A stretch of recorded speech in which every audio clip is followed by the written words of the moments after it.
Menang atau kalah itu biasa, tapi ingat satu hal, kita itu keluarga. Waktunya konsisten saling percaya. Sejak kapan Navari jadi CEO? Hah? Lalu diam, Ming. Mending lihat ini. Yang ini murahnya beneran. Bantu kita naik level barengan.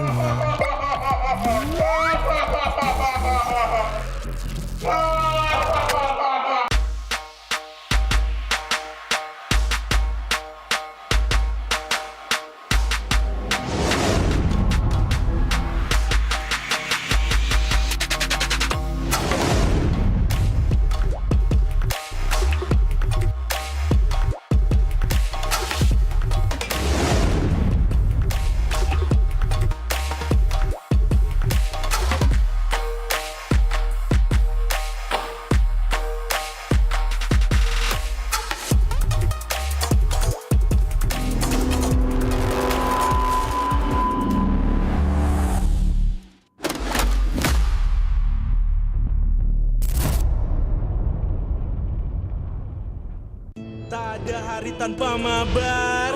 Main nge-lag, kerap buatku tak sabar. Gimana mau main sampai kelar? Ini waktunya ku bersinar. Okay, let's do it. Game smash andalanku bikin mainku semakin hebat. Pin stabil main makin mulus, rankku fix naik terus. Tukar DG rings, diamond dan voucher game kau dapat. Cuma game smash makin no debat. Game Max Booster kini dapat DG Rings. Beli paketnya dan aktifkan boosternya di aplikasi Dunia Games.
Sabar bebe.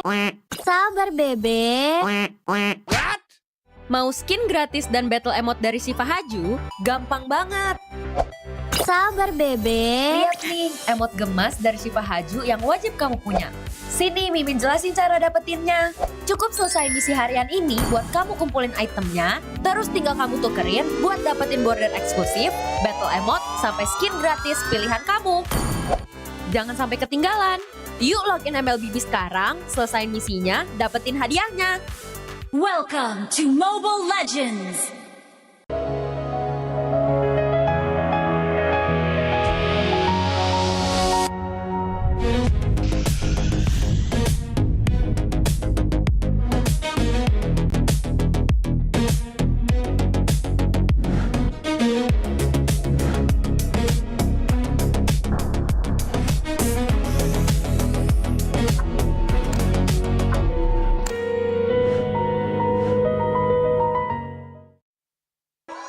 Di tim yang paling susah itu nyatuin semua di tengah perubahan yang nggak ada habisnya. Kami bukan lemah, kami cuma belum searah. Menang atau kalah itu biasa, tapi ingat satu hal, kita itu keluarga. Waktunya konsisten saling percaya. Sejak kapan Navari jadi CEO? Hah? Lalu diam, Ming. Mending lihat ini. Yang ini murahnya beneran. Bantu kita naik level barengan.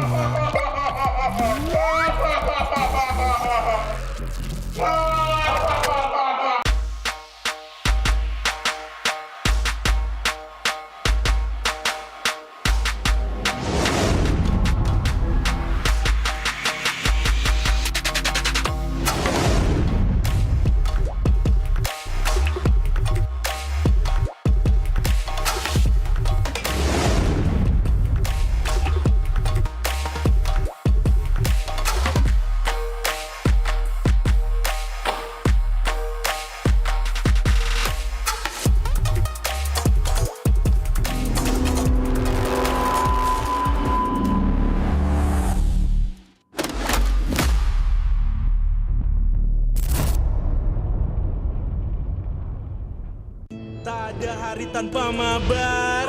Main nge-lag, kerap buat ku tak sabar. Gimana mau main sampai kelar? Ini waktunya ku bersinar. Okay, let's do it. Game smash andalanku bikin mainku semakin hebat. Pin stabil main makin mulus, rankku fix naik terus. Tukar DG rings, diamond dan voucher game kau dapat. Cuma game smash makin no debat. Game Max Booster, kini dapat DG rings. Beli paketnya dan aktifkan boosternya di aplikasi Dunia Games.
Sabar bebek.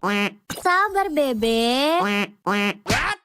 Mau skin gratis dan battle emote dari Siva Haju? Gampang banget. Sabar bebek. Lihat nih, emote gemas dari Siva Haju yang wajib kamu punya. Sini Mimin jelasin cara dapetinnya. Cukup selesai misi harian ini buat kamu kumpulin itemnya, terus tinggal kamu tukerin buat dapetin border eksklusif, battle emote, sampai skin gratis pilihan kamu. Jangan sampai ketinggalan. Yuk login MLBB sekarang, selesain misinya, dapetin hadiahnya. Welcome to Mobile Legends!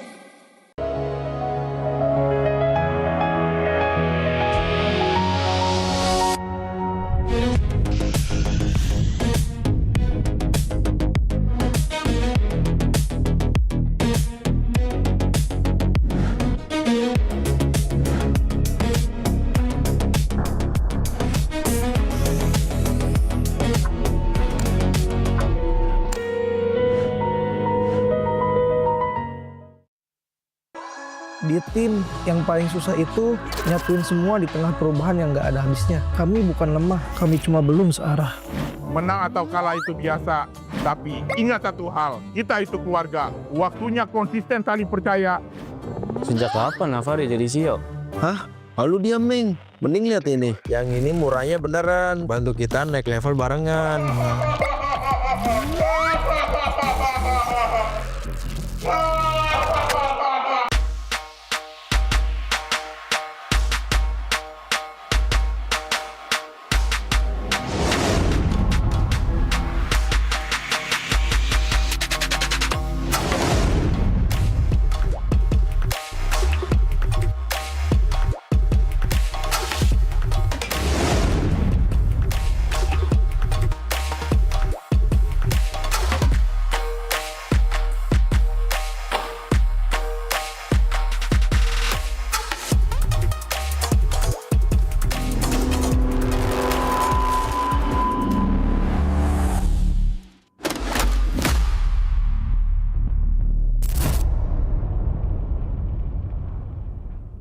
Tak ada hari tanpa mabar. Main nge-lag, kerap buat ku tak sabar. Gimana mau main sampai kelar? Ini waktunya ku bersinar. Okay, let's do. Sandalanku bikin mainku semakin hebat. Pin stabil main makin mulus, rankku fix naik terus. Tukar DG rings, diamond dan voucher game kau dapat. Cuma game smash makin no debat. Game Max Booster, kini dapat DG rings. Beli paketnya dan aktifkan boosternya di aplikasi Dunia Games.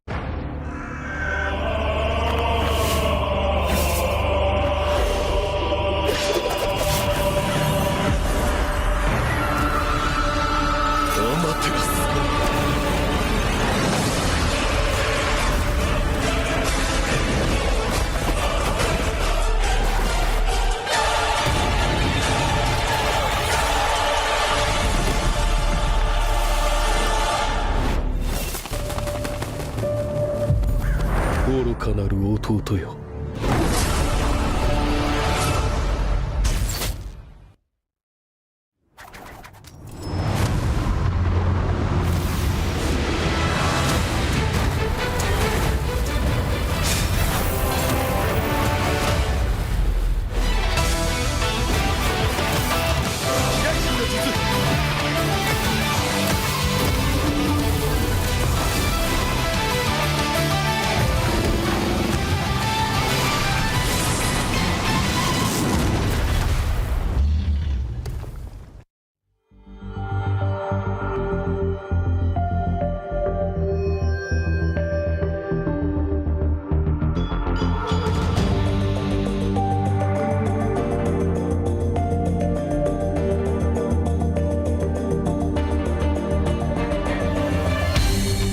Aku kan berdiri dan terus berlari, terus ke arah puncak tertinggi.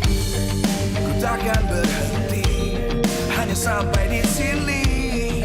Kemenangan abadi menanti. You know we won't miss if we unite our focus. And if you haven't noticed, we all nyalakan apimu, hadapi semua tantangan, hadang semua serangan, jatuh bukan halangan, bakar semangatmu, janganlah engkau menyerah, kita akan buat sejarah.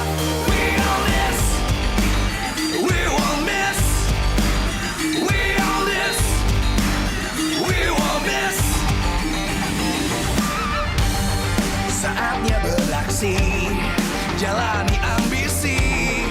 Aku kan menyawakan hari ini. You know we won't miss if we unite our focus. And if you haven't noticed, we all live. Nyalakan apimu, hadapi semua tantangan, hadang semua serangan, jatuh bukan halangan, bakar semangatmu, janganlah engkau menyerah, kita akan buat sejarah.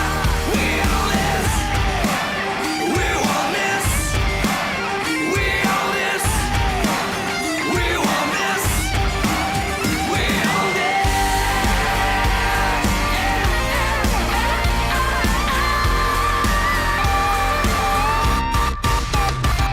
Nyalakan apimu, hadapi semua tantangan, hadang semua serangan, jatuh bukan halangan, bakar semangatmu, janganlah engkau menyerah, kita akan buat sejarah. We all this.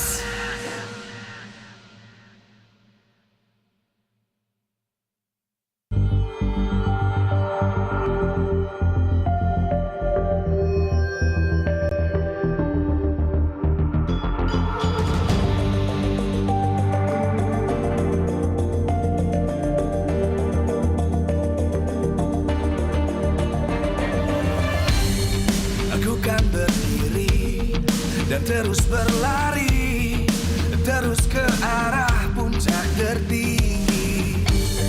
Ku takkan berhenti, hanya sampai di sini.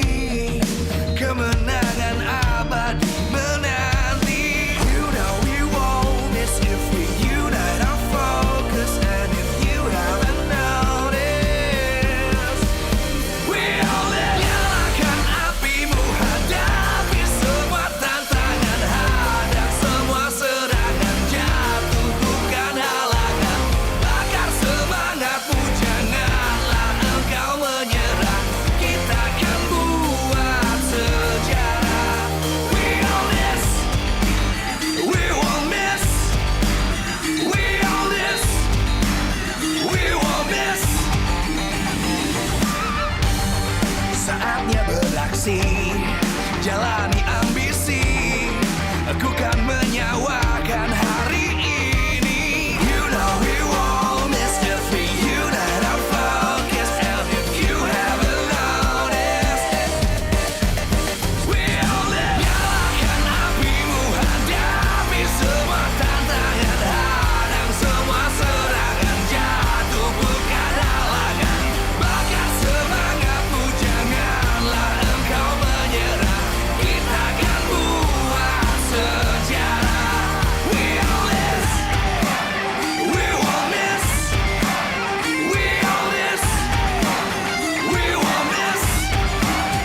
Live from MPL Arena, Jakarta, MPL Indonesia Season 17 is powered by Moontalk.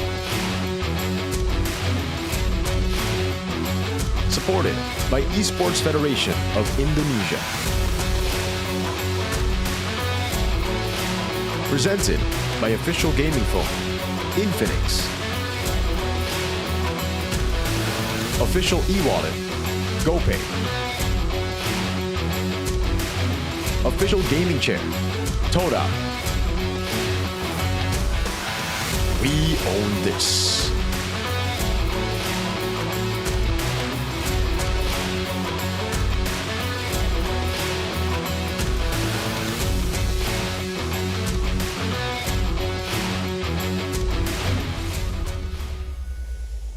Live dari MPL Arena, ada Eterna di sini bersama para super fans untuk opening ceremony MPL ID season yang ke-17.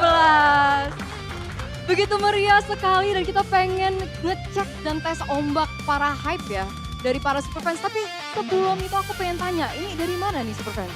Kalau saya dari Ciamis. Dari Ciamis, Jawa Barat. Itu udah jauh, itu jauh banget. Kalian berarti semua datang dari jauh banget ya?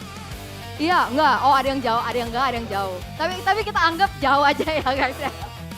Oke, kita mau ngetes suara dari kalian. Kita pengen ngetes hype dari kalian untuk opening season baru season 17 ini, oke? Udah pada siap? Oke.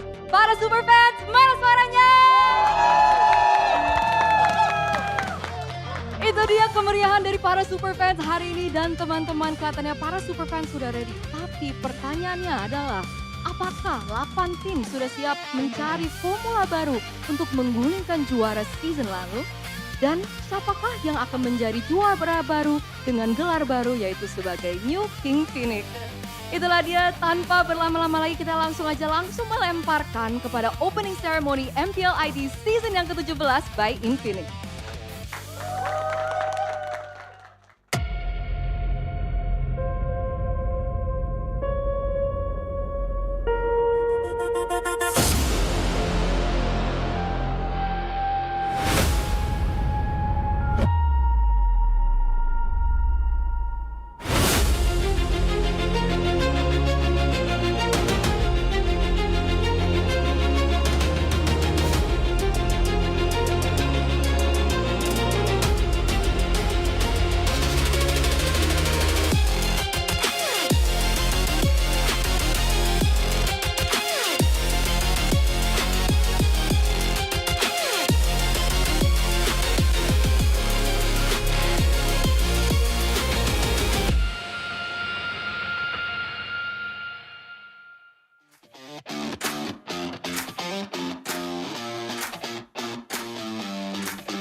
Gerbang MPL Arena telah terbuka dan kita bersiap menyambut season yang ke-17.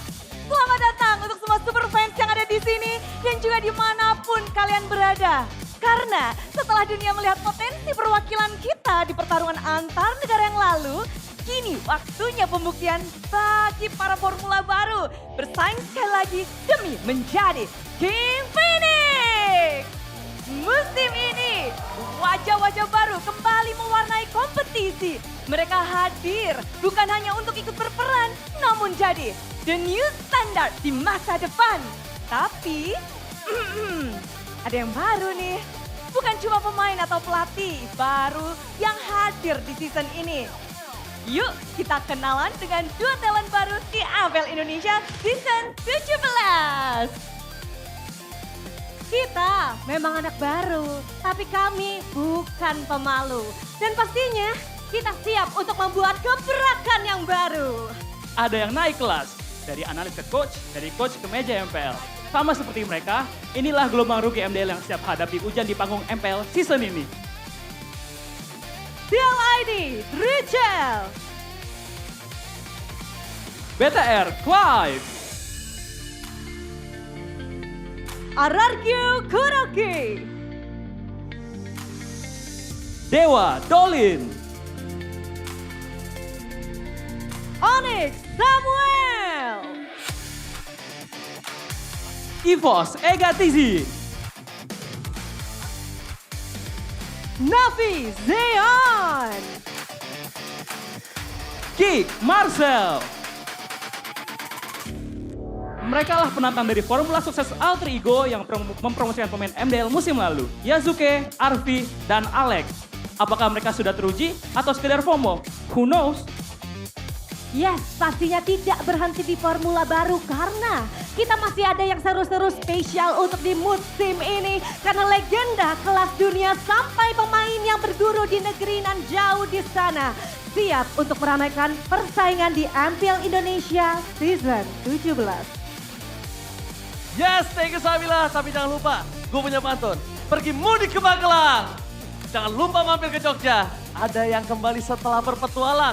Ada juga nih yang juara dunia. Welcome to MPL Indonesia. Iwos Fail. RRQ Supercan.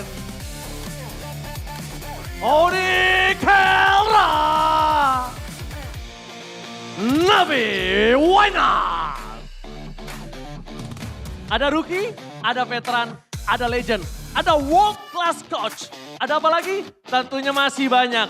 Dan banyak banget momen yang bisa kalian nantikan di MPL Indonesia Season 17. Setiap momen bisa kalian saksikan bersama dengan para streamer favorit kalian.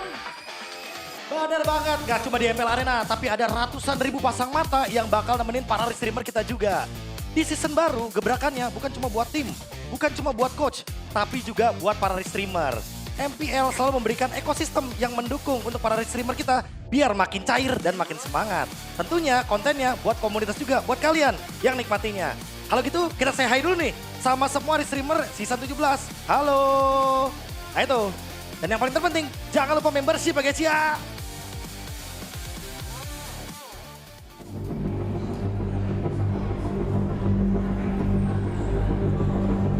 Standby next item ya. FLH standby.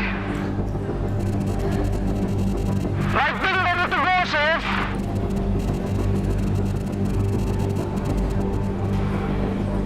Audio standby. FLH siap mengudara. Compass, Marshal, comms, status.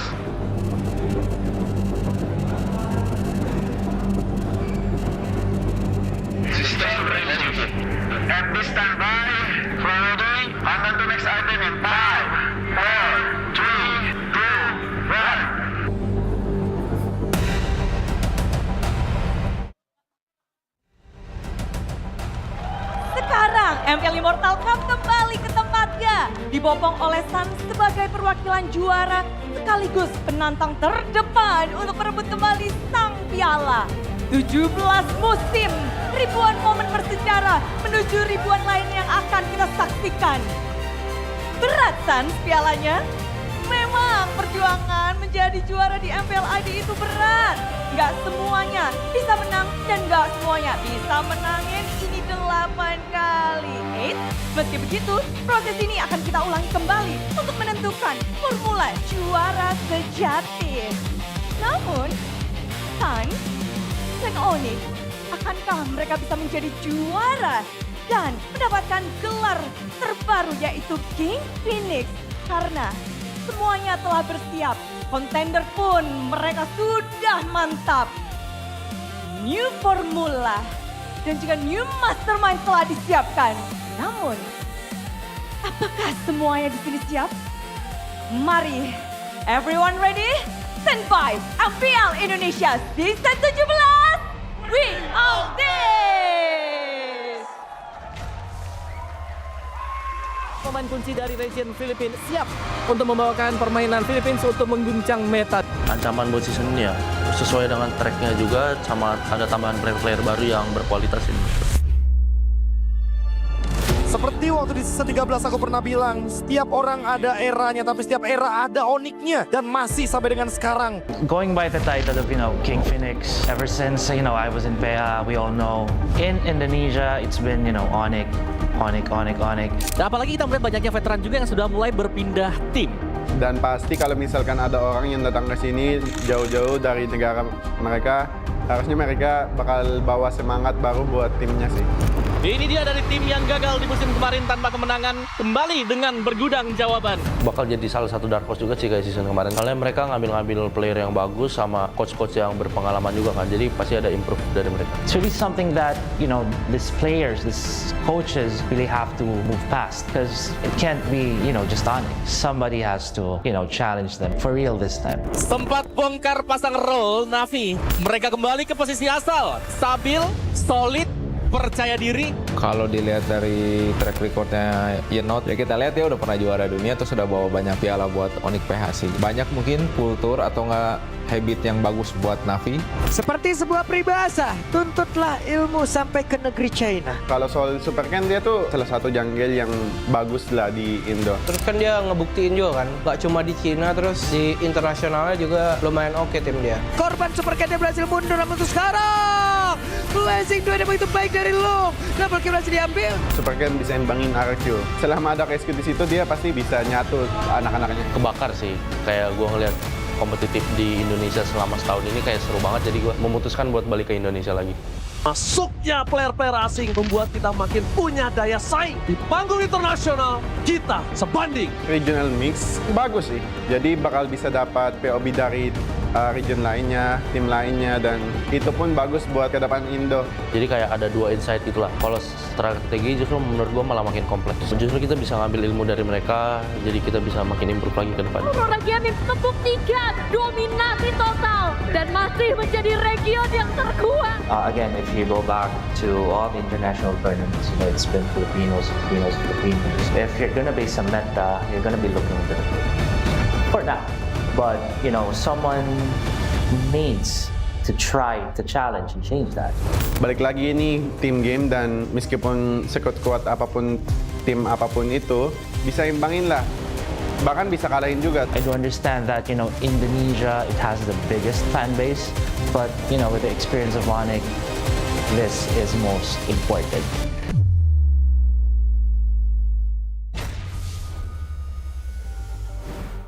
Hello ladies and gentlemen, and welcome back to MPL Indonesia Season 17! Oh my goodness, I really missed this, man. Back again with me, Sheffin, Arashi, and Mirko, the Mac and Cheese combo here to entertain you guys throughout all the matches today in this beautiful Friday.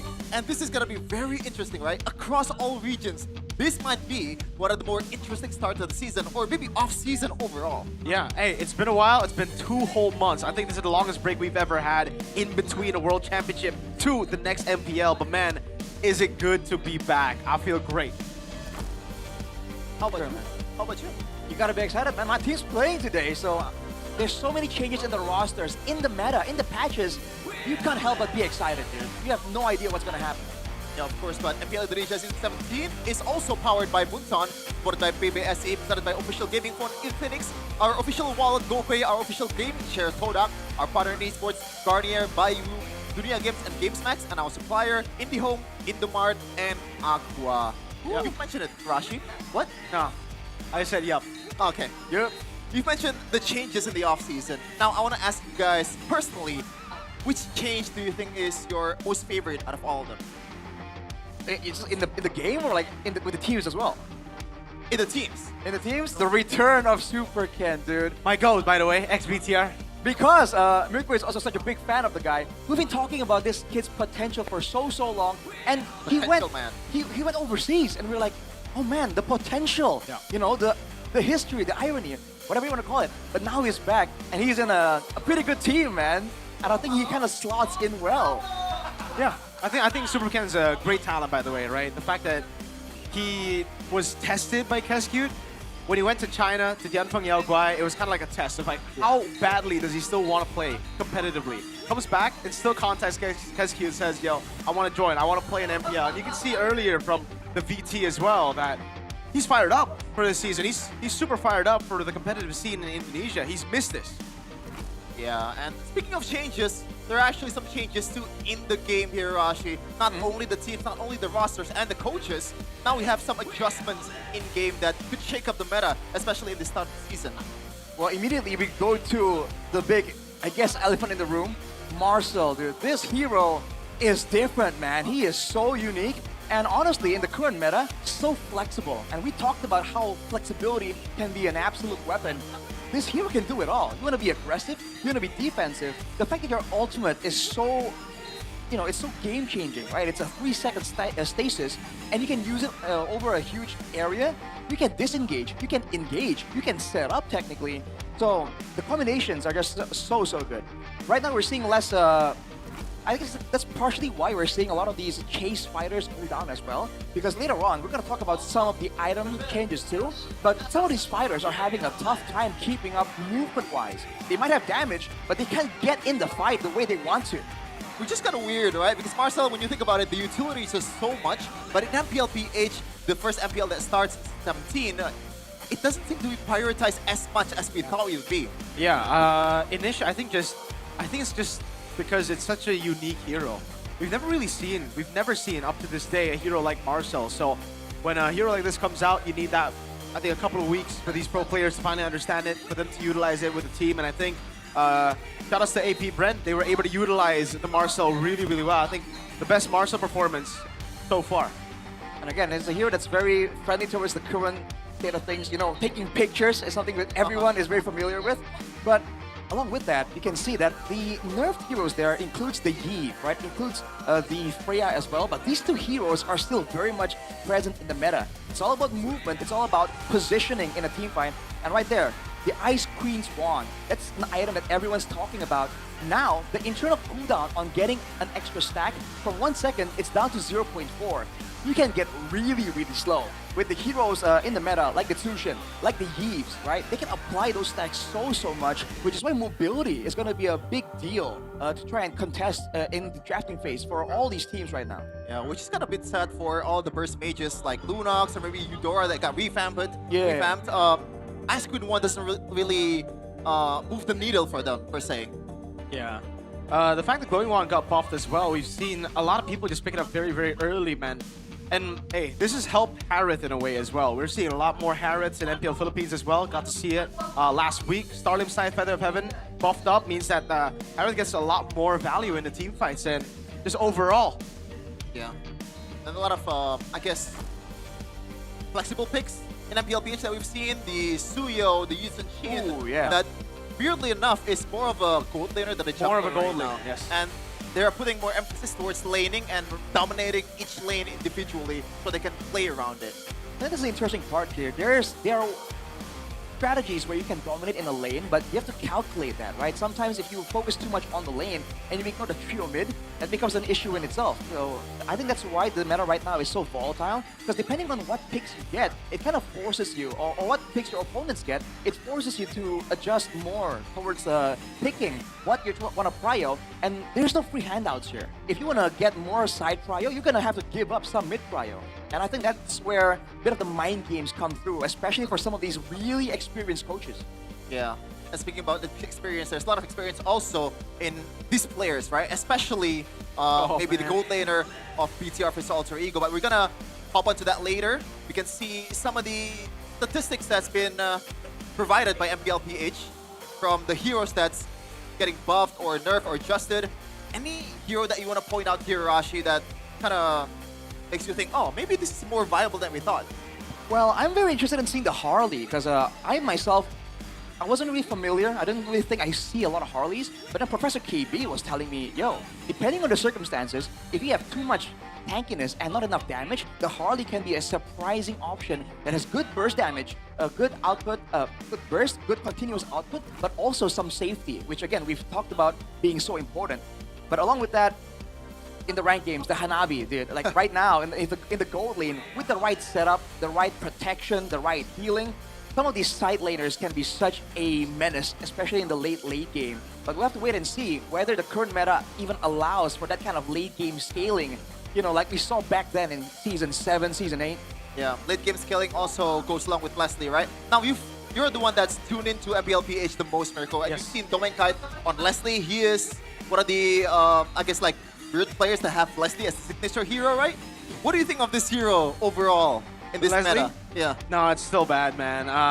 The reason they picked it up was because they were up against a carry. They just wanted to win the lane, and yeah, he did win the lane with the Leslie. Unfortunately, that's about it, though. Once you leave the lane, you get cooked by Sanford's Lapu, etc., man. Same with the Hanabi one. I skipped that match entirely. I saw the draft, and I'm like, you know what? Maybe this match isn't worth to watch. The Valir was a great one. It was Onyx Philippines actually picked it up, and they were banning and basically baiting Falcons to go and play Baksha. They were baiting Falcons to play utility jungler. That's why they wanted to go for the Valir, and that's why they went for the Valir. Fortunately, it didn't go to plan though, because then they just picked the Hayabusa. The Bauman is a very unique one. I don't know if that's just an Aurora trying to experiment type of deal, or if it actually has been working in scrims, because I don't think you would pick it up if it hasn't worked in scrims, right? Maybe. We're going to talk about that later as we're going to shift towards this battle. Chasing the new gold standard. Now, Eman has, in a way, more rivalries in MPL ID. He's been the, consensus best gold laner in ID for the longest time. Now, Elra comes in, and Arfi is also chasing to the gold standard. Now, Arashi, you can see some of the heroes here. Obviously, the elephant in the room is the Freya. Do you think he's going to be playing Freya today, or is BTR even gonna let him? I don't think Vacation wants the smoke, man. Like, and not to mention, even if you do ban out the Freya, he has a reputation now of being a Freya merchant. But let's not forget, this was the guy who brought out the Uranus gold. This was the guy who was bringing in the Lapu gold, right? This guy has flexibility. And again, you have to wonder what the whole picture is. Even though we're focusing on the gold lane right here, it depends on what the rest of the team has right now. The bigger picture is almost a bit more important than the single lane. And by the way, Arfi hasn't shown a lot of the heroes that is keeping on under the table, because I spoke with Coach Bam and he knows Arfi back then when he's in, I forgot the team, but it was a semi-pro team. He actually played heroes like Argus really well. Argus? Khalid gold lane really well also. Yeah, Arfi is just that guy, man. He's weird with it, even from his rookie days and MDL days.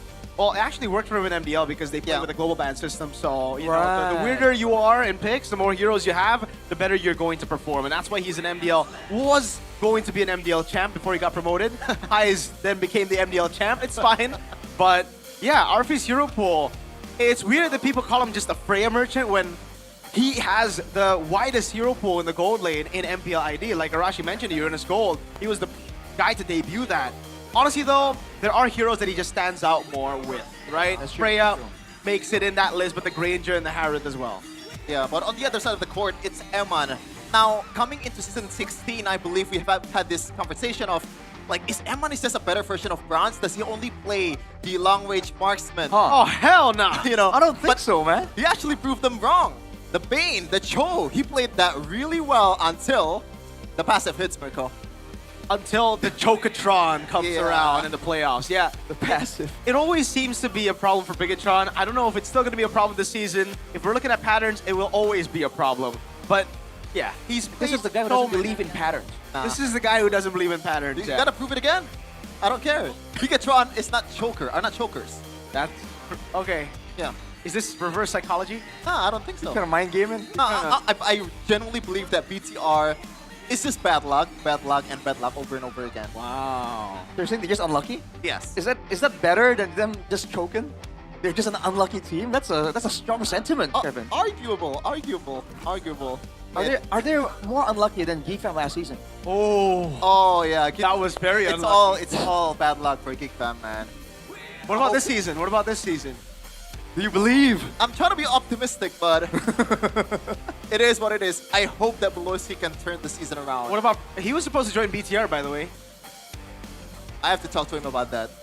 Would you have shifted, though? Would you have because you became a fan of GeekFam because of Beloski. If Beloski joined another team, would you support that other team? Just like Gia said, I guess we never know.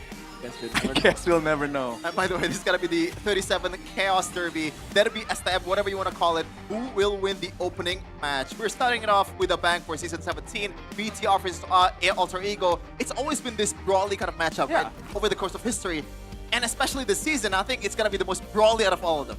Actually, you know what? I don't think so. I think I think this season in particular, we're not going to see too many brawls. Like, there will be brawls for MPLPH? sure. I think that was just TLPH. Like, when TLPH plays, they have this high tempo type of deal, and it actually gets really confusing to go up against when you're a Filipino team, because the Filipino teams are like, What? Bro, we were supposed to play it this way. We're supposed to be disciplined, and then you have TLP just going in randomly looking for fights, but they can do it because they're mechanically ridiculous. We got the fans going crazy. But again, Alter Ego versus Bigatron. The second best team in the world versus Alter Ego. Whatever you want to say, bro. Whatever you want to say. It's, yeah. That's the kind of optimism you need. You know, especially when you're supporting a team like Bigatron. Sure, I'll say it in a different way. The second best team in the world, Alter Ego, versus the best team in the world, Bigatron. Sure, buddy. Sure, buddy. But we're going to see the matchup after this. We also have some interesting matchups on the lanes, Hirashi, but we're going to, you know, delay that later because we're going to reveal the roster for both teams. The Alter Ego first, the second best team in the world, Nino, Yasuke, Hijume, Alec, and Arfi in the gold lane. As always, for Coach Delvin Sukamto, I almost forgot, Coach Sever. Well, folks, please welcome the boys who made it all the way to the grand finals with a rookie in the jungle and a gold laner with a ridiculous hero pool. The team that made us all believe that we could achieve. Welcome, Alter Ego Esports. Is it a fluke? Is it a one-season wonder? Is this a Freya Merchant type of deal? We're gonna see in this season if they can prove the crowd wrong that they belong. They are one of the top dogs of this league. Well, if it is a fluke, then Zephyr definitely wants a say in the matter. But today, they're up against Bigatron Esports with the usual lineup. Shogun in the EXP lane, Nael, Moreno, Finn, and also Eman. What's up with Finn? He's there. Okay. Finn the human. Finn the human. Ladies and gentlemen, the red robots of MPL ID trying to rewire themselves. The circuitry, is it good for this season or will it end the way it always does for BTR? Here they are walking up on stage. The boys in red. Bigatron by Vitality. Another team with a lot to prove. Is it the program that's always wrong if they go into the playoffs? Is it a regular season Merchant this time? We gotta keep your eyes peeled because I hear that they've been focusing a lot on chemistry, on mindset, on that mental fortitude. And you can make an argument that that is what has caused them their problems when it comes down to the playoff stage. So if the rumors are true, then Bigatron are definitely a dangerous contender in the current stage. They got that panda mentality now. The panda mentality. Military mentality. Wow. Shout out Coach Panda. Shout out Coach Panda, man. Great talks we had all the way to like 4 a.m. in the morning. Yeah. Well, you know what's funny? I met Theo Nile the other day and he was like, yeah, I had to wait for him in the gaming house. So that's why I know you guys were like talking and just hanging out till 4 a.m. By the way, what is this? Whoa, Coach Delwin! What? All right. Interesting maneuver from Coach Delwin, aka... Oh, Coed! Both! Yes, both of them. Coed and Codelwin, bro. Wow. I don't know what's happening right now. Can they coach though? It's Professor X. It was a trick. It was a disguise. How was it so realistic? It was Sever all along. And now it's Theo now on BTR's helm. How much do you think that's a change for Bigatron? Because in the previous season, Bam did really well in the regular season for BTR until the playoffs. What's different for Theo now for you? I think Theo now has creativity, right? And honestly, in the current meta, I believe that that can be a potential solution. But the problem is when you're too creative against a team, or a coach rather, that knows how to problem solve, like Zephyr, that could be a problem, right? Creativity gets destroyed when the team knows the formula. So let's see how this goes, man. Theo Nile has to bring out some really unexpected things if he wants to outsmart and surprise Zephyr. Yeah. As you see in the screen right now, top 5 Maniac in MPL Indonesia. Brance, the king of marksmen back then, still leading the charge with Eman tying it up at 8. Skyler not playing this season, or maybe he's gonna go back to Onyx in the middle of the season. Is there any chance of that happening? CW? CW and Skyler. I don't know, maybe. Maybe both of them just join back. Hey, if Kelra doesn't perform, maybe. But that would be a surprise. That would never happen. Kelra always performs. Is that the assumption?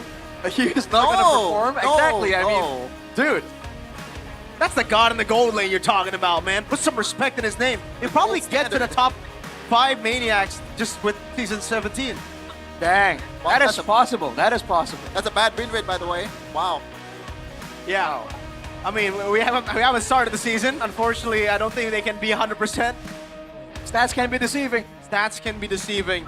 Professor X, then, what a run. Uranus jungle pickup to beat TLPH in lower brackets. That has to be the most ridiculous one. Yeah, unfortunately, Aurora PH decided to change their entire mindset, entire principle of the game right before the grand finals, and Alter Ego was not able to retaliate 4-0. How much do you think that affect their mentality, Rashi? Getting absolutely swept in the grand finals? Is that a bad thing, or? The way I see it, right? Whatever happens, you are the ones who decide how it affects you. You can either say like, dang, we suck, we got wrecked at 4-0, we don't deserve to play, or you can use it as motivation to try and prove to everyone like we are not bad. We were put in a tough situation, we rose to the occasion, and we just barely didn't make it to be on top, you know? If that's the case and they're hungry for more, this is the season to prove it, man. There's a lot of eyes looking at Indonesia right now. Yeah. It was also their first season together, you know, with Yasuke, with Arfi, with this lineup. With Professor X finally being fully at the helms with Coach Sticks, promotion from MDL. So I'd say it was just a great season for them. I think this is going to be a very different story to TLID, because when TLID made it to the grand finals and lost against Onyx Philippines, they completely shattered.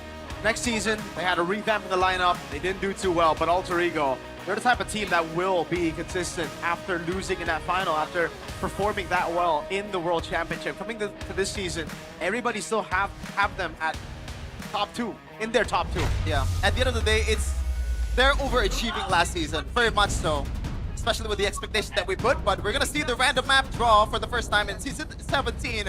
Which map are we going to visit? We're gonna expand the rivers with this one.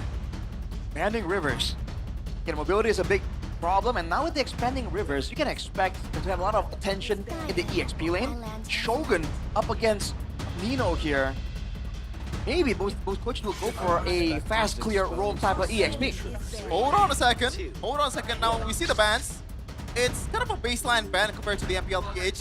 It's kind of similar, but we haven't seen the Freya getting banned here for Coach Sever. Do they want to propose this gambit of, can you actually play the Freya well enough for Eman? But apparently, Sever is not afraid of the Freya at all, and they're not waiting for a Jushin. Wait for the Leo Mort. We just talked a long while about laning presence, laning priority, but Pikachu just showed the jungler first. Coach KB and Coach Do were talking about the fact that if you have a Jushin and the Freya both open, you want to trade it. They're just so good to pass up right now. Now Altrigo can go for the Freya, but is it a trap? Is it exactly what Bigatron are looking for? Get Altrigo on that comfort Freya and have a counter in mind. I don't know, but never mind. That is a bold gambit from Sever. Valentina and Sora at the same time. And Dionel responds to it really, really quickly with his Phobius and also an Eve.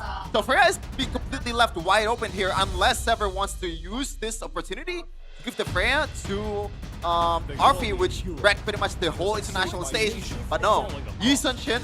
But remember, this is still a flex for the Yi Sun-shin and for the Sora. Right.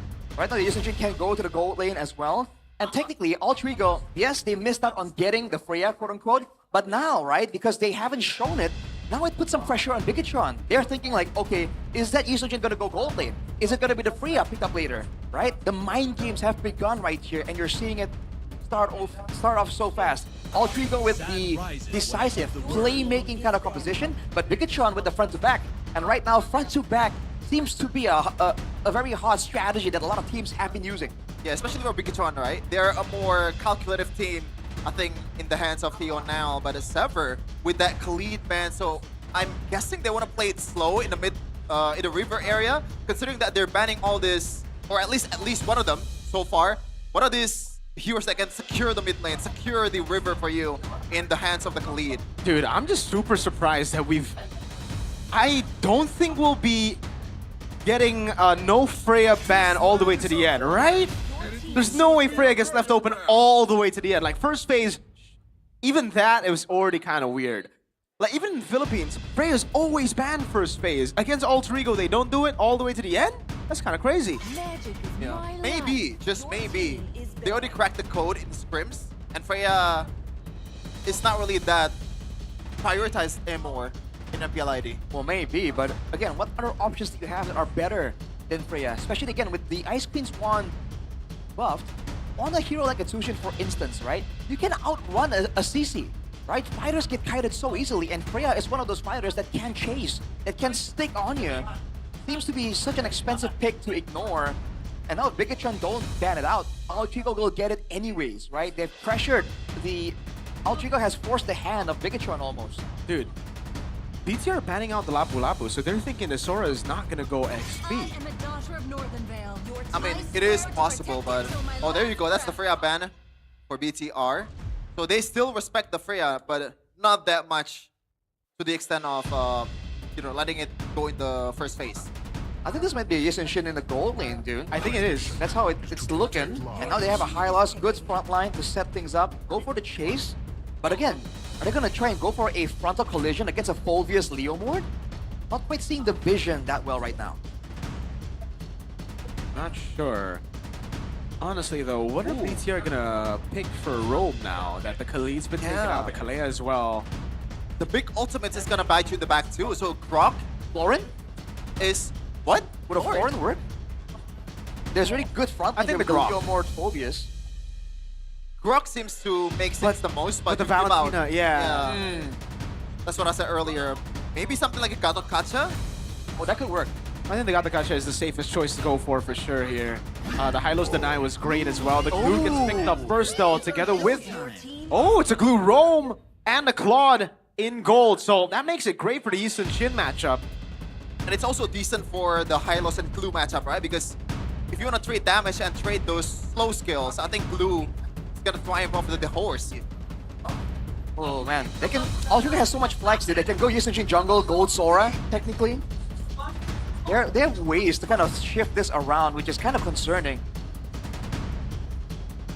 What do you want to pick here? But what jungle are they going to go for here? They can't go for the Suyo, right? Just because there's a Eve and a Glue. So much magic damage. I think a fighter will work here. A bit more frontline to combo up with the Sora with the Hylos. What fighter? But I think they would lack damage if they do that. There's so many beefy heroes on the side of Bigatron. Yeah, I don't think there's any like clear-cut good answer here. Oh, it's gonna be the Uranus once again. Uranus jungle? Nah. Yes, it is. Oh my lord. Against a Glue, against an Eve? Coach Zephyr. Uranus jungle in game number 1 of MPL Indonesia. I mean, to be fair, the Uranus jungle was also played against an Eve right? It was also played against a Leomord, if I'm not mistaken, right? Yeah. So maybe they're taking that example to this game, but I'm not sure it would work in this meta, especially with the Ice Queen 1 buff. Yeah, especially with the Claude, by the way. I mean, when they were up against TLPH, I think it was an Esmeralda goal for Ohem. It wasn't a Claude. Oh, brother. Man. Like for Bigatron though, they're gonna be lacking a bit in the catch department. It's all Alter Ego when it comes down to engaging. As we're gonna see in the Land of Dawn here, the first opening match of Season 17 of MPL Indonesia. Welcome to the Land of Dawn. Here we go, folks. Into the Land of Dawn we go. It is Uranus jungle confirmed here with a Retribution. Impure Rage choice as well. Niall's debut on Leomord in MPL Indonesia. Oh man, how is this gonna go? Later on, it's gonna be very difficult for Bigatron. If they get behind just a little bit, Yasuke is gonna be so oppressive walking up forward. Especially with the backup from Alec on the Hylos with the Revitalize. It's looking a bit too beefy for Bigatron to deal with unless Eman gets ahead and has some grit. Yeah. Whoa! Stunned up. Whoa! Terrified as well. The chain CC on him, Finn. Has a flicker. Hijume flickers forward as well to claim first blood.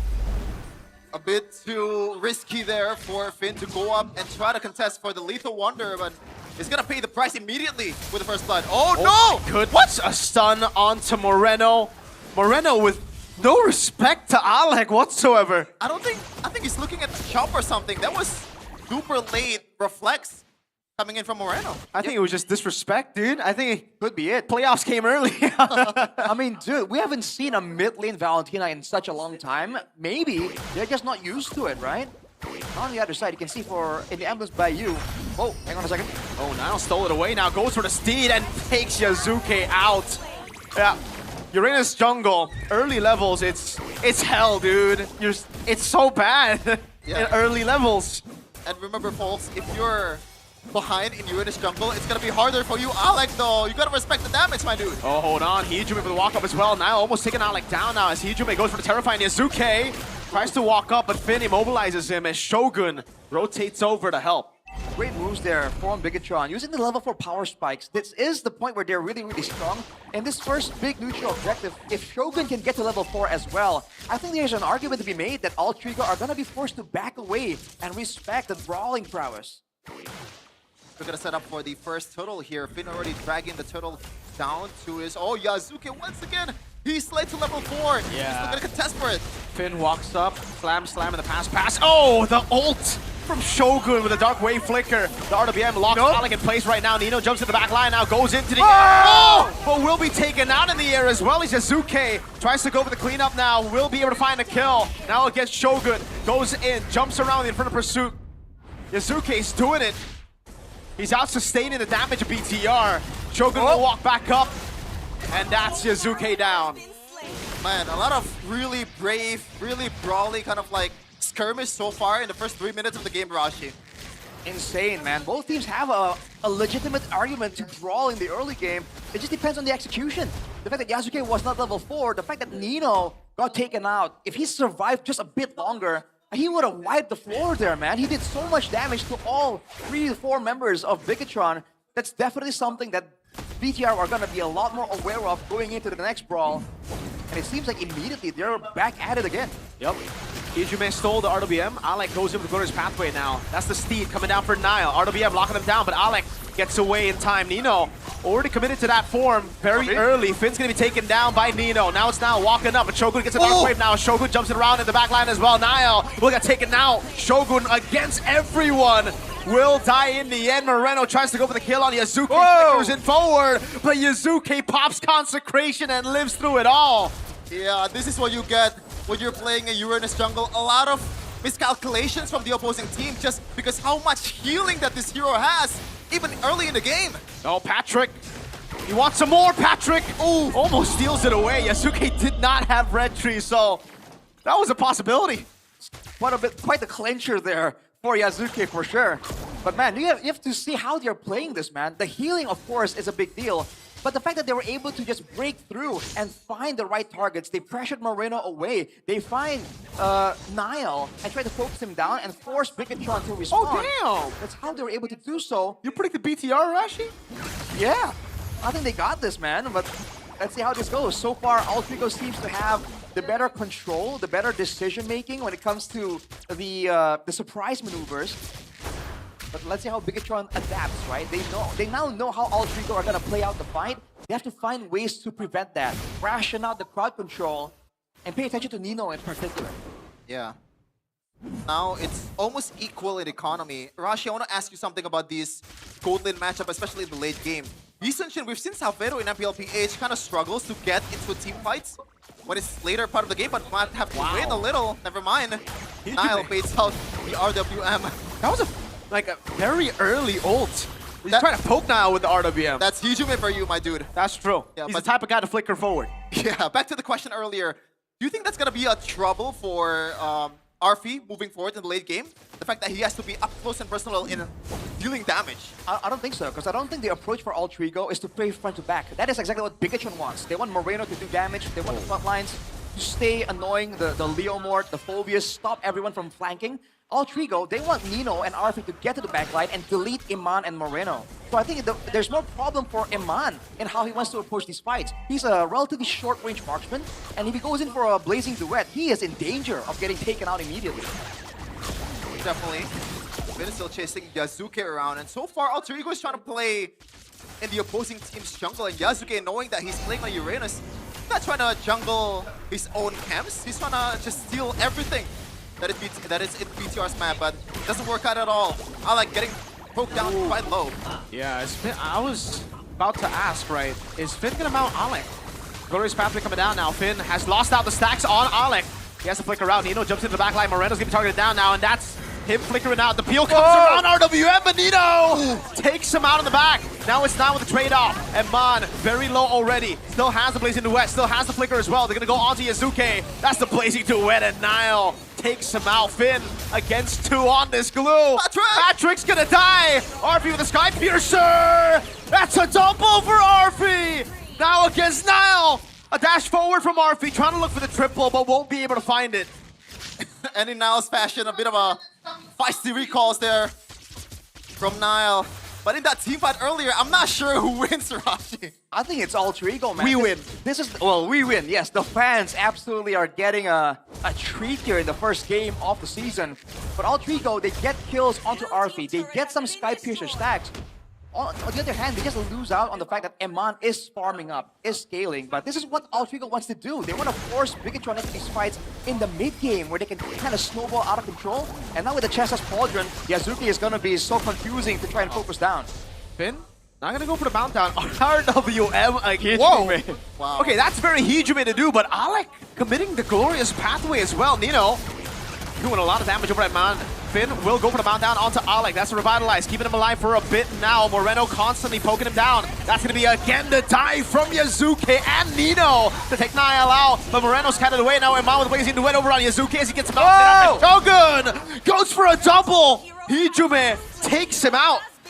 I'm not sure what's the strategy there for Alter Ego. They're very trigger happy. Do they want to play around with the fact that they don't have a resource, so now BTR wants to commit? Why are they fighting with no RWM? Maybe that's the reason. They're trying to make the opponents miscalculate. They're trying to subvert their expectations? It's mind games? I'm not sure. It really seems like a mistake, man. They're trying to play for tempo, and once they missed out, they figure we are so ahead, our comp is so good at bursting down the opponents, we can risk it, we can try and go for it. But unfortunately, again, Nino seems to be the deciding factor here. He dove in the backline, and then he got immediately shredded down. Let's take a look at the instant replay right here. It was looking so good initially, but look at this. The members of Bigatron survive, and they're able to take out Nino with minimal casualties. And just like that, Arfi got taken out too, so the stack that they got in the previous fight has just got immediately nullified. Yeah. Shogun Dome. Yeah, that's the unsung hero. He's pretty much isolating all the members. He was of Alter 1v3. Ego. For sure. And he won that too. That's insane, dude. He almost got Hijume under the turret. Yeah. Almost a wipe for BTR. They're up 1k gold lead. Bit of a 1v1 here in the top lane, but gonna quiet down just a little here before the Lord gonna come around. But do you think? Uh-oh. Wait a minute. Whoa. Now doesn't have the ultimate. Wait, he's still winning the trade. Oh, that's My big. goodness. And the wings proc Hirashi. Damn, without the wings, the next fight's gonna be a bit tough. Nino already is getting bursted down so fast. You might wonder if... I don't think... Whoa. Hold on a second, Niall? Niall also very trigger happy here. Nino flickers out, doesn't want any of Patrick's smoke. Yeah, another resource burned down though for BTR. Oh, another one coming in now, Eman. Do they want to chase here? I don't think so. Alter Ego can just go away. It's a bit too dangerous for them to chase like that. But man, I don't know, Alter Ego, they have to kind of be a bit more tactical with how Nino is going to enter the fight. Because he's been responded to by Bigatron so well in the past 2 fights already. You know, they have to try and use him in a more surprise fashion. Maybe even go for the Cloud, right? If they can get a good combo with the Cloud, Cloud form into the Mountain Stalker, that could be a good combo for Alter Ego to win. Oh, dude, Niall's always just calling out the steed. Barbiel not getting any rest. Shogun flickers out the safety out of the real world manipulation. That is the Mountain Shocker used up on Niall. Good disengage once again for BTR. Alter Ego are trying to make sure that they get the value before the objective is up, but that's where Bigatron are aware and they're just kiting back. Now without the ultimates, Alter Ego really aren't as threatening as they're supposed to be, and Nino isn't in the area. Yep. Shogun, Dark Wave finding 2 again. Inferno Pursuit constantly Finn with a flicker in forward as well as Alec pops in Revitalize. You know, before the fight even starts, Shogun holding them down. Yazuke pulled back by Niall, and he dies in the RWM as Eman is still free hitting in the back. Still has a Blazing Duet as well. Again, it's Shogun. My goodness, with Finn constantly jumping around. Eman with the Blazing Duet. Nino's going to be taken out by Shogun who gets a double. This guy's class still stays the same after season 16. Nile isn't even bothered to catch Barbiel. Calls him for fun. Damn, Shogun, after the display that he's shown in season 16, he's still keeping the same level of gameplay here, Rashi. As strong as ever. And now this seems like the beginning of the end. The late game really shows, look at the immense damage there onto Yazuke. That is what all Trigger have to deal with. They no longer have the snowball potential. In fact, they're behind. And look at the itemization from Moreno, man. Glowing Wand, Ice Queens, the slow, the chase, the kite back, but also the Wishing Lantern. The Yazuke, Nino, and Alec are all gonna be so squishy in the face of the damage output of Bigatron.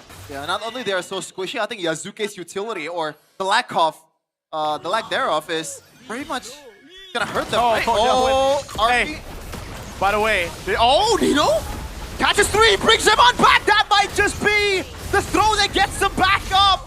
Right as Codelwin gets shown on screen as well. CEO buff. Remember when I say I don't believe in patterns? I might be convinced right now.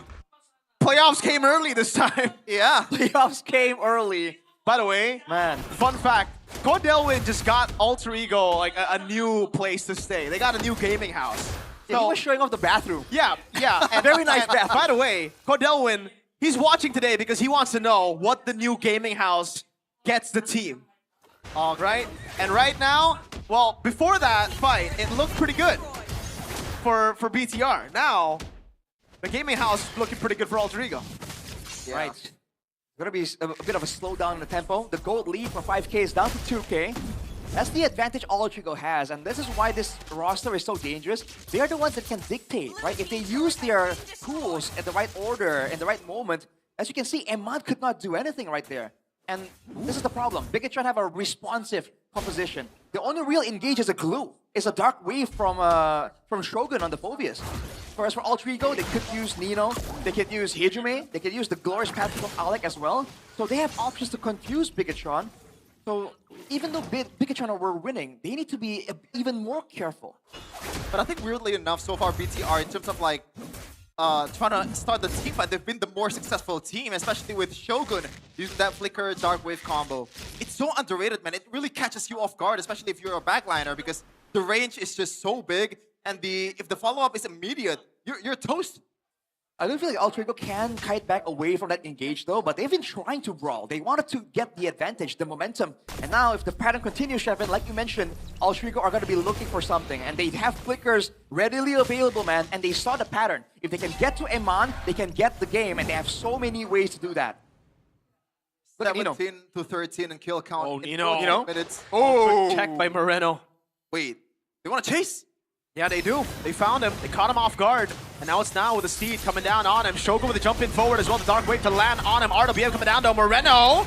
He might be caught. No, they take Nino out before he's caught. Yazuke can't get close. And now it's Shogun in the back. Hijume, he's going to be caught by Finn. That's it for the pursuit and the mount for Finn. Hijume taken out, and now it's just Alec and Arfi. Free Lord to BTR. Wow. It starts with the check, the boss check from Moreno. The map recognition from this guy is absolutely phenomenal. The Maestro. For sure, and BTR definitely reaping what they saw. Oh, Arfi, what are you cooking, my dude? Cutting the wave. Yup, but oh my god, they don't care about turrets. Alec, under the turret, cut down through the Revitalized, through the Glorious Pathway. Finn will pay for it with his immortality, but that's it. Look at a turret, base turret up top. Arfi with a Mountain Shocker can't find anyone to stun. Actually does. It's Nile, but there's no instant reward for him. Nope, now the Lord comes through. Bigatron, they can still siege up. Ultimates are down. Alter Ego, they gotta pull something spectacular here, but wait! RWM locks Hijume on with a blazing duet. Goes through them all, and Arfi cannot walk against this team. Nino's looking for a big ult moment, but he just can't find it. Niall takes Arfi out, and Nino gets taken out next by Niall.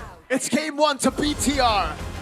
Oh my goodness, BTR, as always, starting the season with promising result. But let's see if they can hold on in the second game after this one. The mood is sky high, the locker room. But for Alter Ego, can they clap back after this? Oh man.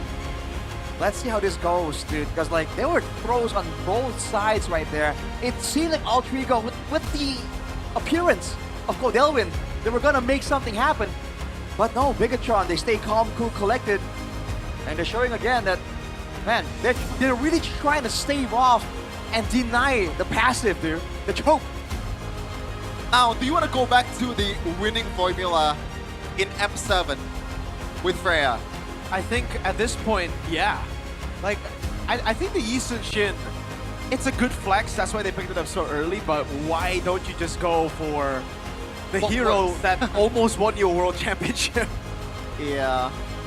And what I'm afraid of in the mid game, that is RP being, limited in terms of utility, kind of became true in the late game, Rashi, because it's hard for RP to get close at all. Like, Alter Ego has to pour out a lot of resources for RP to be able to safely deal damage as a Yi Sun-shin. I just feel like there's so many fights where they are one step behind, you know? If they can get RP and Nino onto the right targets, it would have been fine, like right here, you know? But they didn't coordinate all that well, and that's why you see overextensions from RP, from Nino, trying desperately to find something. But credit to Bigatron, that's how well they're able to scout out and deny Altrigo a lot of these surprise maneuvers, these flanks, these flicker engages. Great showing for sure. Yeah. Looks like BTR will have the first say.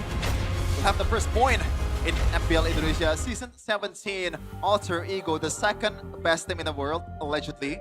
Or maybe proven already. The second best team in the world, de facto, versus the best team in the world. Doesn't look like the second best team in the world. Undefeated as of right now. It just proves that BTR are the best team in the world. Sure, man. Sure, man. Undefeated, by the way. Undefeated in M7, bro. But let's be serious for a second. In all M series. What do you see out of Bigatron, at least in the first game? What's the overreaction here? Oh, man. Shogun. Shogun's so good. Like, last season, he was already great, right? Rookie of the season. But, man, what a performance by Shogun on the Phobius. The Dark Wave flickers, the constant just jumps around, the 1v3s. I think I'm most impressed by Shogun in that game one. Makes sense. And I think that's exactly why they picked up that Phobius. They know he's comfortable with it. They know that, again, Altrigo wants to dive in. And against a Phobius, come on, you guys know what happens in a ranked game. When you're trying to dive in and there's a Phobius, that's the free Dark Waves, all the passives. I feel like it's a great game plan initially. And maybe it's showing again that this more defensive style has a place in the meta where it's always been about the brawls, the dive, the burst I'm also damage. just not a fan of the Uranus jungle in this game particularly, just because there's already so much damage coming out from the Eve, from the Claude, and the fact that there's a glue means that, again, Uranus in XP, you can go for Purify, you can get out of that, right? But once you get stunned up like this, it gets super cooked. Let's talk about the trigger-happy Alec and Hijume though.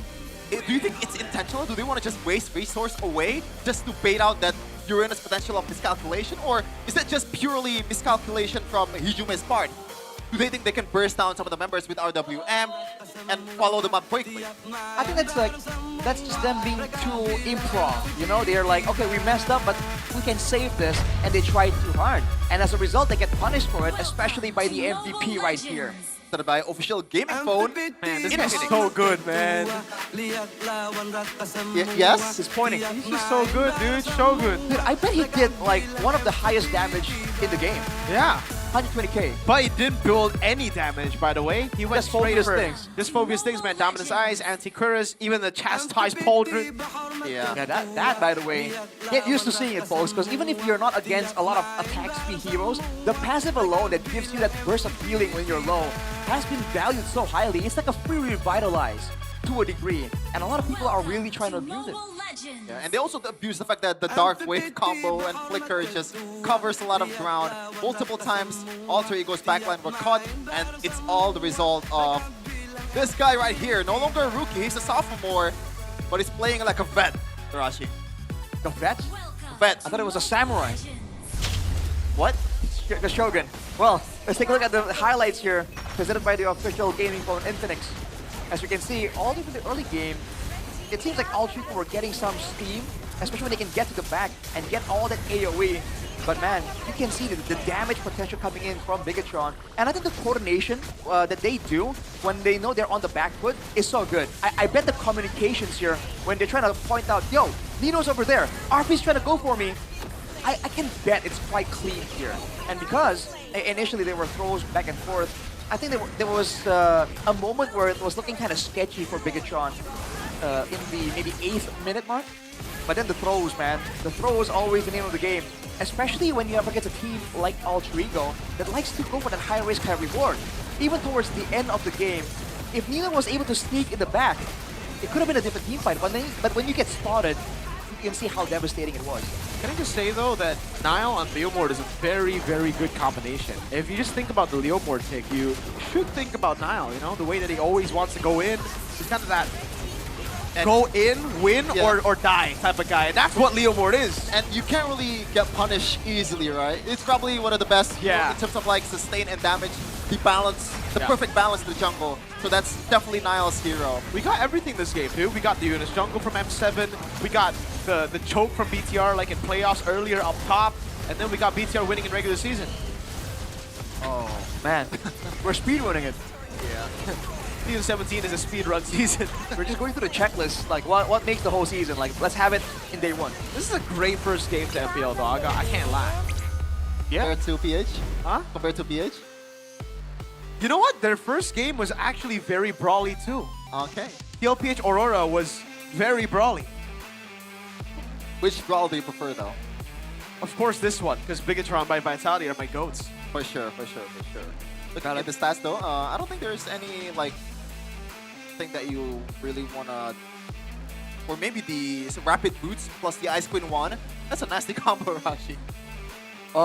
Yeah. I mean, you're just trying to go around fast and you're trying to deal with slows, right? I think that's partially to try and deal with the Glorious Pathway, right?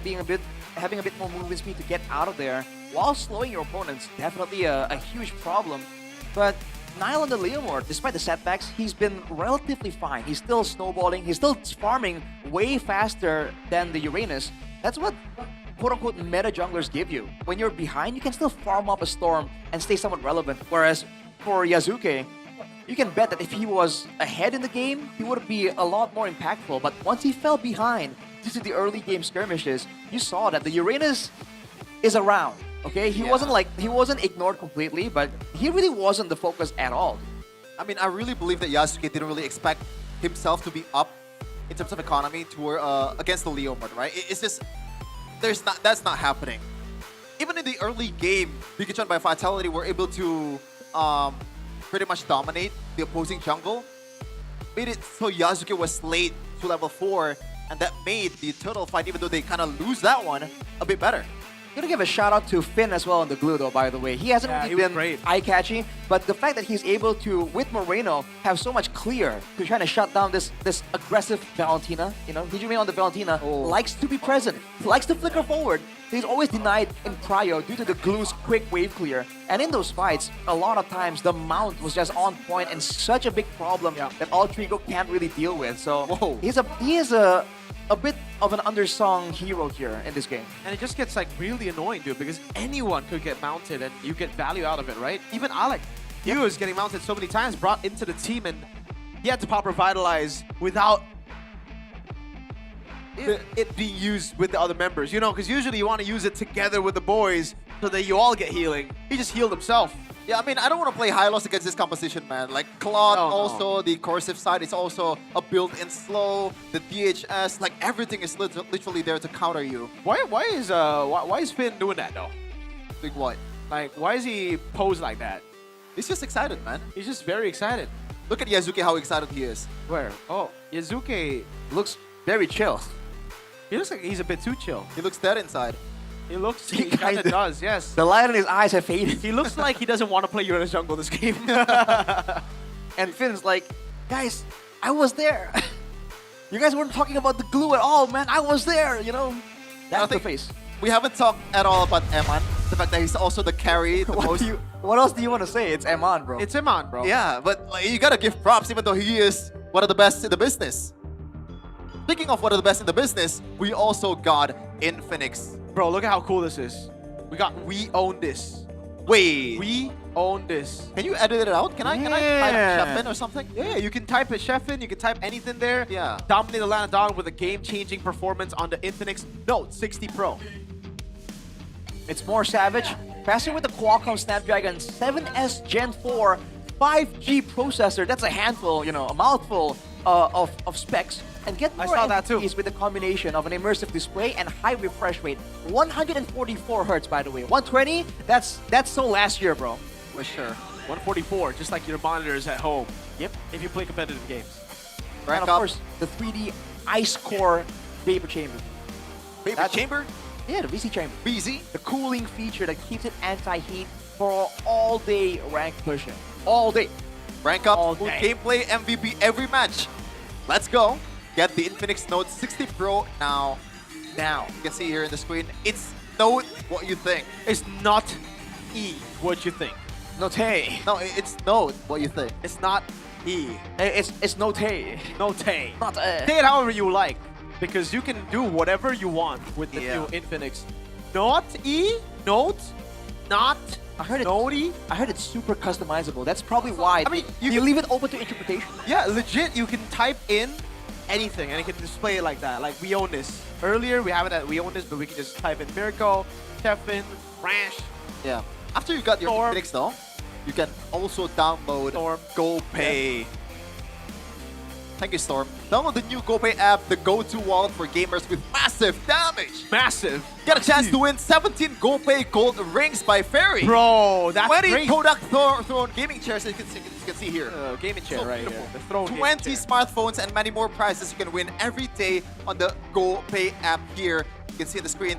Also check the QR code. Simply vote for your favorite MPL team before each match. Which one is your favorite? Alter Ego or BTR? BTR. Okay. Wow. How about you? Huh? How about you? What? Which one is your favorite? In this game? Yeah. Bigatron. So you're not an RQ fan? Yeah, why are you not an RQ That's fan? the next. That's the next game. Next No. match. No. Yeah. No. What do you mean? It I know doesn't work Chevin out. isn't an RQ fan. No, I'm not. Exactly. I know. For sure. By the way, you guys can win a lot more than just, predicting the teams, etc. You guys can get guaranteed GG on GoPay Games. Special for MPL ID Season 12, GoPay Games gives you a free weekly Diamond Pass. Just scan the banner that appears during the MPL ID Season 17 live and claim the promo only at gopay.co.id/games. And top up MLBB Diamonds at gopay.co.id/games with fair prices, easy and secure payments using the GoPay app, and, of course, plenty of cheap promos. The secure one is the one that I'm seeing right now. They need to get it now because the Itachi and Minato skin, they're coming out very soon. Yes, sir. Why is it only 2, by the way? Because they can only afford to get 2 more. Because it takes time to Licensing make is expensive, man. And they have to make the skins. It's quality work there. Okay, the real answer isn't really because, they don't have the budget. The real answer is they don't have the heroes that, that can accurately make the skin work. I don't know. I think Because like Itachi is audio of it's forced. The Julian Itachi is super forced. Minato's pretty good, right? Like Gushin, Minato, okay, but Itachi's kind of forced, man. Julian is no.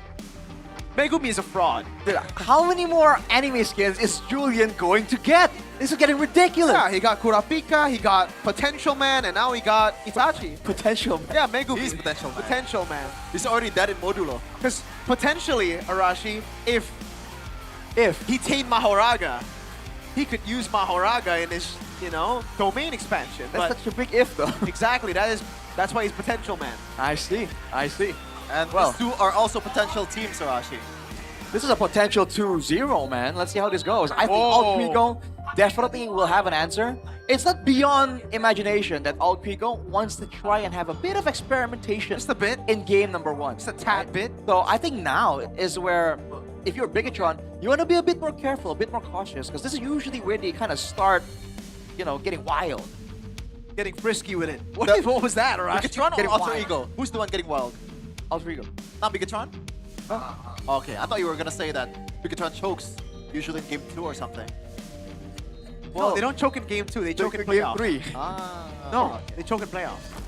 Okay, a question for you. Would you rather... Because listen, regular season is best of 3s. That's why they can't choke. Ah. Best of 5, You start picking the Barats, you know, Florin, the 1-1 against Airthel. Yeah.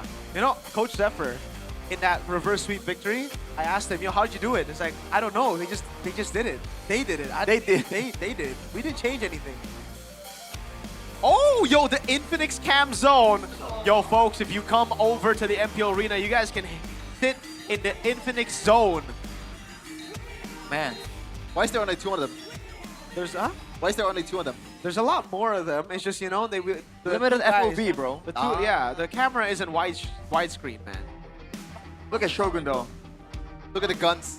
Yeah, he's flexing already. The man. Shoguns? He's getting ready for game numero dos. Look at Shoguns. Look at Shoguns. How about Nino though? The story of this guy, man. The resurgence of Nino. Aga hoki tapi okay. Yeah, he was the best gold lane back then. Switch roles. Now, at that time, he was most improved, and he was kind of like lost in the discourse of best EXP or best players out there. But now he is having a resurgence, being one of the best players overall in ID last season. Well, fortunately, I was expecting a lot from him, and when he did get his moment, you saw his impact in this game. He could have easily been the MVP, right? By catching Iman, by actually dealing the highest damage on his team. But I do feel like the timing of when he goes in right now is looking kind of off, dude. I'm a bit concerned because of that. But again, that's only game number 1. With a team like Alter Ego, it only gets scarier the longer the game goes.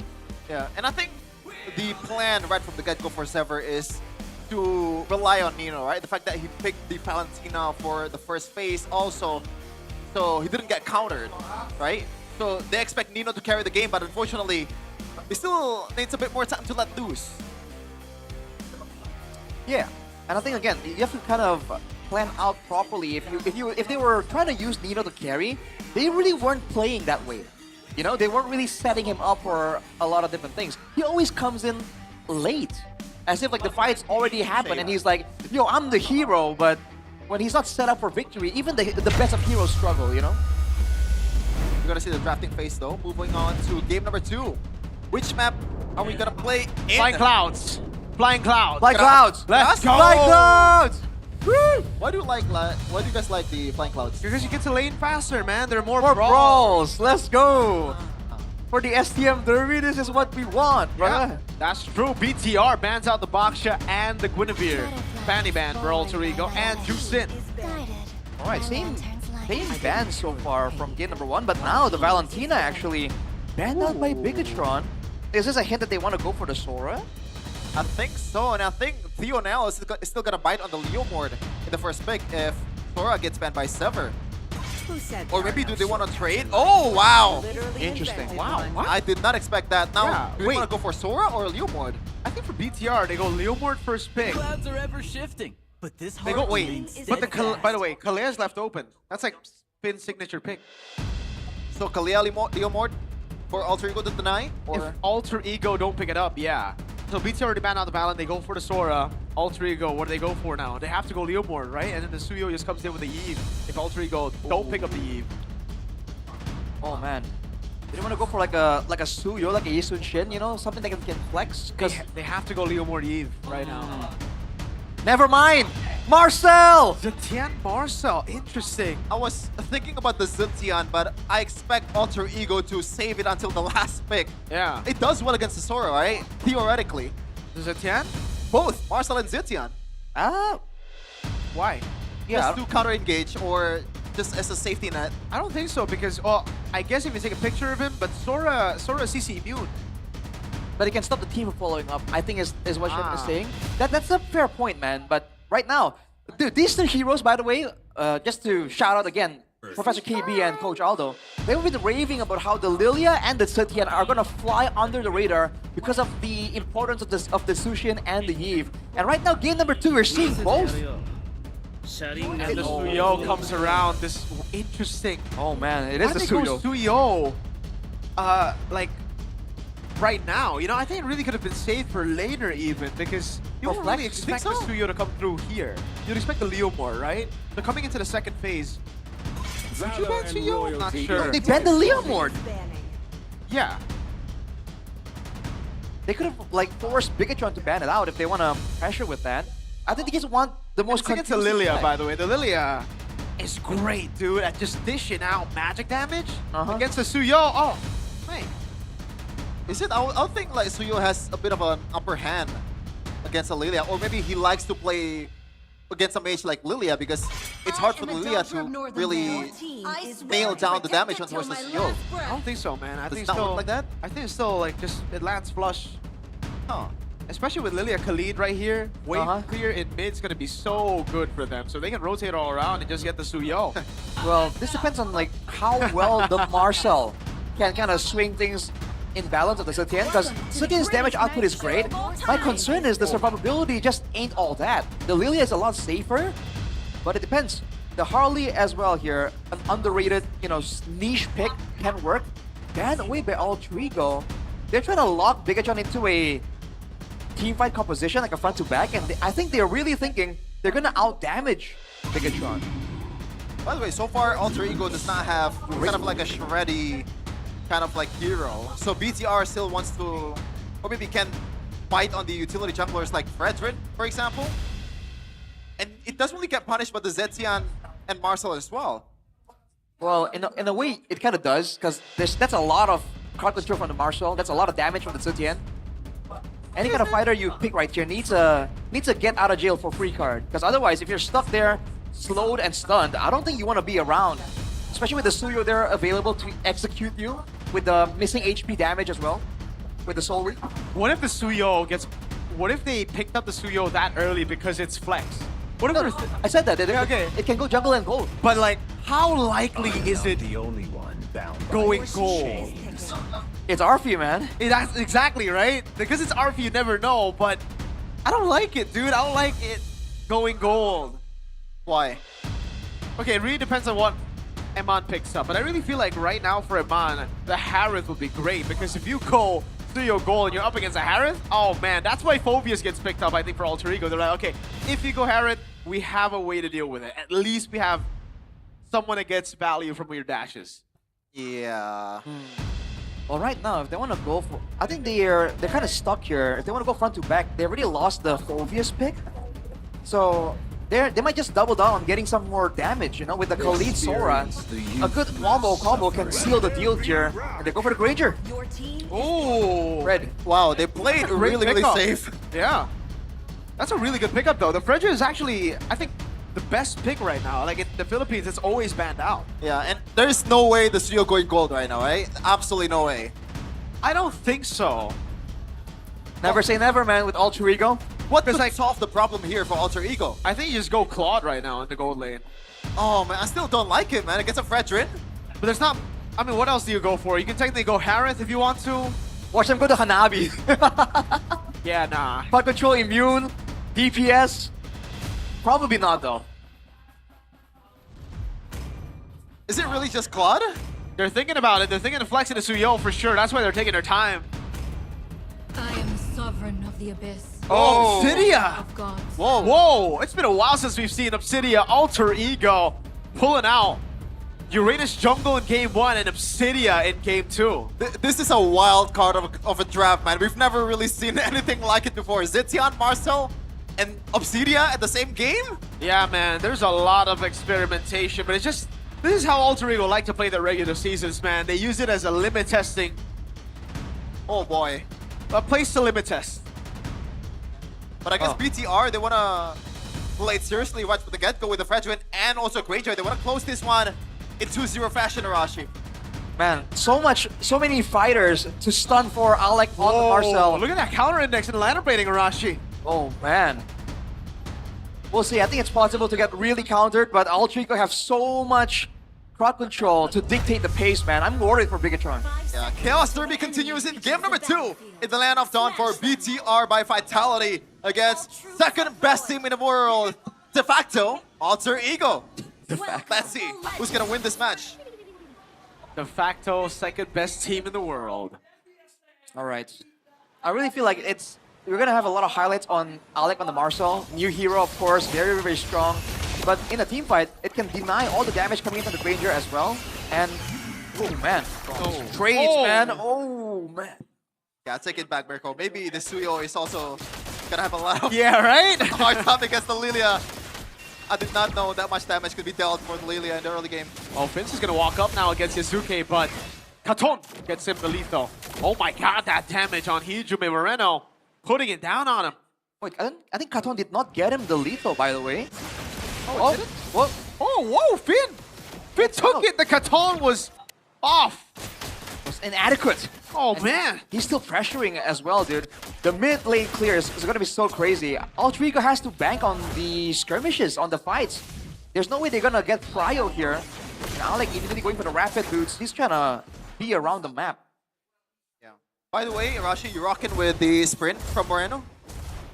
Sprint on Moreno, especially against all of the fighters here technically. I'm a big fan of the sprint on a mage. You know. Specific, situationally though. Against a comp like this, I think it might pay off well because Marcel on Alec can chase really, really well. His skills allow you to gain about 80-something% movement speed when you're moving towards an opponent. So sprint is going to allow Moreno to be a lot safer. By the way, folks, you can see here the utility of Marcel. Pretty much denying any kind of mirror and also damage straight from the Khalid. Look at that speed, dude. While getting Thunderbolt stacks. When he gets the Thunderbolt, it's going to be so good for him, dude, because you stack it up so easily. It just dawned on me. I think... Wait a minute. Yeah, Finn.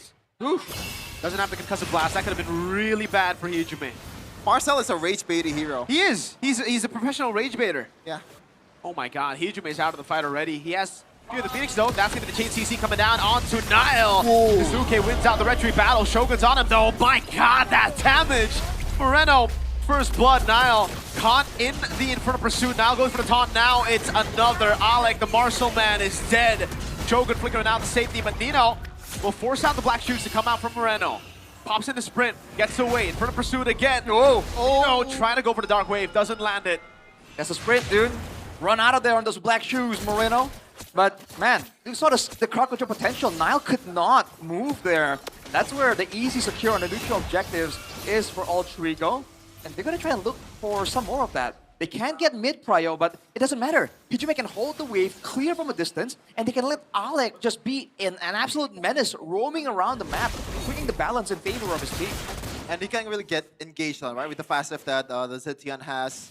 Fredrin, get out. Finn, if you wanted to go for the Raging Sandstorm, he's gonna get, knocked back. There you go, Alec being a menace.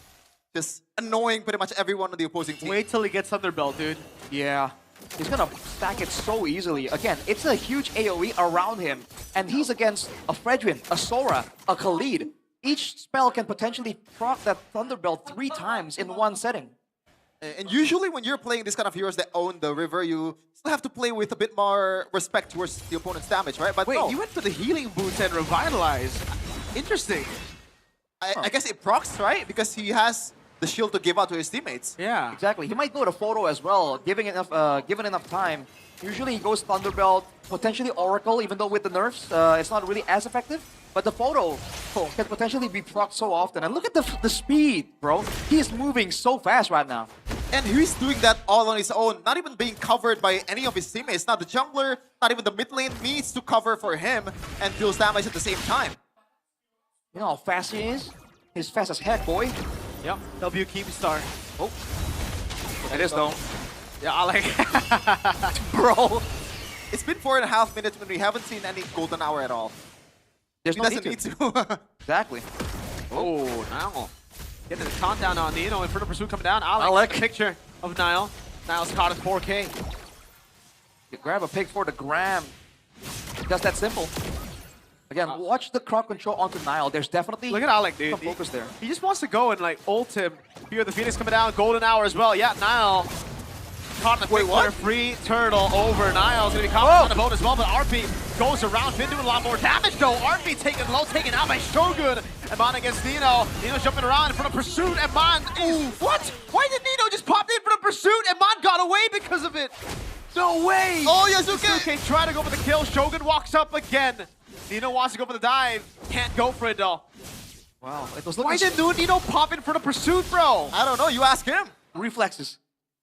I don't know, man. Maybe he was just tapping and it comes out.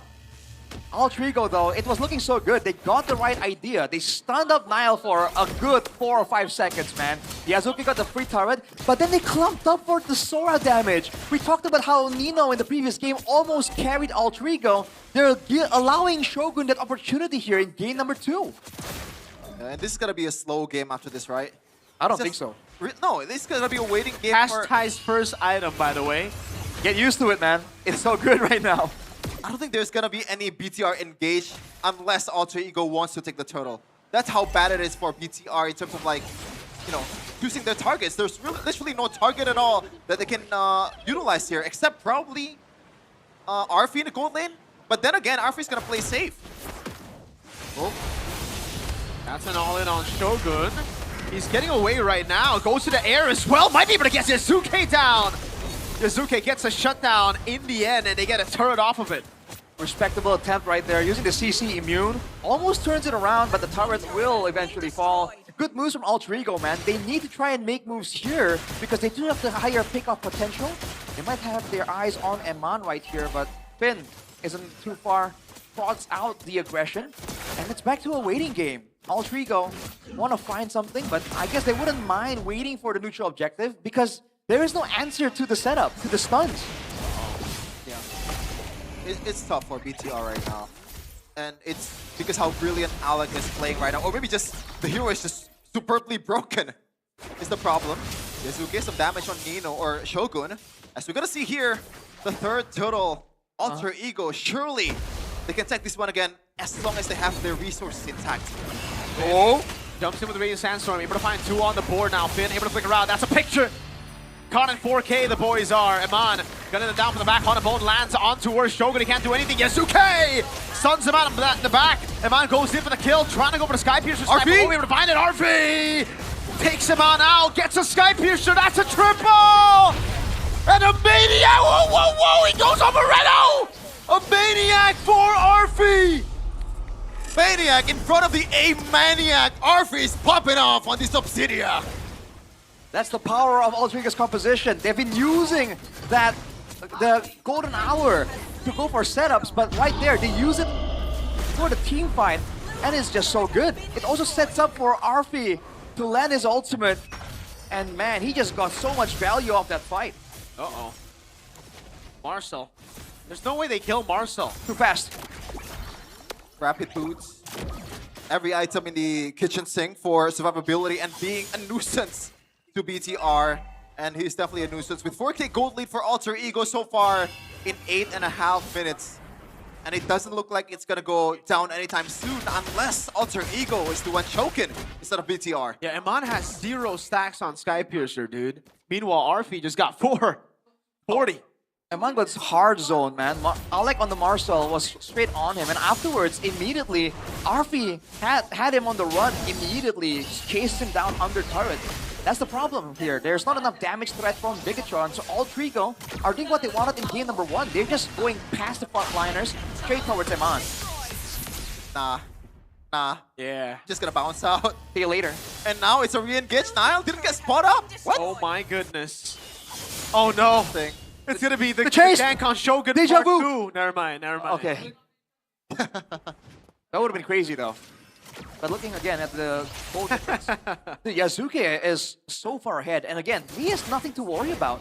And he has no urgency to try and get in the fights whatsoever. He can stay in the back and poke and make sure that he's just an absolute threat to the backline.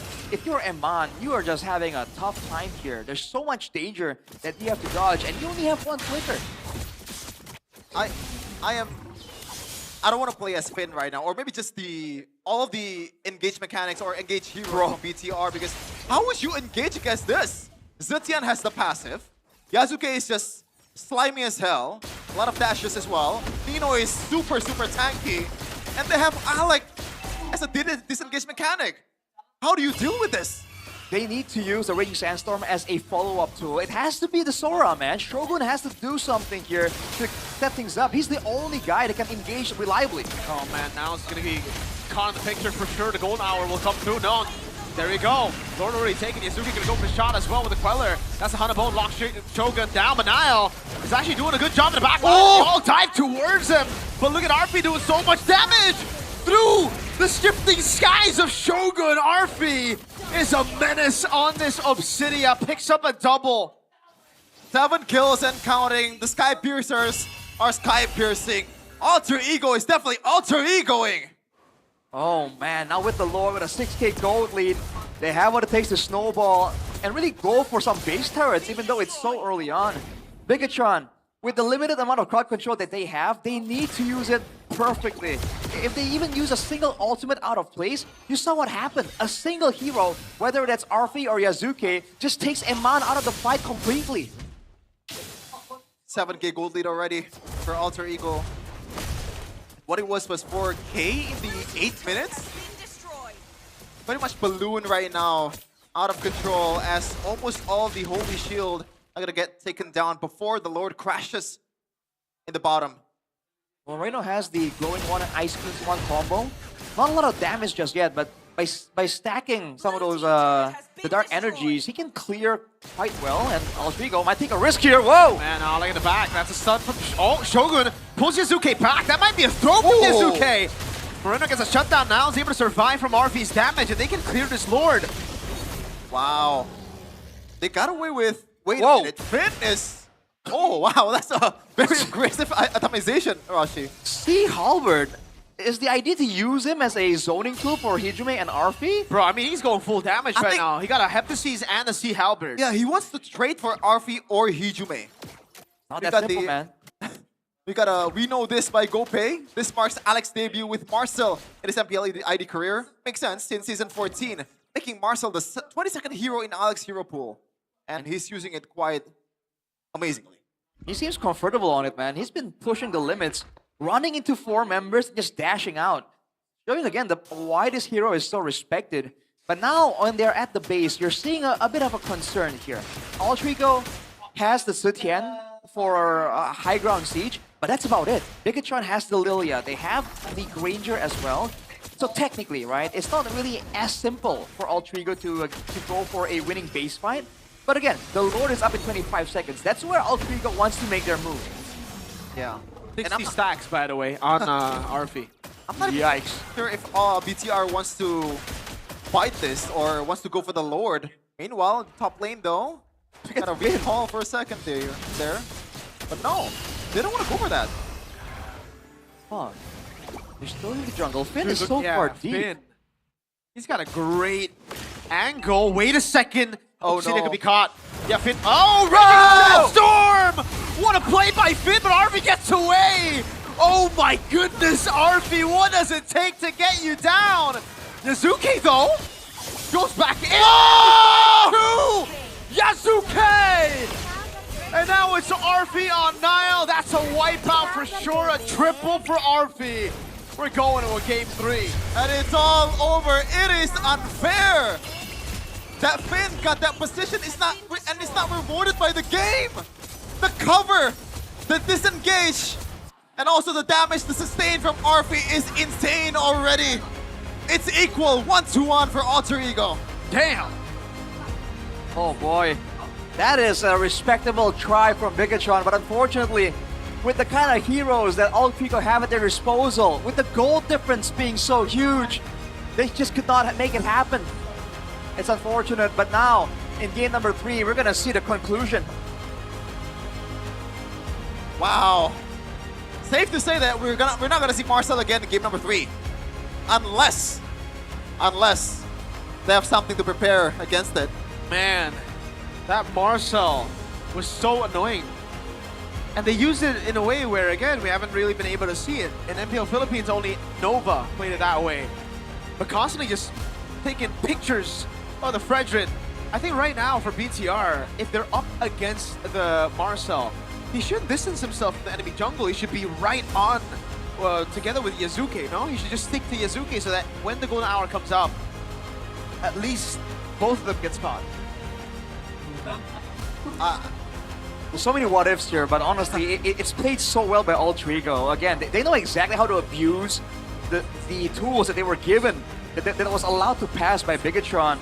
Even the golden matchup, the fact that Arfi is on the Obsidia, the mobile Obsidia, you saw Eman try so hard to punish him and Yasuke, and it's a losing case. no one could back up Eman there against Arfi and Yazuke. And even in the last fight, Yazuke seemed, you know, too low to make a difference, and he just got 2 kills out of nowhere. Is the studio just back? Yeah. And shout out to Hijume, by the way, with that Fury the Phoenix, very clutch to cover for all of his teammates. It's just, I feel so bad for Finn, man. He's already gambling on a damage build, you know, because he wants to shred. He wants to pretty much burst down the backliner, but he's not rewarded. Yeah. You can't really make up a better scenario than that. That was so beautiful. That Rage Sensor flicker was beautiful. He did it sideways to make sure that it doesn't get spotted mid animation. They did everything right there. I mean, that was what you wanted to do. When you have your back against the wall and you don't have the gold advantage, you don't have the positional advantage. You have to go for something surprising like that. And if it doesn't work out, it's better than just slowly but surely losing the game anyway. Yeah. Dude, I don't know how Arfi survived that. It was the photo. Yeah, photo. It was the photo revitalized. I mean, he's up, got many, I don't know how much gold he's up against Eman, man. And the Haskell's, presumably, that he built. 10-1-1, bro. Obsidia's sustain is very underrated. I mean, that's the part that's underrated, man. With the golden hour, right? You stop everything, and then you just get all the shields for your teammates before they can even react. So it's almost a guaranteed, like, turnaround tool if it's used that way. It's just unreal. You can see here in the replay, the early game BTR. They already lose out on that. In the mid game, it's even worse. RV got a Maniac against Aman out of all people. And now it's back to equal. 1-1. It's best of 1 from now on. And who's going to be the MVP? It is RV. Not with a Freya this time, with Obsidia. With 10-1-1 KDA. So he ain't a Freya merchant. Immediately, like, disapproving the rumors that he is a Freya merchant. Comes out swinging with the Obsidia. And again, it's so underrated how he's able to perform at such a high level on so many heroes. He played it mechanically sound. Fighter emblem. Yeah, blood. that's why. No Haskell's needed, by the way. Yeah. Amazing. As we're going to see the highlight here, set by official gaming phone Infinix. Right from the get-go, Alex being a big nuisance, winning out all the team fights. Nino is just doing his job, especially in the turtle fight, just jumping around. It seems like Phobius is here to stay in this meta. For sure, man. Front to back is looking so popular. I feel like Bigatron, if they really wanted to go for a front to back composition and abuse the Granger, abuse the Lilia, they really had to go for something else for Finn. On the Khalid, yes, he has lane prio, but they weren't able to use that lane prio to do anything much. And look at the movement here from Arfi and Yazuke. If you were Eman, it's just so difficult. They outburst you because they have the gold advantage, and they outmaneuver you with the movement speed, with the dashes, and there's just no right answer for you. Dang, dude. I mean, this fight also, it looked good initially, and then Shogun got out-damaged by Arfi, literally. Yeah. Like, my goodness. And out-sustained as well. Now we know what the Fighter Emblem and the Festival of Blood gets you as an Obsidia. My lord, the healing was nuts. And this combo, man, the Golden Look at Hour, Arfi, man! Golden Hour and the Fury of the Phoenix is such a cheat code. It's almost a surefire hit, you know, because you get stunned first by the Fury of the Phoenix, unless you flicker out of it. At that time, you're already down in resources. Dude, but Yasuke, the heroics. Yeah, for sure. I really think, Kevin, because I watched MPL Philippines week 1. Most of the Marcels, yeah, James Panks was amazing as well, but most of the Marcels were bad, except for Nova. Nova was also AP Brent with James Panks. And I think this Marcel's better. I think Revitalize might just be the way to go, dude. I mean, you really can't go wrong. You want to go Flicker, you want to go Revitalize. I think Revitalize with Green Roam and Photo is the way to go, dude. Maybe. You almost wonder, how would this play out if Finn was on the Kalea? We talked about how that was a potential pick. It's a signature pick as well. I feel like the healing would have helped, you know, with the peel for Arfi as well. But I just feel like Alter Ego leaned into the aggression, and Bigatron tried to kind of be an all-rounder, and they just got outmaneuvered. I mean, if you pick the Kalea, you're kind of playing right into Alter Ego's hands, right? Because usually when you're playing a Kalea, the usual counter, back then, TLID did it, is Zetian. Marcel can also do that as well. So, Kalea is not really the question, isn't it? Or is it out of the question? I don't know, man. It can shut down the Phobius. It can heal up the backliners, right? And technically, it's also like proper engage. We talked about how Finn on the Khalid really couldn't do much. That's where I'm coming from with this idea. See, I'm not sure what's the relation here between Marcel and Khalid, because so far, Finn, I haven't seen him once trying to just trade some damage with the Marcel. Is it not viable at all? Is that not how you play against a Marcel? Because now your utility as a Khalid to the early game is just gone. Yeah, I don't think you do it. I don't think you trade with the Marcel. But Marcel deals no damage, isn't it? Well, I think he disengages. That's the problem, Marcel right? doesn't want, he just doesn't fight you. But now you reset the cooldown, you can play a bit more aggressively for the next 12 seconds or something. What cooldown? The cooldown for the passive for Marcel. No, but then Marcel just walks around, and so all he does is walks around. Khalid needs to go and find like other things to do on the map. Yeah, I don't think you chase the Marcel. I think the Khalid works well when your opposing roamer wants to contest, and Alex like, oh, you're here? See you later. Rapid boots, right? That's true. Yeah, and by the way, this is 0-2-3 M1 on the Granger. This is something that we haven't seen at all so far. Can you blame him, dude? Yeah. Can you blame him? This is the worst Granger game for Iman, I think, in MPL ID, but might be in his career, man. Might be in his career. And that's saying a lot. Saying a whole lot for sure. And again, we talked about how Finn was shot down, Eman was shot down. How would you feel to be Nile, dude? You know you can contest the red tree, and you're just stuck in the frame, and you're like, bro, this is not fair. Let me 50-50, let me try and steal. At that point, you just try to do your best. You can't even do that. You can't even do that, bro. Yeah, it's hard. And by the way, Hijume is the one that's topping the damage chart as a Zetian. It's not really the damage kind of like mage that we expect. But it does amazing though. Yeah, it is. Especially if you build early Lightning Truncheon. Yep. Really great pick. I think it's like, so it's Yves, Jusin, and then if there's no Yves and Jusin, I would go Zetian. How about Lilia? I'll go Zetian before Lilia. Interesting. That might be a question for later though, because we're gonna throw it to our host. What's going on there? Is it Eterna? Is it Sabila? Is it Budek? One of our hosts. Menyaksikan untuk match pertama kita, walaupun hasilnya masih 1-1 di antara kedua tim, tapi semangat dari kedua tim pasti kita bisa rasakan di sini. Sebelum itu, MPL Arena, mana tepuk tangannya? Semangat yang luar biasa juga diberikan oleh teman-teman super fans di sini. Tapi sebelum kita lanjut ke game berikutnya, kita akan ngobrol-ngobrol di sini karena sudah ada salah satu talent veteran dan juga ada talent baru katanya di sini dari teman-teman Bigetron. Ada Fandi dan juga ada Dera. Hai. Tapi nggak cuma itu aja, yang gak kalah luar biasa ya. Di sini juga kita kedatangan sama dua super fans dari Alter Champs. Luar biasa sekali, langsung aja kita kasih tepuk tangannya, ini dia. Coba boleh bergeser sedikit? Oke baik, halo Fandi, Dera, apa kabar? Halo baik, ini nih. Halo baik, ini tadi bilangnya apa super fans?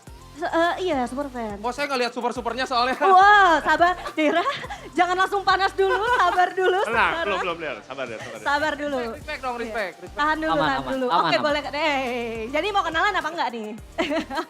Oke, baik, halo. Ale. Iya Ale, ini Ale. Ini? Pusat EVP Alter Champs. Juga Ciro. Ciro, oke baik lagi mana nih? Mungkin aku pengen ke Fandi dulu ya Ale ya. Fandi gimana nih setelah melihat match yang tadi? Ini bisa dibilang adalah derby STM pertama untuk di match pembuka di MPL Indonesia season 17. Betul, jadi ini derby STM Der. Ada pendapat nggak soal match tadi coba? Dari match tadi udah bagus ya, cuman mungkin kita ngasih peluang aja satu biar seru lah. Biar agak panas gitu kan. Biar lebih panas gitu biar ya. Biar super fansnya itu kerja. Oh baik. Jadi ini kan namanya derby STM. Ya. Berarti tauntingnya STM juga dong. Oke, ini kayaknya ya dari Fandi sama Dera udah gak sabar mau taunting kayaknya ya. Betul. Tapi bersabar dulu, ditahan dulu untuk tauntingnya. Aku pengen beralih ke Ale dulu. Halo Ale. Ya. Iya, gimana Ale setelah melihat match yang tadi? Sengaja sih, soalnya kan udah jauh-jauh dari Bandung ya. Oh, Masa ya pulang 2-0 setidaknya. Oke. Setidaknya satu sama dulu. Biar lama gamenya. Biar lama. Terus juga ya biar dia kangen aja sama tim lama mungkin. Biar nostalgia gitu ya. Balik ke Bang. Udah capek-capek pindah tim, tahu kan Kalau kalah juga di sana kan gak ada yang tahu kan. Kalau gini langsung diem kayaknya Fandi nih. Mungkin ada balasan. Enggak sih, gimana Der? Saya kan baru pertama kali kesini nih, mohon maaf ya. Oke. Cuman saya baru taunya kita tuh lawan siapa sih? Nah itu siapa? Siapa lawannya siapa gitu. Hei, tahan dulu ini kayaknya harus ditengahin ya mereka berdua ya. Tapi aku pengen nanya dulu nih, mungkin ke Fandi sama Dera. Gimana tadi melihat tim entrance dari BTR by Vitality? Oke, jadi tim entrance itu tadi yang kita masih di jalan sebenarnya waktu ini. Cuma lihat. Coba udah lihat ya. Mungkin harus lebih aura farming sih. Next, harus lebih. Nael tuh mukanya baik kan, harus lebih. Oh, bikin lebih fierce lagi, lebih garang lagi. Bener. Gitu ya. Sama lagunya sih oke sih, udah aman udah. Tapi udah keren Mantap banget tim ya. produksi. Waduh. Oke, Oh, itu kameranya ya? Baiklah. Mungkin kalau misalnya dari Ale, gimana nih Ale? Kira-kira ada nggak nih? Oh gantian katanya, boleh nggak apa-apa. Boleh. Emang dia nggak ada jawaban katanya. Oh nggak ada jawaban, jadi minta kamu yang carry gitu ya. Gimana setelah melihat gameplay dari tim Alter Ego sendiri, di game yang kedua bakal langsung kita mendapatkan maniak pertama nih untuk di season ini, gimana? Kayak tadi aja kata dia tadi. Emang gitu AE. Apa? Emang AE seperti itu? Tadi ngehargain ini aja. Ini siapa sih ini? Ini Oh. tadi. Kasih tahu Der. Gimana Dera? Sorry. Sesama tim aja berantem. Super fans kok berantem sama super fans yang lain. Enggak berantem. Tadinya tuh aku udah emosi banget pengen mukul. Cuman karena aku pria yang dewasa jadi aku pakai tangan kiri. Oh baik. Dera nih, ini adalah saatnya. Tadi kamu udah tahan-tahan untuk taunting. Apa yang ingin disampaikan nih? Jadi sebelum kita menang 2-1 mau ngomong apa Der? Dia katanya mau mukul saya ya. Saya nggak usah mukul, orang nanti juga tim saya yang mukul tim dia. Oh, parah sekali di sini ya. Oke, gantian. Alter Champs, jangan mau kalah. Cuma mau bilang aja, mimpi yang tinggi nggak apa-apa. Cuma kalau misalkan jatuh, berarti tidurnya kurang ke tengah. Oh, sama boleh nambahin nggak? Boleh. Kita mau minta maaf dulu ya, karena kalian kan kalah mau dipulangin ya, sorry. Sebelumnya minta maaf dulu ya Der ya. Sebelumnya juga minta maaf, ngayalnya jangan jauh-jauh. Oke. Takutnya kan capek-capek dari Bandung ya, nyampe Jakarta. Masih ketinggalan pikirannya di Bandung jadi ngayal menang. Oke, baiklah itu dia. Kita sudah melihat ya semangat dari kedua teman-teman kita ini, dari kedua super fans. Ada Fandi, ada Dera, ada teman-teman super fans juga dari Alter Champs. Tapi kita akan melihat nih bagaimana hasil dari match pertama kita hari ini. Pertandingan antara Alter Ego melawan BTR by Vitality. So langsung saja kita kembalikan kepada caster yang bertugas di sana. Take it away. W Fandi. That's Fandi. Right You met there. him? You met him? Yeah, I met him. You talked to him? Yeah, he's a Liverpool fan too. That I sucks. see. And a Ferrari fan too. That actually sucks. That actually sucks. I know nothing but F1 by the way. Yeah, and he's a Bigatron fan too. Oh, that's the You guys worst just like combo. red. Oh yeah, you're right. Yeah. You guys just like red, bro. Yeah. It's just that simple. Yeah. Why aren't you wearing red then? No, because like it's the first day. You don't wear red on the first day. Why? That's who? That's me. But why? Because you don't. Red is a color you wear on the second day. Oh, how about black though? Just like this one. Third day. Todak gaming chair. Talking about performance is not just about what happens in game. Having a comfortable setup plays a huge role in how you perform, and that's where Todak Throne. It's called Todak Throne, by the way. This is actually really nice cool. because of the lumbar support. Yeah, I'm feeling it, man. Lumbar support is You great. have lumbargo, Rashi? What? You have lumbargo? Lumbargo? Yeah. What is that? Isn't that the disease? I don't think When you so. have problems with your lumbar? Well, as gamers, right? You sit for quite a while, man. But this lumbar support is, I think it's very intuitive. Usually you have to kind of like lean a certain way. But with this chair, I just sat on it and it just works. So I'm very impressed. And this is a special MPL edition featuring everything from gaming chairs to exclusive apparel that you can check out directly at the Todak booth here in MPL Arena. If you're curious to explore the full collection, head over to their website at todak.id to browse the catalog and see the latest promotions. Because here, it's not just about the performance, it's about style coming together as one identity. Cultured by Todak. Culture. What's in your wallet? Look at this. What's this called? Todak. Swordfish, right? Swordfish. Yeah, they're the swordfishes, yes. Yes. They're no longer in MPL though, I believe. Yeah. They're in MPL. Technically. One way or another, they will be in the MPL. Interesting that they went for MPL Indonesia.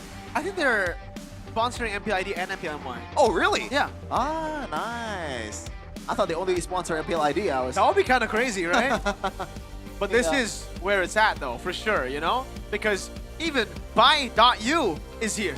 It's by you. Buy.u. Did you see the dot? Look at the dot. I see the dot. Look at the dot. But you don't say the dot. The dot is silent? Yeah, just like Hunter x Hunter. Ah, so you don't say the X. And by the way, Bayou, a unique provider that's actually real. What? You can really feel when gaming.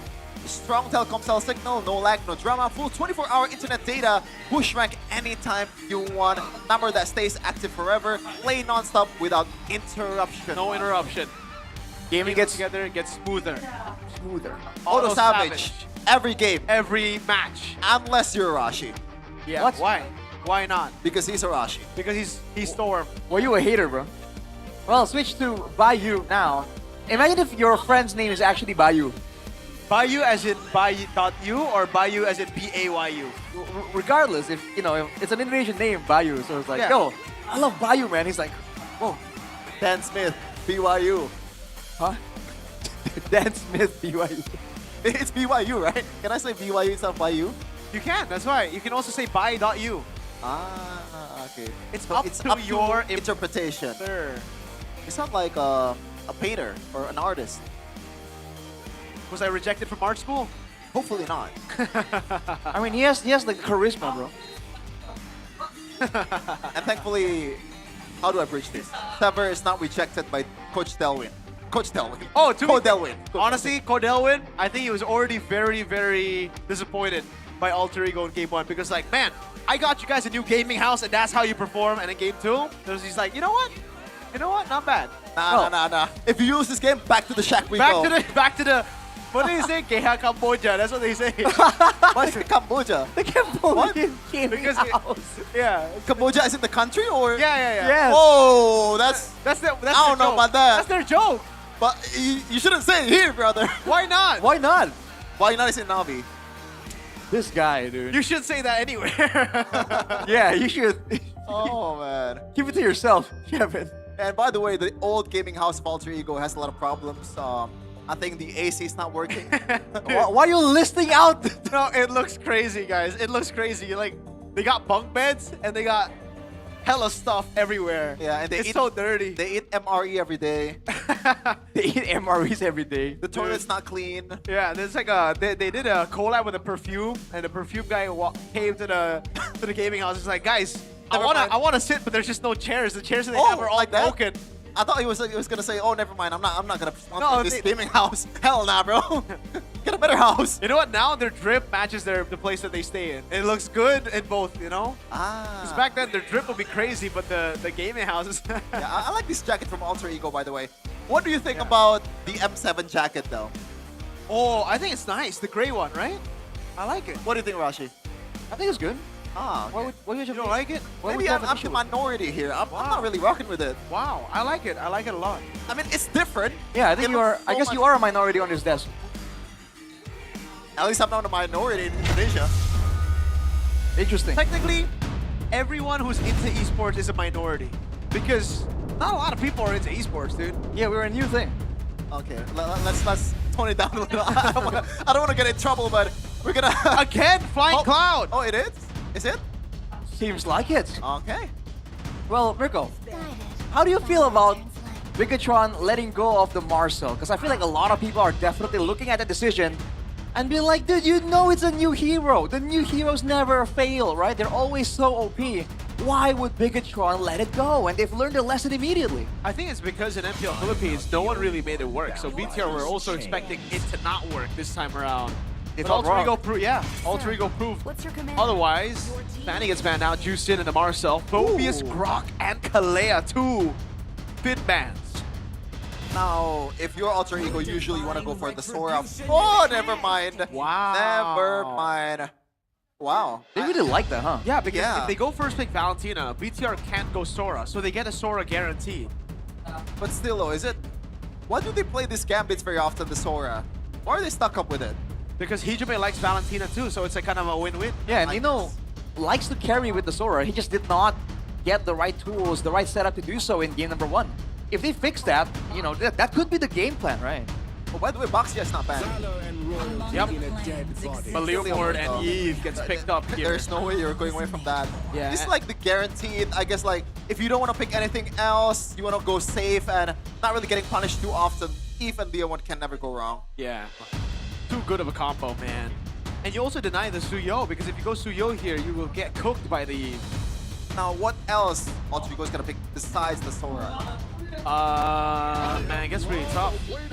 Oh, what? This wasn't banned out, yeah. Guinevere and the Lapu Lapu. Guinevere flex, technically, and the Lapu Lapu.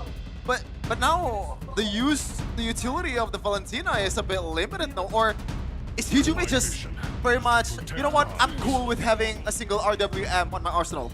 Dude, he just likes Valentina, so I think it's like just a win-win for Alter Ego. They can stop the Sora, they can make the Sora good, they can maybe pick the Sora, or they could just get Hijime comfort pick. Valentina is his Valentine. Well, okay. He hopes so. I think that is exactly the case. But now, again, Alter Ego, as always, as they have been, are the ones with the faster, more dynamic playmaking ability. Bigatron, they're just trying to run them down, right? So if Bigatron can get the ball rolling, I think Alter Ego might be in a bit of trouble. But what do they want to give to Iman here? This guy has been pressured all 3 games, to be honest. Is it time for Bigatron to try and get him something? Get a lane, a hero that can be safe, but also a hero that can kind of back him up?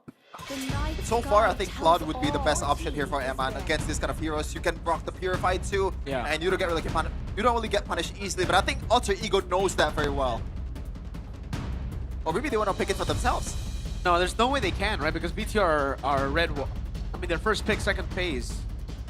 Unless. There's always an unless. Unless BTR don't pick it? Yeah.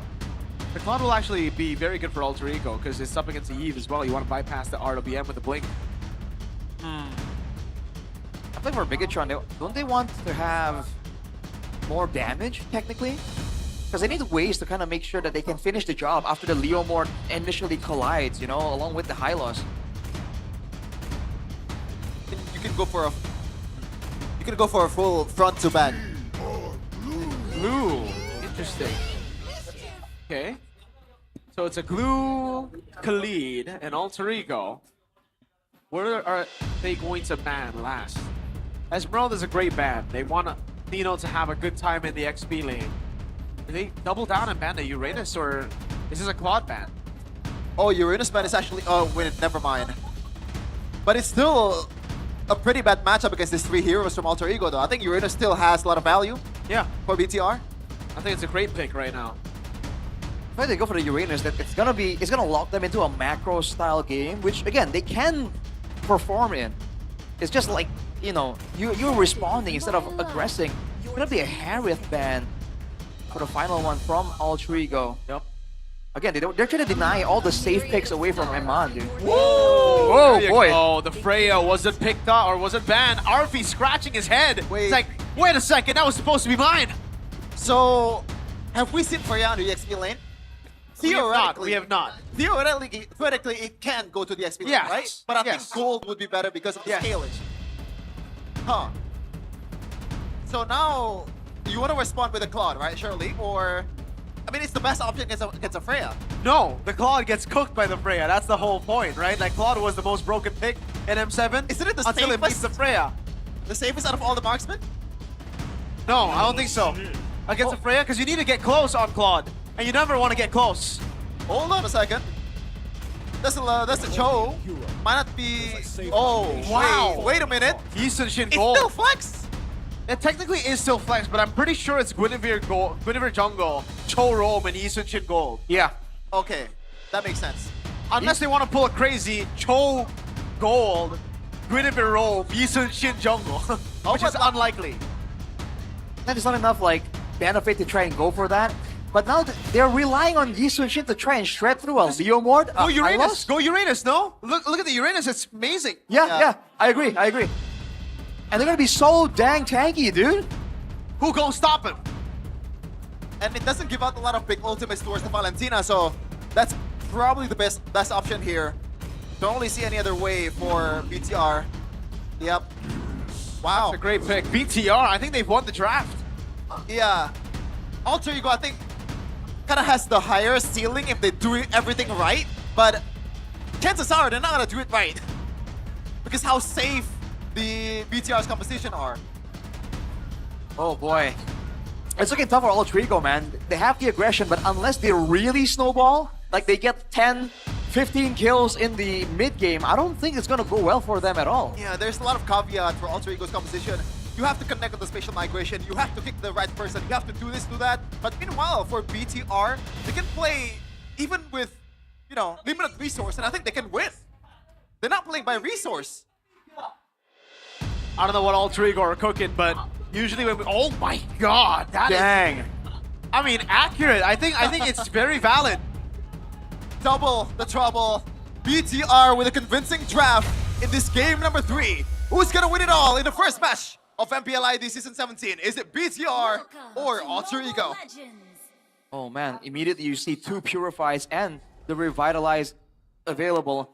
I feel like in a weird way, Finn is the guy that has to step up right here. If he is good with the spotting, if he is able to stop the engages coming in from Alter Ego, he can shut down the whole game plan. But if he gets focused down, he keeps losing his life, he might be the liability that can allow Alter Ego to really start snowballing. So he has a lot of pressure on his shoulders right now. Oh no. And he's only human. Yep. How the turntables. Oh, beautiful. Great spatial migration. Revitalize coming down though. Oh, now actually doesn't land that. Eman goes in. Yasuke's cooked. First blood to Eman on the Freya. You see that? Even if they do everything right, it's not always going to benefit them. Yeah, it gets spatial migration and it's them who gets cooked. I mean, again, you're in the early game against a high loss, against a Yves. You have to understand that the power spike for Alter Ego is in the mid game. If that spatial migration landed in the mid game, followed up by a Bravest Fighter, followed up by a Mountain Shocker, could be a different situation. But this is the problem. Alter Ego have to land combos right here. Bigatron, all they have to do is make sure that Alter Ego gets disrupted. They're making sure that Alter Ego can't really get the combos going, and they're fine. I would go as far as to say if Moreno does not have the RWM, BTR still wins the draft. That's how good I think BTR's draft is. But amplified by you, Rashi. Anything that you want to talk about? Bargain Hunter for Moreno, man. If he gets the early double one power spike, it's going to be so tough for all these fighters from Alter Ego to maneuver around. And they're already so maneuver reliant. So that's a good idea, I think, from the Maestro. Also interesting that Shogun is actually going for... Wait, is that an RWM in the mid lane? I think so. Yeah, it is an RWM in the mid lane. Hijume's poking out Moreno. As usual, you know, the Hijume things. You just ult instantly. Eman walks up, though, over on Hijume. Great kiting from Hijume. Oh, hang on a second. All right. The concern right now, though, is that Moreno doesn't really have a flicker to kind of head back away from. Now with the steed already. Now Nino missing out on the right. Oh, that's a Requiem from Nile. Oh! Not a Requiem, though. The all-in knockup as well. Eman gonna be cooked. Nino gets a triple kill on the Lapu Lapu. Oh, baby, that's a triple. It happened, Arashi. Everything connects, as you've suggested. Bigatron, they corral into the turtle pit, and they just got completely wrecked. We talked about how all they have to do is deny the combos, and they just handed it over to Alter Ego on a silver platter, dude. 3 kills on the Lapu Lapu. Nino is definitely happy with that result. The Lapu is just a lot different compared to the Sora. It's a bit more flexible, even. I think that's a really bad turn of events for Bigatron, to say the least. At least Nile got the turtle. That's the only saving grace that BTR has. But now, oh Yasuke, that was just a clone. BTR, apparently they're also trigger happy, Mirko. They are very trigger happy. Let's see here, only 400 gold lead for Alter Ego after that big win in the turtle pit. Eman is still playing a bit safe here, knowing that he's gonna be one of the targets for Alter Ego if Alter Ego wants to win the fight. Alright. Hijume now wants to be as aggressive as possible, and Finn on the high loss can't really punish that kind of aggression. Look at it, Emando, popping the ult, trying to clear, avoid any big plays. Again, Alter Ego have burst damage available with the Foul Requiem, with the Way of the Dragon. As long as Bigatron stay together, but not clumped up together, they still should have a winning argument here in the team fights. Yeah. Oh, Alec getting kicked out. Wow, he went for the kick onto the high-low still. I'm not too sure that's the best idea. Facial migration doesn't land. Yazuke now caught all alone with no escape. It's going to be Moreno who goes for the kill, but Shogun's the one who takes it. Nile gets away from the RWM, and Nino, he gets the triple. He's trying to go for more right now. He goes in and he finds another, but surely this will be a shutdown. Moreno flickers in to claim the shutdown. Oh man, and there you go. One window gone and the whole team is gone. One spatial migration missed, and that's gonna be the end of Alter Ego's potential. You saw the carry potential from Nino right there, but unfortunately now, given the shutdown to Moreno, the guy who's known to deal damage and carry from the mid lane, that's really not ideal at all. The turtle is still available, but you can see Bigatron are trying to space away and avoid giving away that combo again. Yazuke. Great position here. If he finds Nile, and he does, spatial migration, Battle Requiem, the all-in coming down from Nino as well. They're just going through these frontliners. RP with the rotation. Iman gonna be stunned up by Nino. Now the Mountain Shocker as well as Iman is still able to escape. Goes in for damage and is able to lifesteal back. Winning out the trade in the end. But 2 members are down for BTR. Yeah, and there's no conversion towards the total here as Shogun is just guarding the perimeter against Yazuke and Nino at the same time. Yazuke, gotta watch out, man. Maybe you wanna recall a bit here because Shogun definitely chasing right after you. Wait a second, Alter Ego, they were too low and Shogun is shooing away Yazuke. This could turn out to be a free turtle for Bigatron. Facial migration with Battle Requiem, I think that guarantees it, that it'll be free. There's no way Hijume commits the real world manipulation. Shogun purifies out of it, but Yazuke gets the kill. Yeah, the purifier was a bit late, man. Yeah, overstaying their welcome there, Shogun, but he does get the turtle, or the team gets the turtle. But now, Alter Ego, again, they have to do this over and over again, man. BTR definitely is starting to adapt to where Yazuke is going to come up from the map, right? Like, those kind of surprises can only happen once or twice. Unless. Well, again. Fool me once. Fool me twice. Well, we'll see how this goes on, man. Because for Bigatron, again, the difference is that they have so many tools to scout out. They can send Shogun, they can send Nile, they can even send Eman to a degree. He is not as vulnerable as he was in the first 2 games, right? He wants to bring the fight towards Alter Ego, if anything. Yeah. 7 and 6 in the kill count. Averaging 2 Pauldron, 1 minute. Get used to it, man. As always, man. It's always the first item for every roamer out there just to maybe limit the potential of the team fights of the opposing team. Now, Eman, do they want to go 1v1? Don't think He already so. went in with the Valkyrie's Ascent, though. Back to a waiting game. Both teams want to wait for that neutral objective. So interestingly enough, the game is not going in a quote-unquote brawl direction. Yeah, I mean, it's already pretty brawl. 7-6 in the first 7 minutes. Don't say it. There you go, Nino. Walks away. Alec. Whoa. Great way to drag it into the Battle Requiem. Finn go for the Revitalize, and they just get the kill on him, man. Finn with a glorious pathway.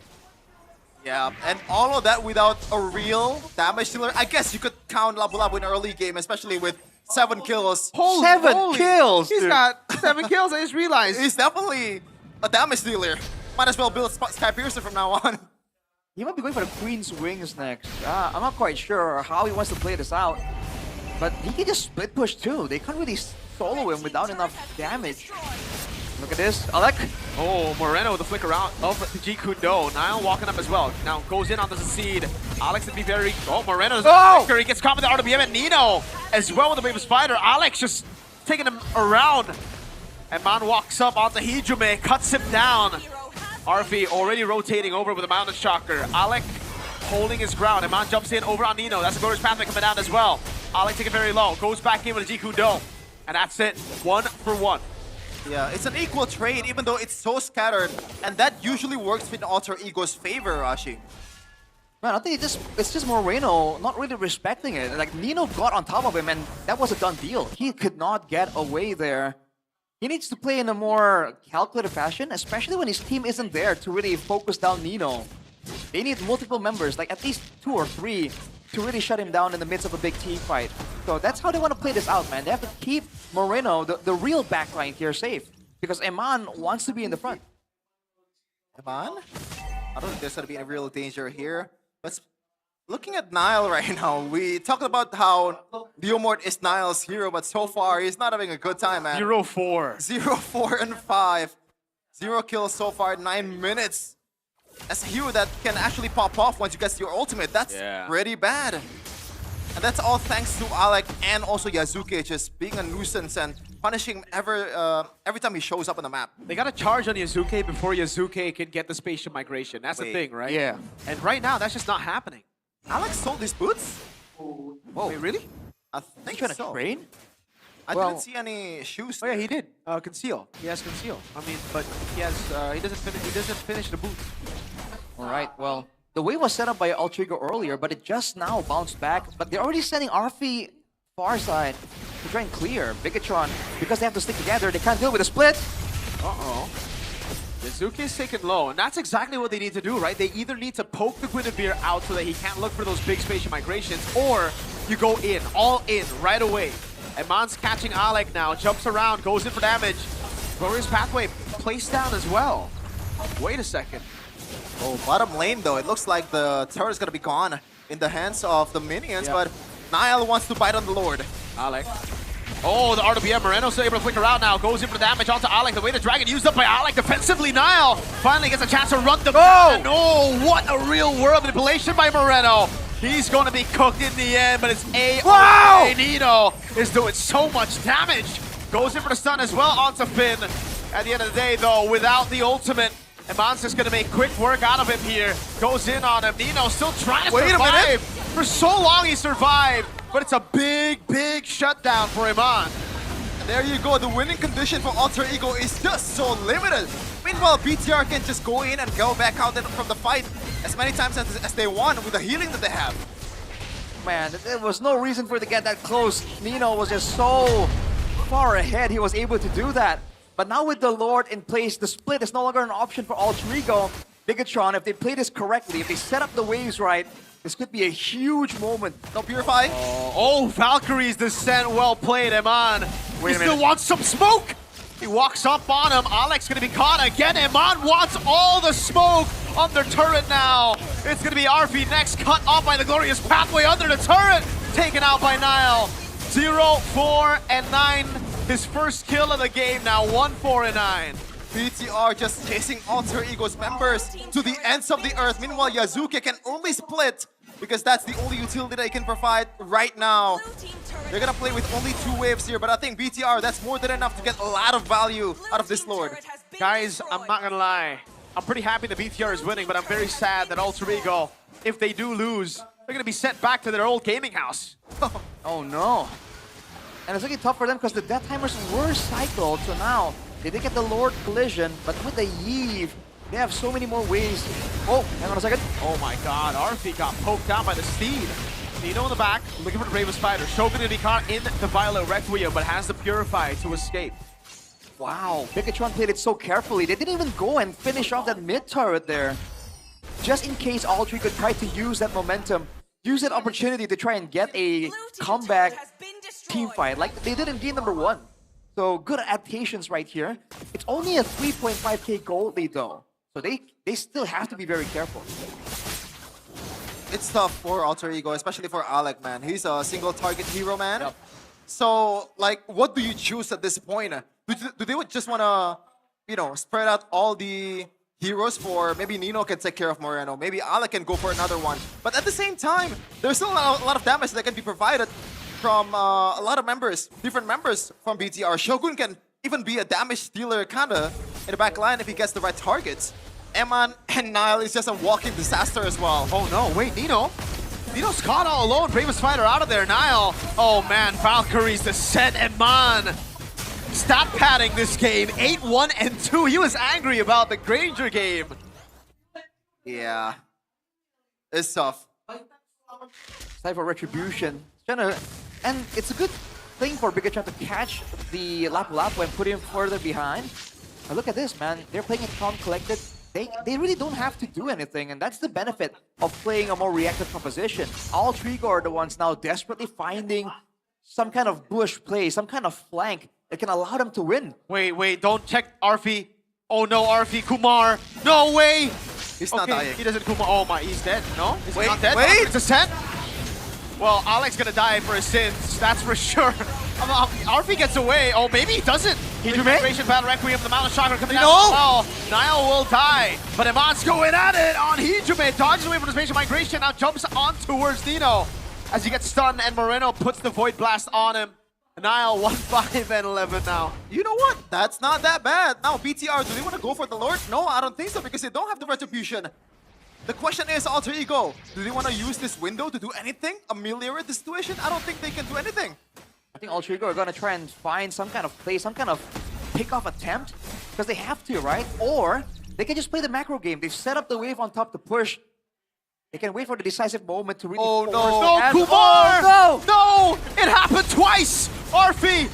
Wait, no! Way to set to the side. Iman with a Purify now gets stunned up. Iman is dead! Dino shuts him down. That's the main damage dealer. BTR out. Moreno trying to cut away. Yazuki doesn't land the Spatial Migration. Moreno spacing out. Yazuki's clone is low, but he's also very low. Moreno's chasing. Alec gonna be slowed down. Way the Dragon as well. Niall will surely take him out here. And they're gonna go straight to the Lord.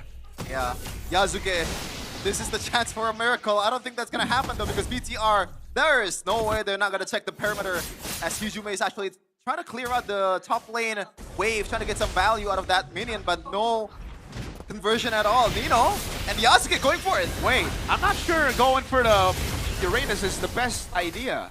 They already used Spatial Migration and Violet Requiem. Well, the Lord semi-reset it though, so there's a chance right here, Niall. Yasuke, Spatial Migration, Retribution from Niall on point though. Shogun zoning 3 members in the back now. Has the Consecration? No, it's on cooldown. Nino goes in for the stun, but it only lands on Finn. Eman, I thought he would go for that, honestly. Whoa. Yeah, I think BTR just want to play it safe because the Lord is coming out immediately after they killed it. Now Moreno is up at the right time. BTR, it's time to actually end this one right now. Wait. Look at this. You Kumar'd me and now I will Kumar you now. Eman is not a Kumar, man. Come on. No way he's falling for it. And again, RP doesn't really do enough damage to really one-shot him immediately either. But look at the segmented positioning of both teams. Oh. The Lord is actually getting chunked a lot in the mid lane. Now pops into Steed, and it will get a charge. That's a turret in the mid lane falling down. Another wave in the bottom lane, another wave up top that they're going to have to slowly build up. Eman clears out the bottom lane. It's a waiting game for both. Alter Ego waiting for the right opportunity to actually strike with the Spatial Migration if there is ever an opportunity to do so. But BTR, surely, they're not going to let them do that. Spatial Migration. Oh, it doesn't land. Moreno's spacing has been phenomenal, by the way. He's the maestro. I mean, he has to be if you're in a game like this, because he is literally one of the main targets for Alter Ego, and he's trying to dodge away from a Cho, a Yi Sun-shin, a Valentina. Like, the whole team can just jump on him, so he's hyper-aware. And look at this, man, with the wave, teams like Alter Ego are still able to defend. Even with the high ground advantage, quote-unquote, all available, all the battle spells available for Bigatron still, they were not hasty to push for something in the base of Alter Ego. Yeah, I think they're being super, super careful knowing what Alter Ego is capable of. And Alter Ego, gotta say, with how much we rant about how good BTR's draft in this game, they're not doing that bad in that defense. You know, they still have a lot of life here for the three-face mask. Yeah, I think it depends on how they want to play this out right now. The fact that Hijume can take the real manipulation as well, you saw that in the previous fight, it forced Moreno to flicker out. So that is the hidden DPS tool available to Alter Ego. And they have ways to kind of keep Bigatron in place when they go for it. Their main issue is just Shogun being so unkillable, walking around. He is pushing away Arfi, pushing away Hijume. And overall, Alter Ego, unless they have a 5-man attempt to take out this Uranus, they cannot pick him up without sacrificing a lot of ultimates that they will require to really have a say in some of these team fights. Even if they 5-man Shogun, I don't think that's a good trade because how much resources they're going to put. Yeah. And he has a Purify as well. Yeah. Alec, conceal. He's going to be looking for the play. Moreno was ready with the flicker there, I believe. He was for sure ready for the flicker there.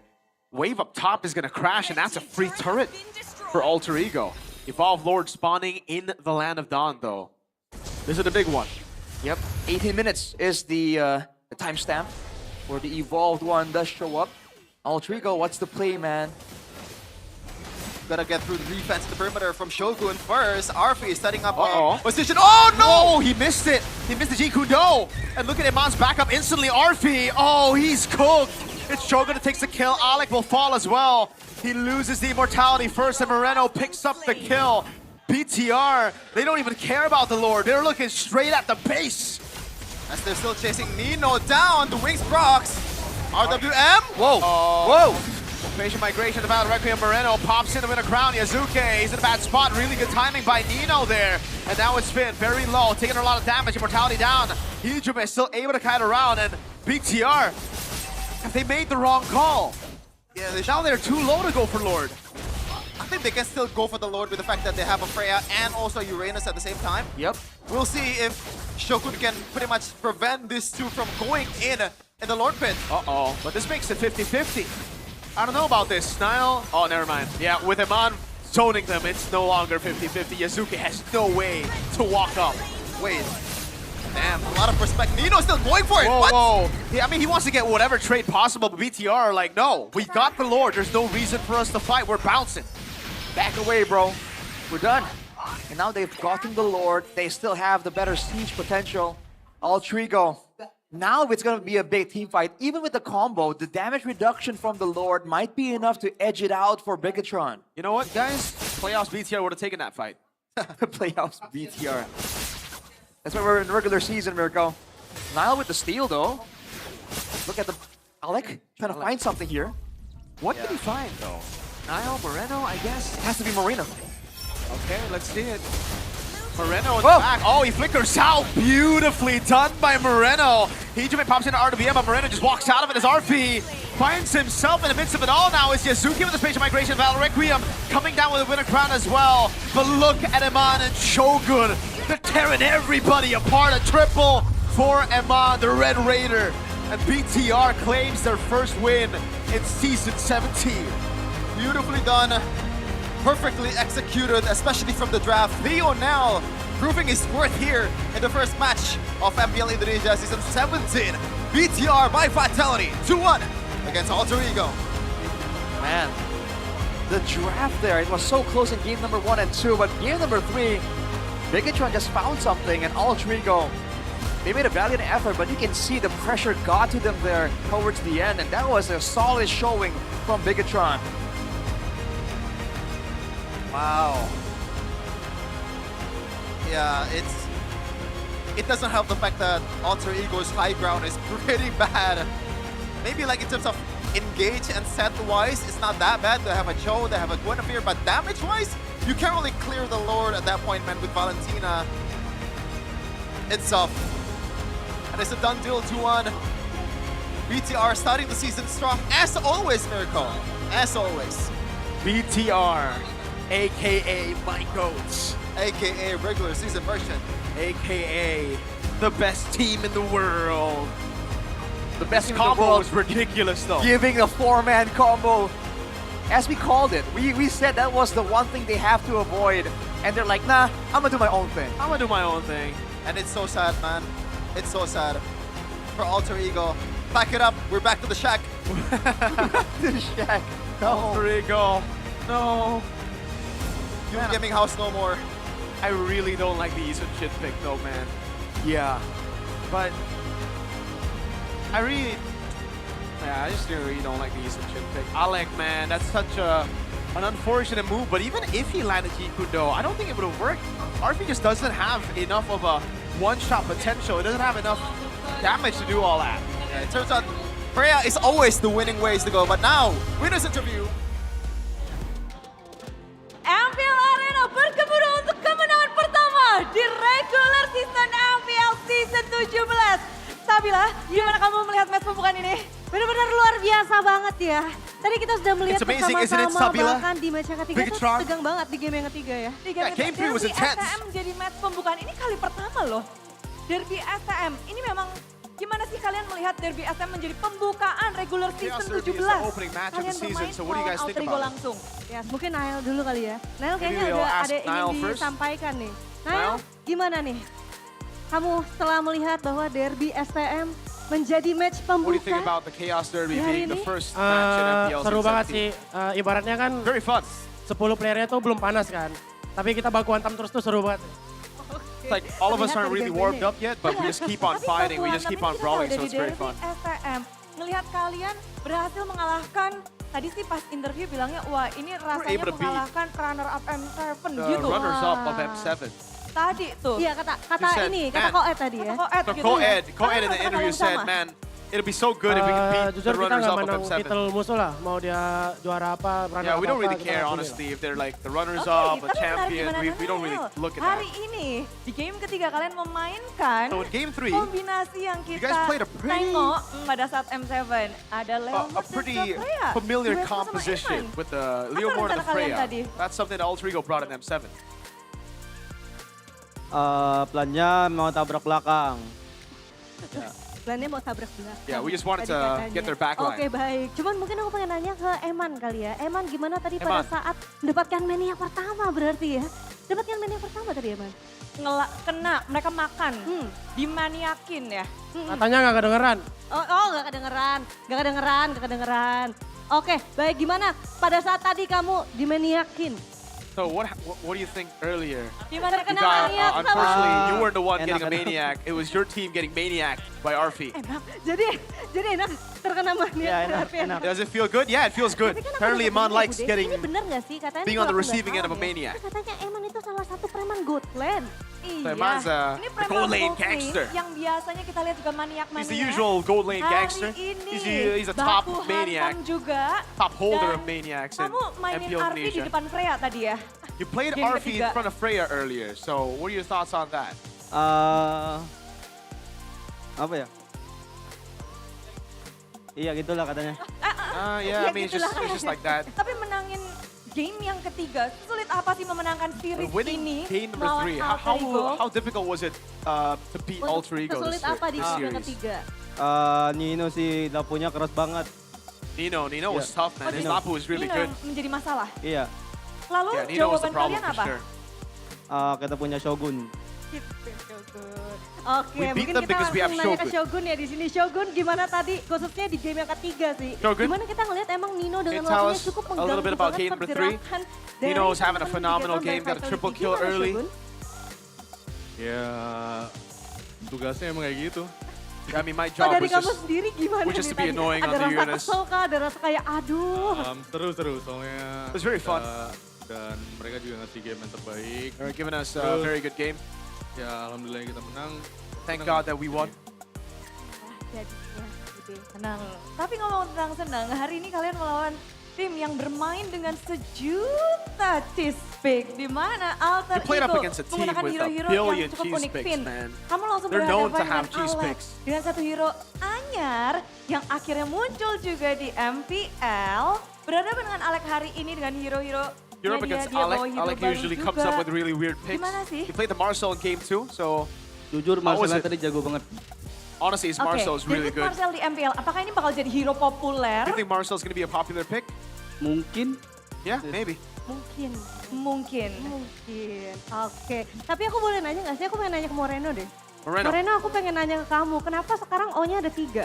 Moreno, why do you have Jadi 3 O's now? manggilnya udah nggak boleh Moreno, tapi Moreno gitu ya? Is it not Moreno? Is it Moreno now? Buat ini aja sih, validasi ke teman-teman. It's just for Jadi validation. yang pertama tuh, Niall jago banget. The first O is for, oh, Niall's really good. Yang kedua, The second, Eman jago banget. is Eman's really good. Ketiganya ya, Shogun sama Finn jago banget. Oh And then the baik, third O jadi is, nama baru, formula Shogun and baru, Finn are kemenangan really good. baru juga ya untuk Bigetron by Vitality ya.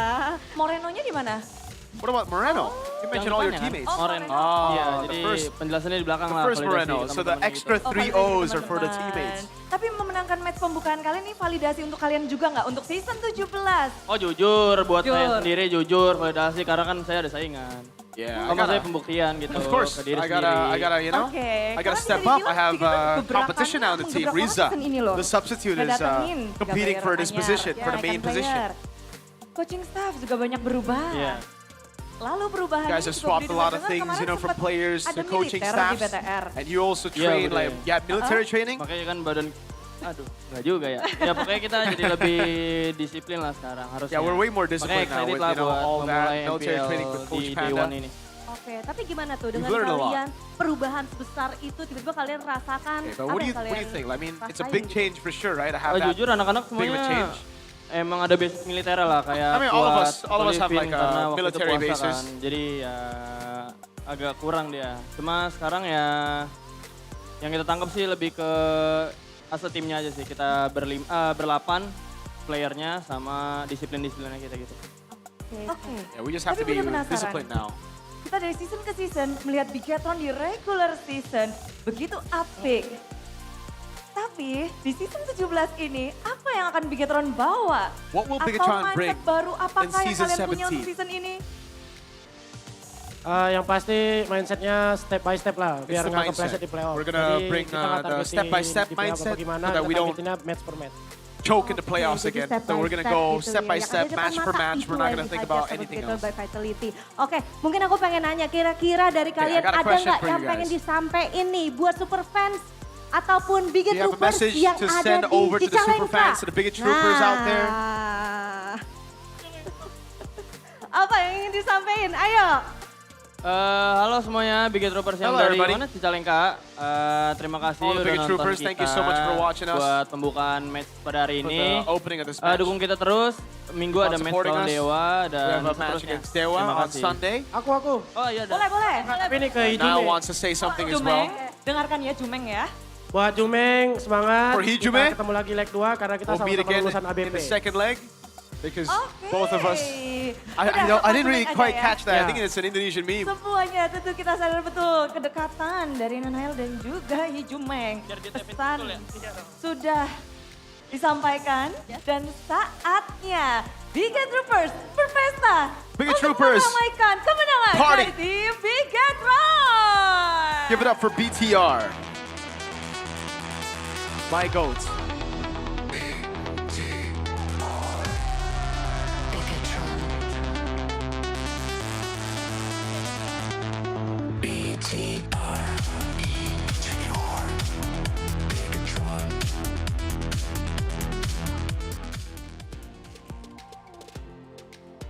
Hey hey, kesenangan tentunya bukan berakhir di sini saja karena di sini Bude dan juga Sabila akan memberikan kejutan bersama dengan GoPay. Inilah dia GoPay hadiah GG. Wow, pastinya setelah tadi kita udah tegang kan ya melihat match yang pertama betul-betul intens dari kedua tim. Sekarang saatnya kita bagi-bagi GoPay di sini Bude. Caranya gimana sih Bude? Caranya akan kita tunjukkan langsung di layar. Pokoknya caranya pasti kalian udah hafal apalagi tiap seasonnya bersama dengan GoPay.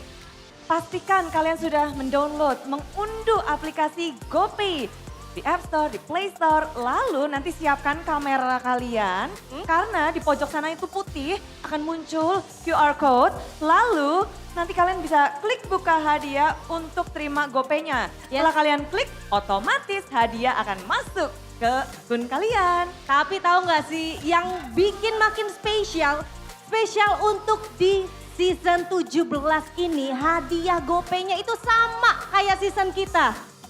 Wih. Betul, tahu dong jadi berapa? Tahu, 17 juta. 17 juta untuk total hadiah kita, luar biasa sekali pastinya ya. Jadi sama gitu loh Bude, sama kayak seasonnya. Aduh, memang GoPay ini baik banget. Tapi di sini udah lagi pada happy. Oh sweet, 17 juta untuk para super fans. Jadi bersiap-siap langsung aja gak sih Sabila? Oke, langsung aja ya. Kita akan hitung dalam 3, 2, 1. Ini dia. Langsung saja di scan. Mungkin nanti kalau ada yang dapat boleh dikasih tunjuk ya. Langsung aja dikasih tunjuk nih. Pamerin langsung. Oh. Weh, congratulations. Banyak banget nih, kayaknya semuanya langsung pada dapet di sini. Langsung ditunjukin semua smartphone-nya ya. Langsung pada dapat semuanya. Aduh, benar-benar luar biasa sekali. Dan pastinya Bude, karena tadi kita sudah kasih hadiah ya. Ini spesial dari GoPay. Gak cuman itu aja, kita juga ada nih hadiah menarik lainnya. Salah satunya adalah Perfect Turtle dan juga Difference 10K Gold. Nah, hadiah dari GoPay nambah ya. Nambah lagi Bude hadiah dari GoPay-nya. Caranya gimana? Nanti kalau misalnya kalian melihat nih ada perfect turtle ataupun different 10K gold-nya. Nah kalian langsung cek aja ke sosial media dari MPL Indonesia. Asik, makin happy pastinya di MPL Indonesia Season 17. Namun kita tentu nggak mau kelewatan dan ingin mencari tahu bagaimana caranya Bigetron memenangkan match perdana di MPL Indonesia Season 17. Langsung saja, caster, monggo.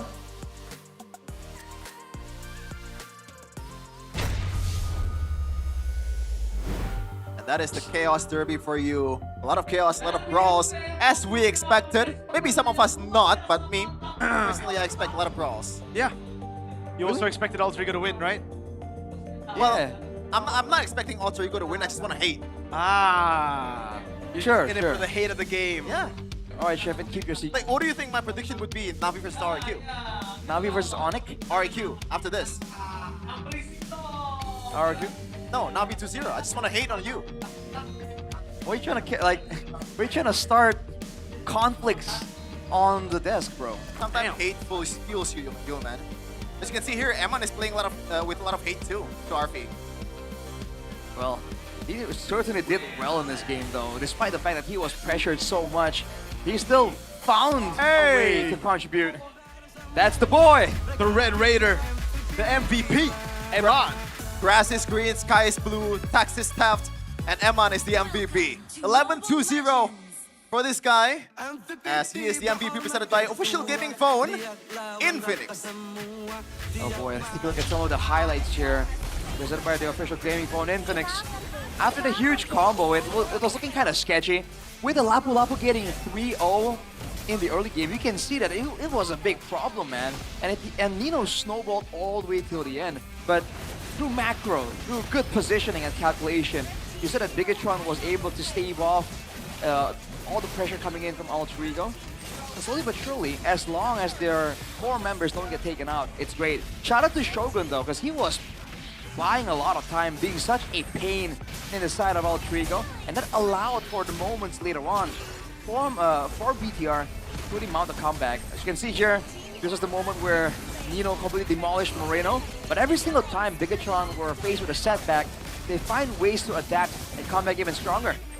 And again, they position themselves, they know their win conditions, they know they want to front to back without Alter Ego finding ways to burst their backline. So when they are able to scout so well and slowly but surely chase down, especially in the later stages of the game, when the map is fully open for them, it's almost like they almost got baited into an overchase scenario, but they're showing the maturity, man. Yeah, I think in the draft, it was initially not that bad for Alter Ego at the start until the Freya got picked, and there is really no counter in the lane, and they picked out the Yisun Shin. Not really the greatest option there. I don't even know what you would go for instead of the Yisun Shin. It's bad either way. Yeah, I think it would be bad either way, right? Because any marksman you go for, you're going to be cooked by Moreno. And the only marksman that wouldn't be cooked by Moreno would be like a Harry. But then you get cooked, oh sorry, a Claude. But then you would be cooked by the Freya. Yeah. I'm not sure why. Wait, did the Esmeralda ban coming in through the last... The Alter Ego banned out the Esmeralda. Yeah, in the second phase. The fourth ban, Yeah. literally the last one. Okay. No, not the last one, the fourth one. Second from last. So... Esme and then Harith. Huh. Okay. Why? Why? Wait, I'm kind of confused. Alter Ego banned the Esmeralda, right? Yes. Yes. And then the BTR picked the Freya. Yeah. Why would they do that, Alter Ego? I think they were thinking of the Lapu matchup, not really about the Freya matchup. They were thinking, okay, we want to ban the Esmeralda because we want Lapu to do well. So it's kind of an oversight from Zephyr. I think so, and I think if they did want to ban the Esmeralda, they should have banned the Esmeralda with Uranus, right? Because we saw the Uranus, we expected the Uranus, and we saw it. They picked it up. And you can see damage dealt. Dang, that's a lot of damage. 73k for the tank. Just Uranus things, man. When he's just there zoning the whole backline, you don't feel it, but the damage definitely adds up. Not to mention with the Purify, this is why I like Uranus, just to go with a Purify, a Vengeance, whatever. As anything but the Flicker, you know, because I feel like it just makes it so difficult. Every single time they want to focus on Shogun and try and get a punish, he always gets away at the right moment. So despite the fact that he was so annoying, I believe he had one death throughout the whole game. That's just clutch presence, you know? And as you can see, right, that was the nail in the coffin. It's already bad in the first place with Freya getting picked by Bigatron. Then Uranus comes in against a Yusunshin, against a Valentina, which is not really a shredder. And the late matchup is Lapu Lapu. So now, like, what is gonna take care of the Uranus? Like, a lot of times, Alter Ego chooses to pretty much ignore the Uranus, but you can't really do that, you know, every time. And shout out to Nino, by the way. He's topping the damage dealt and also damage tanked at the same time. He gave it his all. He did, dude. My God. He was 7-1. Yeah, I mean, Nino, well, Imam mentioned in the interview as well, you know, Nino gave us the most trouble. That guy's Lapu is ridiculous. Yeah. It's all snowballing from that single turtle fight, right? Yeah. You get the early War Axe, you get the early Snowball, then it's hard for you to get solved. But at the end of the day, Nino is a one-window hero. He needs the ultimate to be able to provide damage. Even while Eman, all he does is just tap the second skill or something, and the basic attack. Well, yeah, he needs the ultimate, but not as much as Nino. Which is why I thought they were going to play more for Nino in the past 2 games before this. I mean, we can ask who is responsible for that loss for Alter Ego's loser interview. Who's going to be there? Mau ngobrol-ngobrol dikit kali ya Boleh. atas kekalahan tadi di match sebelumnya lawan BTR. Langsung aja nggak mau bilang ini salah Navari, apa gimana? You want to blame Navari for this? Oh, ini, No, ini not salah Navari. server I'll kali take the ini. blame for this Kenapa one. bisa ngomong salah server? Why is it Zephyr's fault? Dari segi draft kayaknya mungkin beberapa mungkin kita bisa lihat. I think in the drafts I can Oke, be a berarti lot dari segi better. draft. Kita mau lebih spesifik nggak? Mungkin kita lagi ngomongin game yang Can we go ketiga specific? mungkin atau game With yang specifics, mana nih? game 3? Was it game 3? Masih di tahap ini ya kali yang ya. Anak-anak masih tahap adaptasi lagi. Yeah, we're just in a Udah lama ya. adaptation phase again. Udah lama nggak turnamen, mungkin jadi view-nya So we're kayak still lupa adapting. gimana It's been a sih while kayak since we've mindsetnya played pas in the lagi tournament. mentalitinya di dalam A whole 2 months of MPL break. Berarti So adaptasi we're mental di readapting. stage. Benar. Kalau misalkan kita lagi Adapting ngomongin to the adaptasi mental meta, on stage. itu What jadi about the faktor meta? nggak mungkin? Bisa jadi juga. Yeah, maybe. Bisa juga mungkin kita In the meta we need to adapt as well. Gimana ya, terlalu gosong lah cookingnya lah.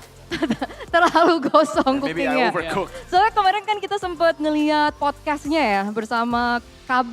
Terus We saw kan a Zephyr bilang podcast setiap with kekalahan itu KB, menjadi sesuatu yang with you. positif untuk Alter And, Ego. You said Ini losing is a include positive thing for kekalahan Alter tadi Ego. juga. So what do you think? Bagus banget kan, This loss jadi kayak mereka is it nggak good ngerasa for you? oh gua ini M7 Grand Finalist ya kan.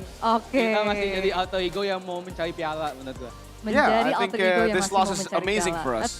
That's wise words, Because Coach. That's wise we're words. the M7 Kalau Grand misalkan Finalists, kita but we still have to work hard. Mungkin adaptationnya itu masih ongoing dan apakah mungkin BTR juga udah mulai ngebaca gameplay dari Have Alter BTR Ego? read your gameplay? Sebenarnya kalau untuk ngomong baca gameplay kan ada susah ya. Soalnya Talking kita about berdua reading sama-sama our nggak ada gameplay, that's a datanya bit kan. difficult. Ya kan. Mungkin BTR lebih ready aja sih. Maybe dibandingin BTR Alter just Ego. more ready. Oke, not BTR that lebih they ready. read us. Ada nggak mungkin pesan untuk para Alter Champs? You have a message to the Ultra Champs? To the Ultra Sorry, Champs? kita Sorry. nggak berhasil menang, terus semoga We couldn't win? Spesifiknya untuk Alter Champs yang mungkin ada di Sentul sekarang. Specifically to the Dari Sentul. Ultra Iya. Champs who are in Sentul. Maaf banget ya, udah datang-datang. Thank you to the Ultra Champs. Very sorry that you came all this way just for us to lose. It is what it is sih. It is what Proses it ya. is, but it is Proses a masih process. positif Every dong. season it's going to be a process for us. Positif. But it's a Tapi positive sebelum take aku for lepas us. Coach Zephyr, aku penasaran sih. Soalnya kan pasti I'm kita curious, lihat Coach. winning momentnya tuh. Terus habis itu kita ngeliat tuh ada beberapa player dari Alter Ego tuh kayak kok kayaknya murung banget. Itu kenapa? Abis dimarahin sama Coach? Apa gimana tuh? Were the players, Enggak sih, did you emang scold the beberapa players dia sakit earlier? perut, ada yang matanya lagi kayak kedut-kedut gitu. Kedut-kedut? Jadi, iya. Nah, they just, Okay. they're closing their eyes, they're angry, they haven't Oke, eaten. get well soon ya berarti ya Get well untuk soon, ya. player-player Alter Ego ya. Iya. Semoga kedut-kedutnya cepet beres, pulih. Ya udah kalau begitu, thank you so much Coach Zephyr Okay. sekali lagi dan If kita that's it, akan thank you so lempar much, kembali Coach ke podcast. Zephyr. Silakan.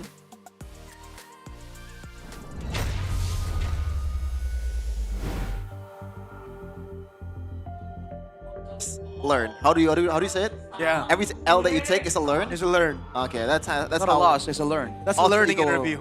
Ah, okay. The learner's interview. The learner's interview. And thankfully, Alter Ego has some of the best fans in ID. You know, I don't think they're gonna be mad about this performance. They're gonna be like, oh, you know what? It's a loss. It happens. I mean, we just almost beat Aurora PH. Well, not really. Bro, last season they came in as 5th place, I think. in the regular season. Are They got to the finals. Really? Yeah. Huh. But they were hot later part of the season, right? Exactly. Beating Onyx, beating pretty much everyone. Exactly. But They were hot. they came in I did fifth not. to the playoffs, so they learned a lot through the regular season. And that's what's so scary about Altrigo. As much as Bigatron was adapting, you can bet that the next time we see Altrigo, they won't make the same mistakes. You know, this is a guy, Professor X is a guy that does reviews. We've seen some of the behind-the-scenes footage. This guy doesn't let games go by without gaining from it. So, which is why the whole learning thing, it's a bit of a meme, but with Altrigo, I feel like it's really true. But for Altrigo, it's not learning, it's luck. They're a lucky team. What? And hopefully you're lucky enough to, get some tickets to MPL Arena, because for those of you who consider yourself super fans of MPL, or any teams out there, or true lovers of Mobile Legends Professional League, you absolutely have to come and watch MPL Season 17 live in MPL Arena. Experience the electrifying atmosphere. As you see earlier, the super fans just banging on the drums. Yep. Why would you not want to join that? Together with other super fans, plus enjoy all the excitements and giveaways you can get by attending in person. You can see there the PPG, Bagi-Bagi GoPay. That means GoPay is giving away money for free. Yes, sir. Free moolah. How do you buy the tickets though? If you want to buy the tickets, go to id-mpl.com/tickets. Head over there, choose which match you want to watch, and don't forget to show up on match day, because if you don't show up on match day, then your ticket will be this useless thing. What are you doing? That's a baby face if I ever see one. Or maybe the makeup. Which one? The right one. Kyo? Kyo. He looks different, I feel like. What happened to him? So it's a bad thing? Maybe I'm recalling a different Kyo. Ah, okay. Maybe There's we'll only see. one Kyo, no? There's only ever No, been it's one a Kyo. it's a different kind of Kyo. It's a resurging kind of Kyo. It's a. What are you saying? Why are you making things up? What the Why are you heck? putting words in his mouth? I've been doing I that for was the so longest time. confused, like, what was man on about? What? I'm your spokesperson. You're not doing a great job. Would you want him as your spokesperson, Rashi? Absolutely not. Rashi hates RQ. Hey. You're gonna see though, RQ's Navi after this. That's a good in match. MPL Indonesia Season 17. No, we own this yet. No, we own this. That's Yeah, for later. okay, that's for later.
Di tim yang paling susah itu nyatuin semua di tengah perubahan yang nggak ada habisnya. Kami bukan lemah, kami cuma belum searah.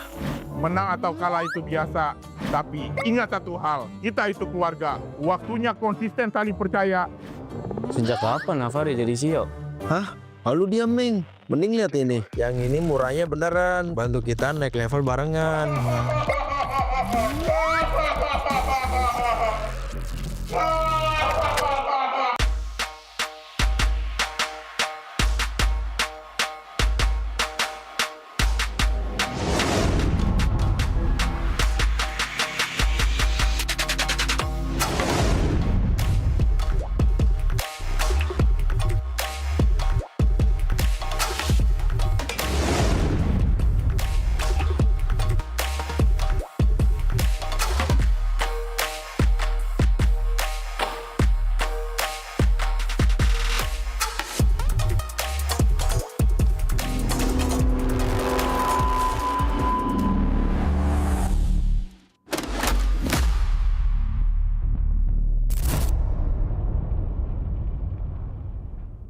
Tak ada hari tanpa mabar.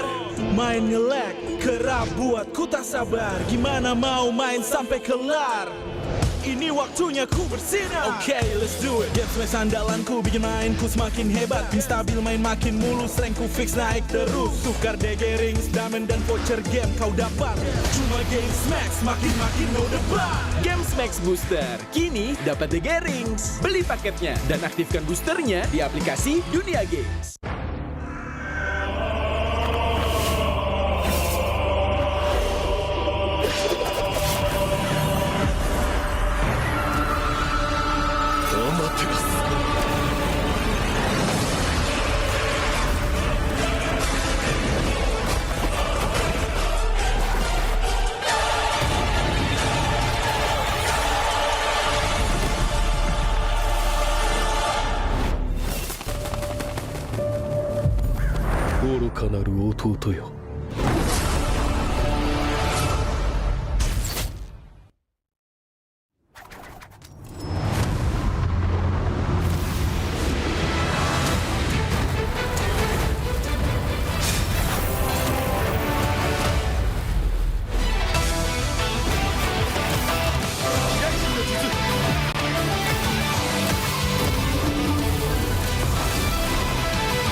Sabar bebek.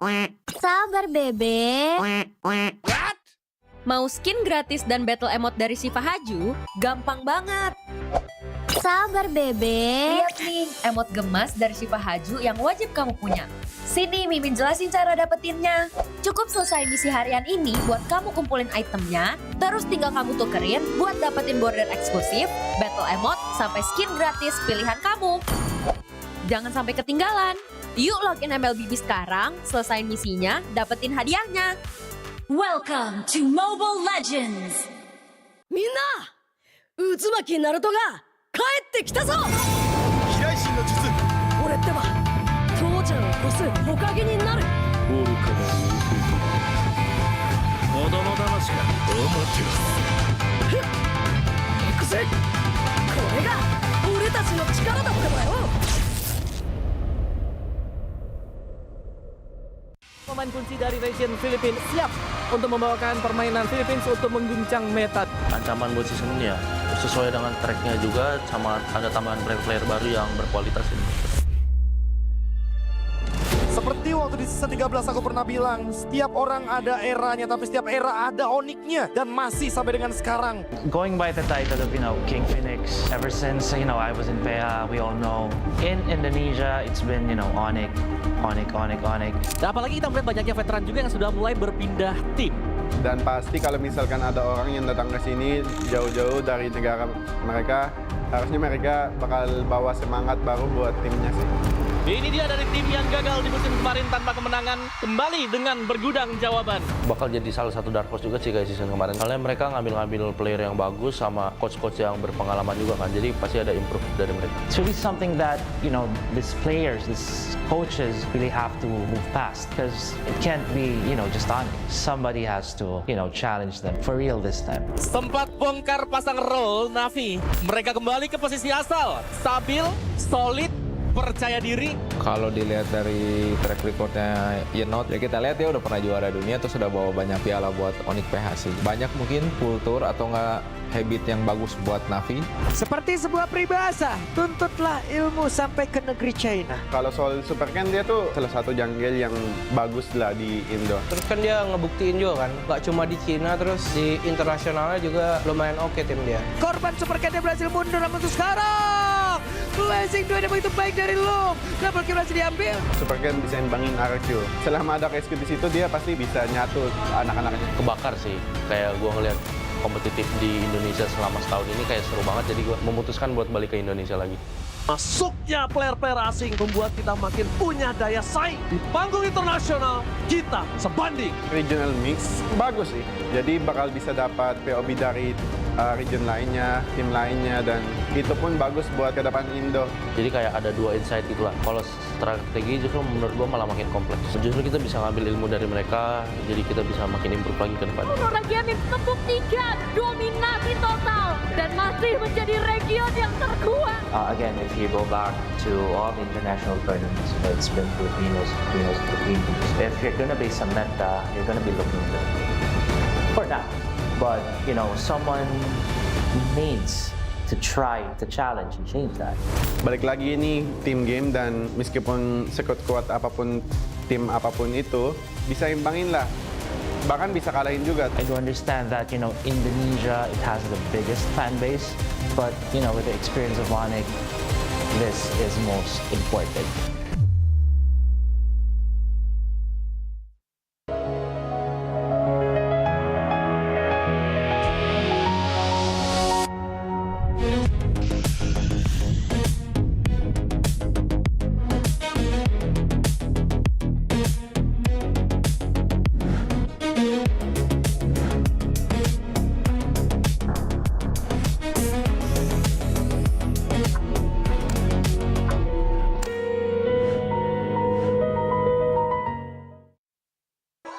Di tim yang paling susah itu nyatuin semua di tengah perubahan yang nggak ada habisnya. Kami bukan lemah, kami cuma belum searah. Menang atau kalah itu biasa, tapi ingat satu hal, kita itu keluarga. Waktunya konsisten saling percaya. Sejak kapan Navari jadi CEO? Hah? Lalu diam, Ming. Mending lihat ini. Yang ini murahnya beneran. Bantu kita naik level barengan.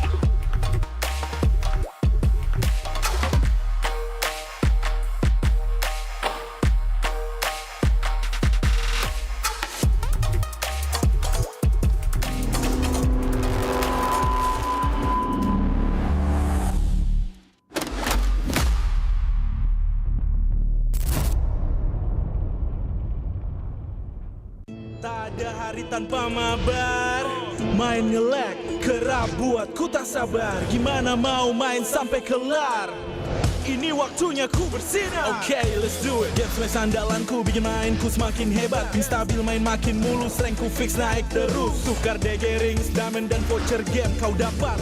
Cuma game smash makin no debat. Game Max Booster, kini dapat DG rings. Beli paketnya dan aktifkan boosternya di aplikasi Dunia Games.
Sabar bebek.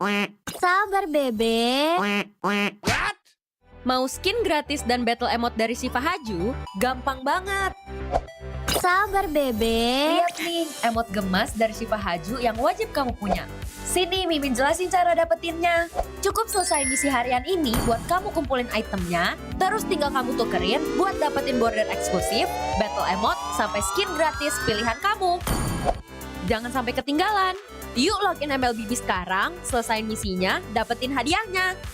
Welcome to Mobile Legends. Minna, Uzumaki Naruto ga kaette kita zo. Hiraishin no jutsu. Oreってば、父ちゃんを越す火影になる。愚かな子供騙しか。アマテラス。行くぜ。これが俺たちの力だってばよ。Pemain kunci dari region Filipina siap untuk membawakan permainan Filipina untuk mengguncang meta. Ancaman buat season ini ya sesuai dengan tracknya juga, sama ada tambahan player-player baru yang berkualitas ini. Seperti waktu di season 13 aku pernah bilang, setiap orang ada eranya, tapi setiap era ada oniknya. Dan masih sampai dengan sekarang. Going by the title of, King Phoenix, ever since, I was in PH, we all know. In Indonesia, it's been, Onyx. Dan apalagi kita melihat banyaknya veteran juga yang sudah mulai berpindah tim. Dan pasti kalau misalkan ada orang yang datang ke sini jauh-jauh dari negara mereka, harusnya mereka bakal bawa semangat baru buat timnya sih. Ini dia dari tim yang gagal di musim kemarin tanpa kemenangan, kembali dengan bergudang jawaban. Bakal jadi salah satu dark horse juga sih kayak season kemarin. Soalnya mereka ngambil player yang bagus sama coach-coach yang berpengalaman juga kan. Jadi pasti ada improve dari mereka. It's really something that, these players, these coaches really have to move fast. Because it can't be, just on. Somebody has to, challenge them for real this time. Sempat bongkar pasang role NAVI. Mereka kembali ke posisi asal. Stabil, solid, percaya diri. Kalau dilihat dari track recordnya Yenot, ya kita lihat dia udah pernah juara dunia, terus sudah bawa banyak piala buat Onyx PH sih. Banyak mungkin kultur atau enggak habit yang bagus buat NAVI. Seperti sebuah peribahasa, tuntutlah ilmu sampai ke negeri China. Kalau soal Super Ken, dia tuh salah satu jungle yang bagus lah di Indo. Terus kan dia ngebuktiin juga kan, gak cuma di Cina, terus di internasionalnya juga lumayan oke tim dia. Korban Super Ken-nya berhasil mundur, namun untuk sekarang Blazing 2 yang begitu baik dari Loom. Double kill berhasil diambil. Super Ken bisa imbangin RQ. Selama ada KSQ di situ, dia pasti bisa nyatu anak-anaknya. Kebakar sih, kayak gue ngeliat kompetitif di Indonesia selama setahun ini kayak seru banget, jadi gue memutuskan buat balik ke Indonesia lagi. Masuknya player-player asing membuat kita makin punya daya saing. Di panggung internasional, kita sebanding. Regional mix bagus sih. Jadi bakal bisa dapat POB dari region lainnya, tim lainnya, dan itu pun bagus buat ke depan Indo. Jadi kayak ada dua insight gitu lah. Kalau strategi justru menurut gue malah makin kompleks. Justru kita bisa ngambil ilmu dari mereka, jadi kita bisa makin improve lagi ke depan. Game membuktikan dominasi total dan masih menjadi region yang terkuat. Again, if you go back to all the international tournaments, it's been Filipinos. If you're gonna be some meta, you're gonna be looking good. For now. But, someone needs to try to challenge and change that. Balik lagi ini tim game, dan meskipun sekuat-kuat apapun tim apapun itu, bisa imbangin lah. Bahkan bisa kalahin juga. I do understand that, Indonesia, it has the biggest fan base.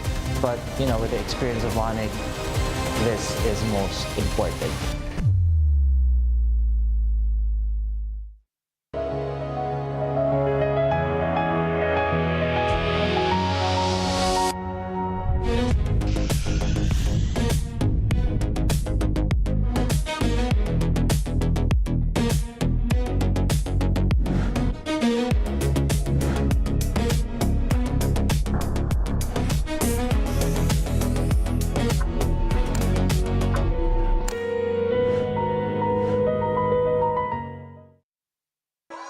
Di tim yang paling susah itu nyatuin semua di tengah perubahan yang nggak ada habisnya. Kami bukan lemah, kami cuma belum searah.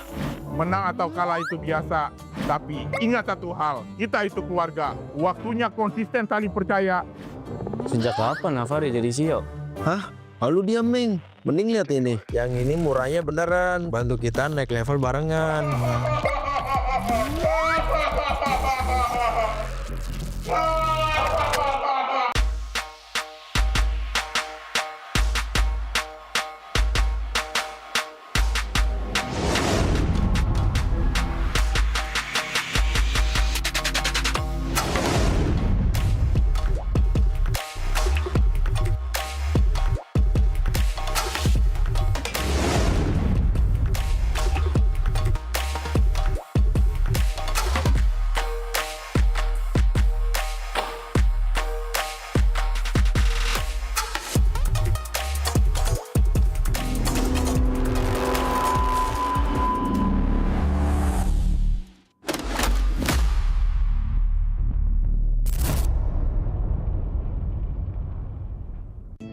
ada hari tanpa mabar. Main nge-lag, kerap buat ku tak sabar. Gimana mau main sampai kelar? Ini waktunya ku bersinar. Okay, let's do it. Game smash andalanku bikin mainku semakin hebat. Pin stabil main makin mulus, rankku fix naik terus. Tukar DG rings, diamond dan voucher game kau dapat. Cuma game smash makin no debat. Game Smax Booster, kini dapat DG Rings. Beli paketnya dan aktifkan boosternya di aplikasi Dunia Games.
Terus berlari, terus ke arah puncak tertinggi.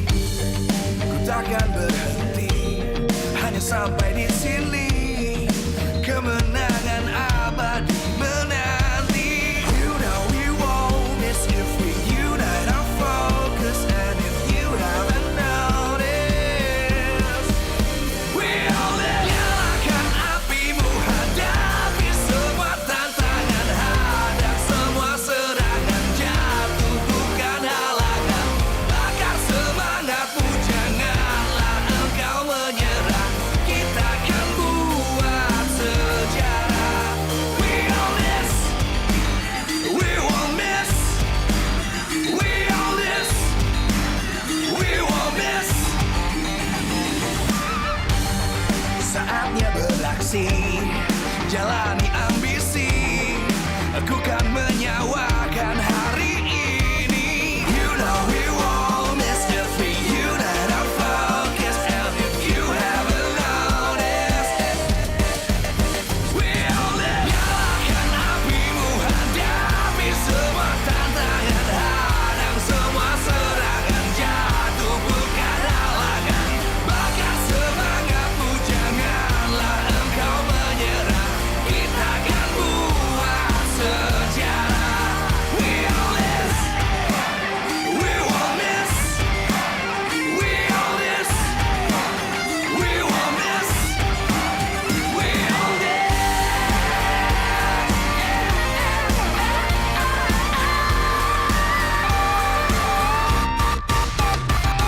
Nyalakan apimu, hadapi semua tantangan. Hadang semua serangan, jatuh bukan halangan. Bakar semangatmu, janganlah engkau menyerah. Kita akan buat sejarah. We all this.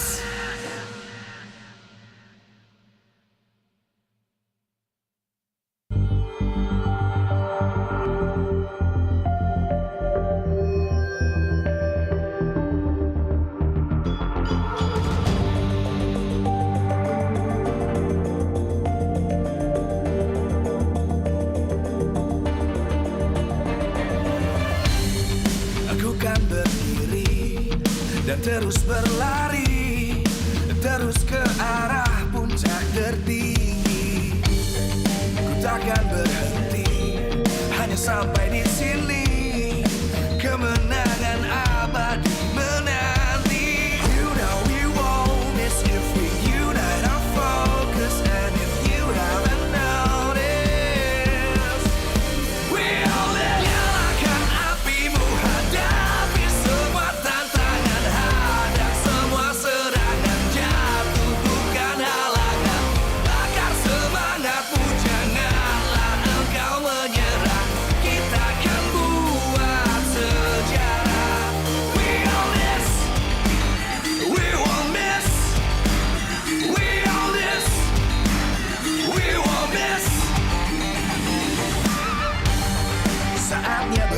prestasi, jalani ambisi, aku kan menyawakan hari ini. You know we won't miss the thing, you know our focus, and if you haven't noticed, we'll live. Nyalakan apimu, hadapi semua tantangan, hadang semua serangan, jatuh bukan halangan, bakar semangatmu, janganlah engkau menyerah, kita akan buat sejarah. We'll miss, we won't miss, we'll miss, we won't miss, we'll miss.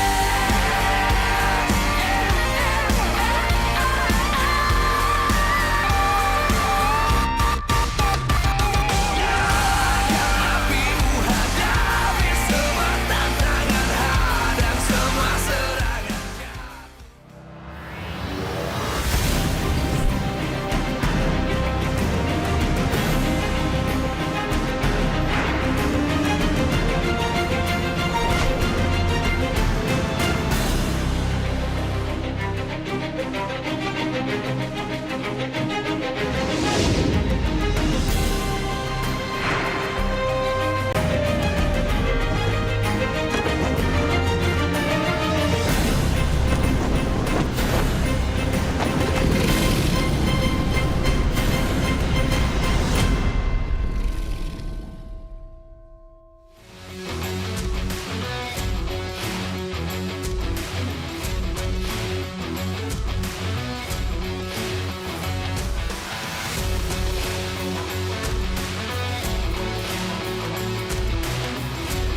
Live from MPL Arena, Jakarta, MPL Indonesia Season 17 is powered by Moonton.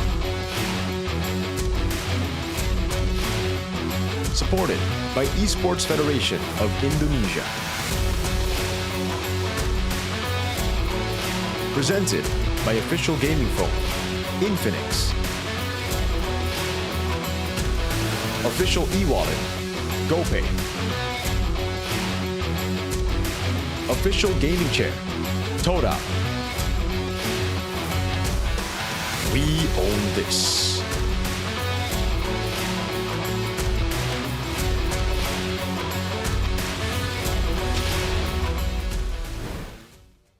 Menantikan match berikutnya antara NAVI dan juga RRQ. Sekarang Eterna bersama para coach dari masing-masing tim. Ada Coach Cascute bersama Coach Why Not. Welcome Coach Why Not to Indonesia. Thank you. How are you feeling today? I'm feeling excited actually. Excited. I was jealous of MPL PH. They opened last week. That's true. I just want to see the boys play. Dia nggak sabar ya, pengen cepet-cepet ngeliat anak-anak main katanya. Kalau dari Coach Cascute gimana kabar hari ini? Wah, terus sih udah gak sabar juga, apalagi kita kan udah 4 bulan kayaknya nggak main nih, nggak ada di layar.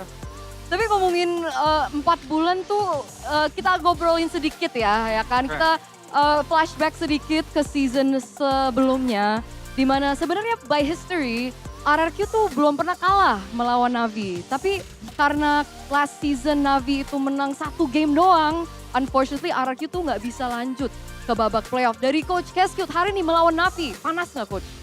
Ya panas ya. Kita sebenarnya the first match ya udah pasti pengen menang kan. Di luar dari balas dendam nggak ada lah. Tapi kita mencari momentum di first match ini.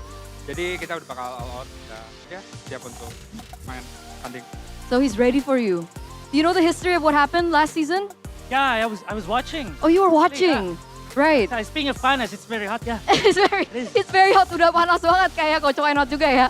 Okay, but do you think that you can break that history? Because according to history, NAVI has never been able to win a match against RRQ. Do you think you might be the deciding factor today? Well, I'm just here to guide my players, but yeah, let's see. It's gonna be very interesting. Really. Kita akan melihat ya, kita melihat. Karena dia bilang dia di sini hadir untuk meng-guide playernya, membantu playernya untuk berusaha mencari kemenangan hari ini. Coach Cascute season ini jujur ya, coachesnya tuh sangat stacked ya. Kita melihat banyak banget mastermind, ada Zephyr, ada Why Not, banyak banget juga yang lain-lainnya juga. Gimana ngelihat pertarungan antara mastermind antara coach season ini? Ya, ternyata semakin season tim-tim udah menuju jalur yang benar. Mereka mencari coach-coach yang investasi di sana jadi lebih baik. Dan ya terbukti sih kayaknya makin stuck banget. Apalagi sekarang nggak ada yang bisa prediksi sih. Apalagi tadi juga Alter Ego kalah juga kan. Jadi Betul. who knows will win this season. Jadi susah untuk diprediksi ya. Susah. Karena banyak banget coach baru juga, Coach Why Not here as well. I asked him, with so many very intelligent coaches coming now, especially this season, what do you think about the competition? What do you think, Coach Why Not? Tight. It's gonna be tight, definitely. I'm just really excited, to see all the people who are here. I mean, Super Ken's come back. Kelra is here. He followed me. And so it's quite exciting, quite interesting. Zephyr leading Alter Ego, but it's just really, let's just have fun. Dia melihat pokoknya kompetisinya tuh makin sengit, nggak cuman karena coach-coach yang pintar, tapi juga kita kedatangan banyak player yang cukup menarik. Dia juga agak membahas Kelra yang katanya ngikutin dia sampai ke MPL Indonesia, guys. So Kelra's here with you, for you. But you're not in the same team. Yeah, not really. He just misses me, I think. Oh, katanya Kelra kesini karena kangen sama Coach Why Not.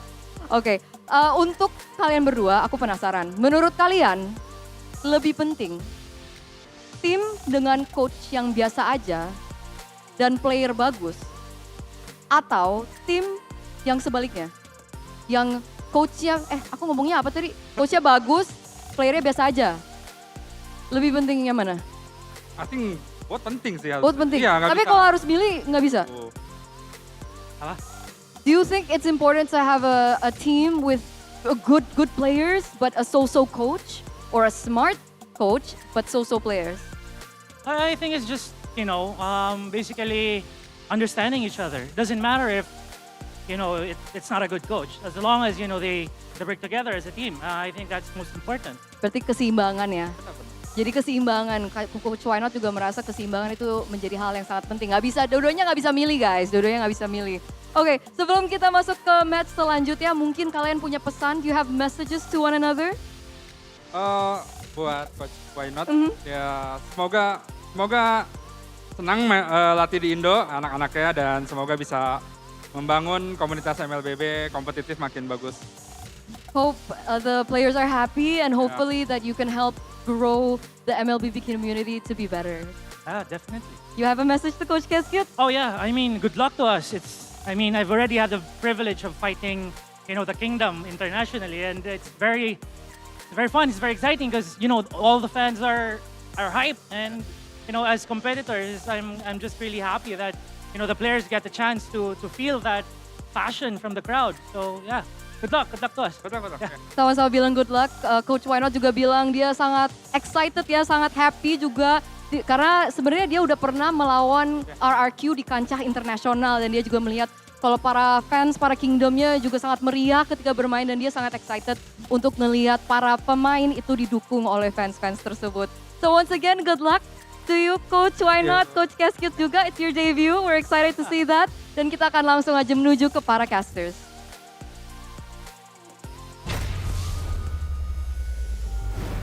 A lot of yellows in this battle. RRQ. RRQ isn't yellow, they're orange.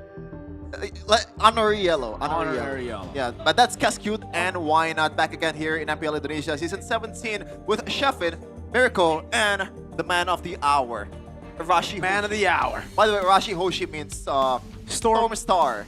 Storm Star. Storming Star? If you Google Translate it, it's just like Storm Star.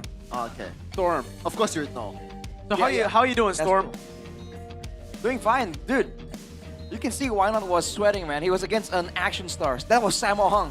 Yeah, he should be sweating because this is a very big tournament, that is powered by Munton,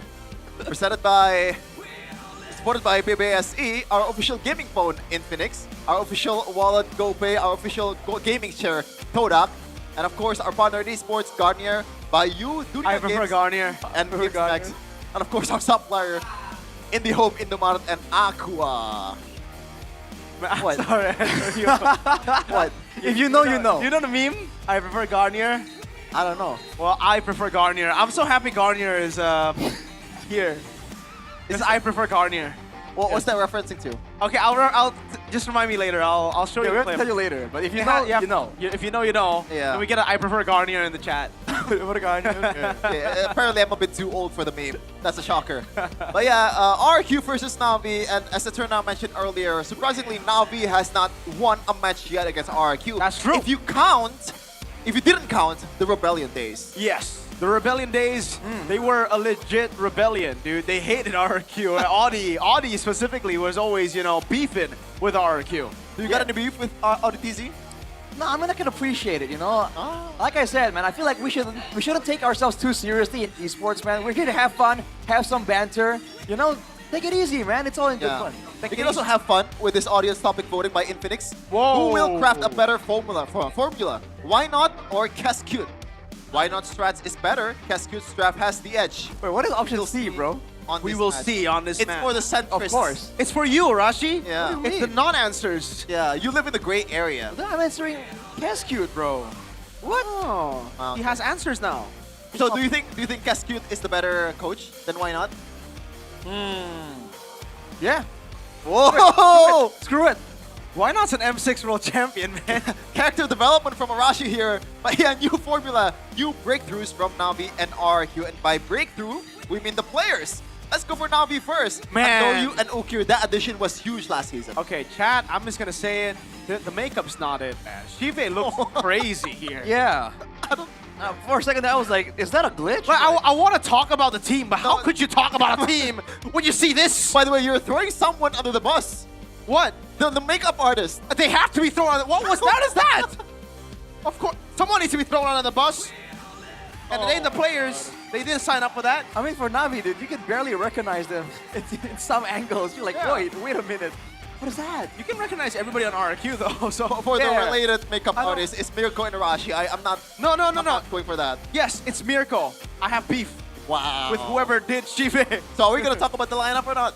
Well, what do we need to talk about? Dan or Super Ken? All of them. Okay, Super Ken, he's my goat. He's amazing. He is the potential man of ID. Potential man of ID. Other than that, there are a lot more additions to RQ. Super Toy, no, not Super Toy, Super Dan, Kuroki, and Yeheskel. Yeheskel is the interesting one because Rins has been there. It feels like ever since the new RRQ showed up, Rins has always been there. So I kind of even imagine that he won't, if he doesn't play it today, and Yeheskel shows up as, in the playing lineup. Yeah. And by the way, we have some quote from Phil here. I think Why Not will bring enjoyment to the game for Navi. Even if they lose in scrims, he will still bring enjoyment to the team. I'm so confused. Via Kelra? I'm so confused. Wait, what? What is going on? I am so confused. Do they have body double or something? Are they the same person? Have we ever seen Few and Kelra in the same room? I think all Filipinos are the same here, I guess. Whoa! From here, it's Few and Kelra. Whoa! And Why Not? I don't know about that, my dude. I don't know about that. It's Few and Kelra. So look, they're focusing on enjoyment. Okay. I don't know about that, man. I'm so confused. I don't know about that, bro. I did the interviews, and I don't even know who said it. Was it Few or Kelra? Maybe they just made it up for the story. We My noticed. source is that I made it all up. We noticed. Source, trust me, bro. But yeah, enjoyment is actually pretty. I think it's very important, especially for the, the locker room. Oh, it's Kelra. Okay. Okay. It is Kelra. There you go. There you go. Because I was like, wait, I don't. Yeah. I mean, has you ever played under Why Not Swings? Kelra? Few. No. Okay, that's why. All right, just a bit of a mishaps here. It's early in the season, so give us some slack. We notice. We notice. So what do you think about the take? What to take? I mean, it's always fun to. It's important to enjoy the game, right? That's how you can bear with the long practice hours, the scrims, the mindset. I feel like, yeah, it's important, but I don't know if I want to phrase it like we're here for the enjoyment, Why not? 'Cause I feel like that's a bit too far on the enjoyment side. I mean, if you see Onyx, they're playing with a lot of enjoyment, right? If you see Onyx BH at M6, they weren't scrimming. They were playing other games. That's true. And we got this World Champion Mastermind, first place in M6 World Championship, third place in MSC 2022 and 2025. He's been here for a long time. First place of MPL PH Season 14. So a lot of accolades here that he's bringing to Indonesia. Now the question is, Arashi, is the roster capable enough? As it turned out, put it, it's a bit of an awkward question to Cascute, not gonna lie, but is the roster enough to compete as the contender for MPL Indonesia? Well, in Navi's case, I really feel like their players showed a lot of potential, man. They had great moments, but overall, just seemed to lack the bigger vision, the bigger picture. So I feel like in theory, Why Not's appearance is gonna help a lot. But the King's mastermind here, Kescute, looking quite different, I'll be honest with you. The hairstyle throws me off quite a little bit. The hairstyle stayed the same, Arashi. It's just he lost weight. Maybe that's it. It just looks quite different to me somehow. Yeah, and by the way, they should list out the coach of the years, man, or the coach of the seasons. Like, that's his biggest achievement so far. Wow. No, wait, no. Wow. That's not installed. I swear to God. I swear to Dang, God, that is bro. not installed. I was just That's worried. slow, man. That's slow. What? Yeah, no, I understand, but I was trying to help him out. I know. I just wanted to, put you on the spot. But Okay. Coach of the season for season 13, 14, and 15. Triple. Yeah, and 13 he was with BTR, by the way. Yeah. How'd that turn out? As it always does. Okay. Patterns, bro. Patterns. You don't believe in patterns, though, right? Yeah, I don't It's a believe in non-believer. You believe in the Infinix Note 60, though. For sure. And I believe We own this. I believe in RQ as well. First of all, No, you predicted Navi. well, I kind of feel bad for predicting Navi because the RQ just gave me some Bro, gave they me some gave us bribes. vitamins. RQ Kingdom. W Kingdom. Yeah, they give out vitamins, they give out stickers, but they also give out the roster introduction or the lineup introduction. Who's gonna be starting for RRQ is Super Dan, Super Ken, Rinse in the mid lane, Edok, and Super Toy. 3 supers in the lineup. This really reminds me of the BTR days of the supers. Ladies and gentlemen, the Kingdom are ready for the 2 new players to walk up on stage to usher in perhaps a new era of RRQ Hoshi. Another rebuild in the making. This time it's 2.0. Will it be happening? Will RRQ go back to the previous class that they've attained? We'll have to wait and see, man. Potential is through the roof. The talent pool is so good. Can they string it all together against a team right now that they have a bit of grievances with? So it's still with Toy and also Rinse Haskiel and also Kuroki still has to wait to the bench. Meanwhile, for Navi, it's Cars, the Rebellion, the Navi man, Andoryu and Ukir with Jungle and also in the mid lane, Apro and Shibe starring for Navi as well. And why not obviously debuting as a coach? Let's see it. Can they prove to the world that they finally deserve a top 3 finish?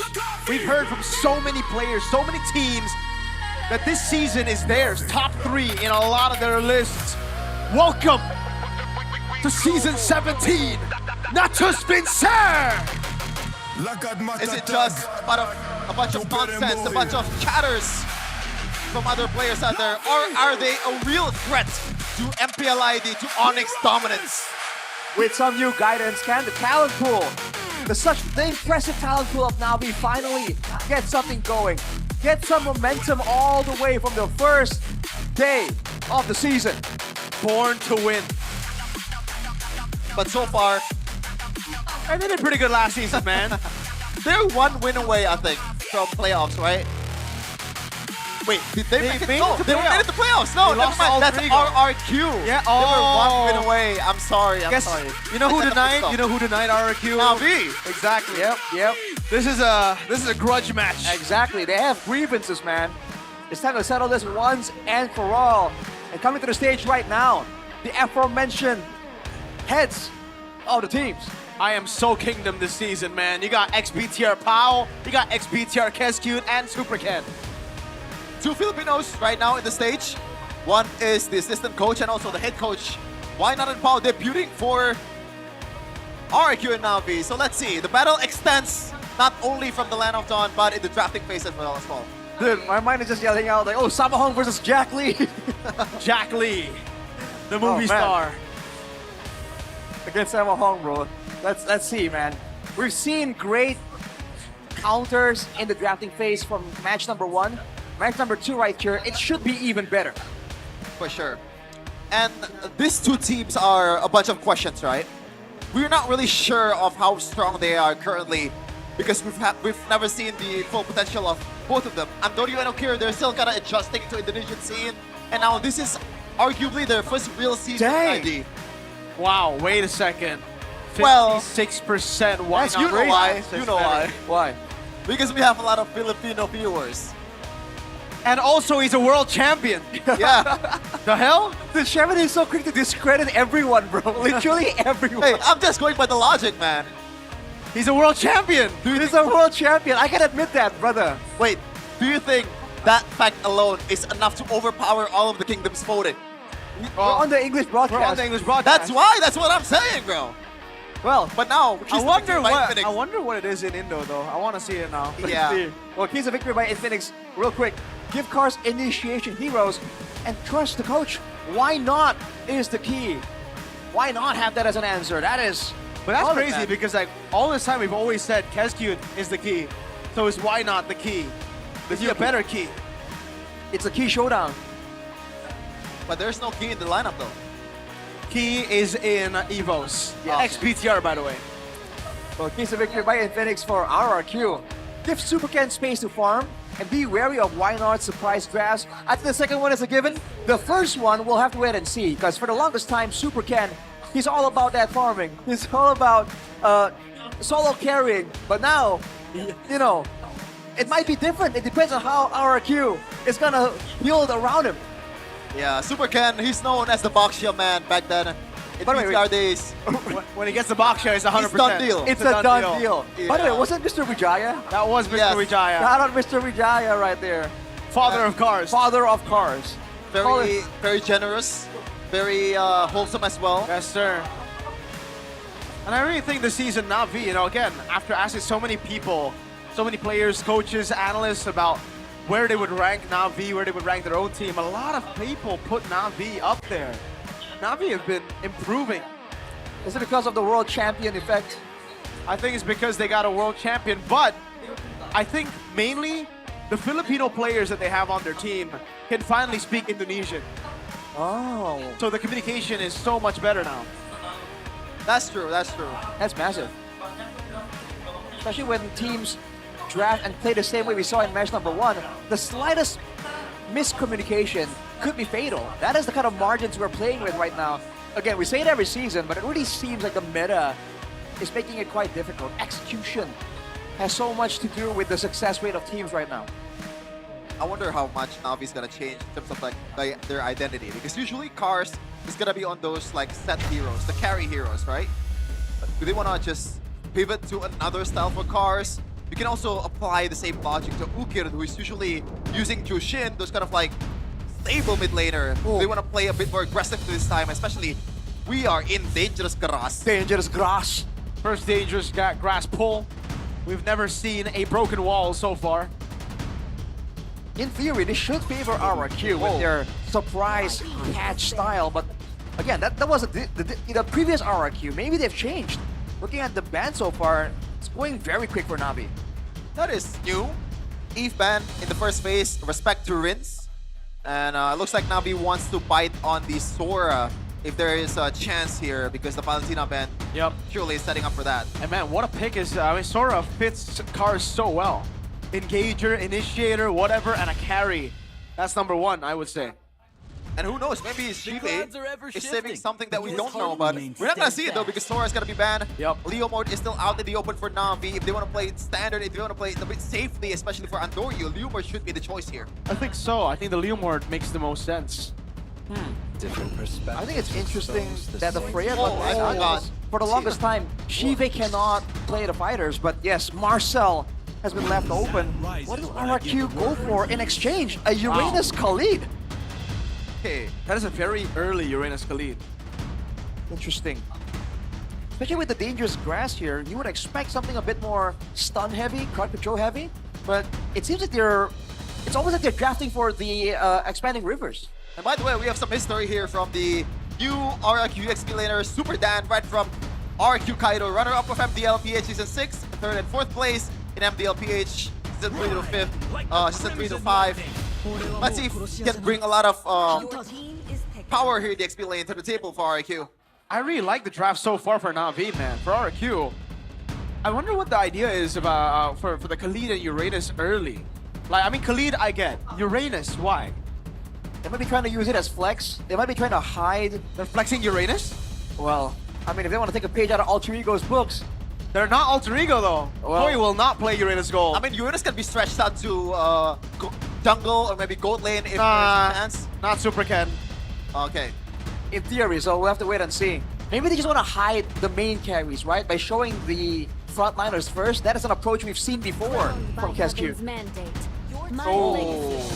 Okay. This is gonna be bad, bro. They're going to ban out all of Super Ken's picks now, right? Yeah. Will there be a Fanny ban, you think, Mirko? Whoa. I don't think they need to ban Fanny. For RRQ? For Navi. Okay. Immortality? Oh yeah, you're right. My bad. There you go. Oh, there you go. I think it's Boxer Fredrin. And Fredrin for sure. Yeah. But when you look at the composition though, like, does it kind of like damage in a way? Zetiana, Khalid, and Uranus, this... They might go for a marksman. They might go for a marksman in the gold lane maybe for some damage output. But again, in order to do so, they need some extra front lines because the Khalid isn't exactly a tank. Maybe that's why the Boxer comes through. The Fredrin might as well. Okay. Oh wait, is there... By the way, why are the Kingdom dressed up as doctors this season, Arashi? Well, they give us vitamins too. It's like they're trying to help the Kingdom. They're trying to help the team recover, I think. Oh. It's like a medical center here on the banner. Interesting. They're doctors. I thought they were cooks. Cooks? Chefs. Yeah, What? chefs give you vitamins? Well, like I was seeing the white thing on their head.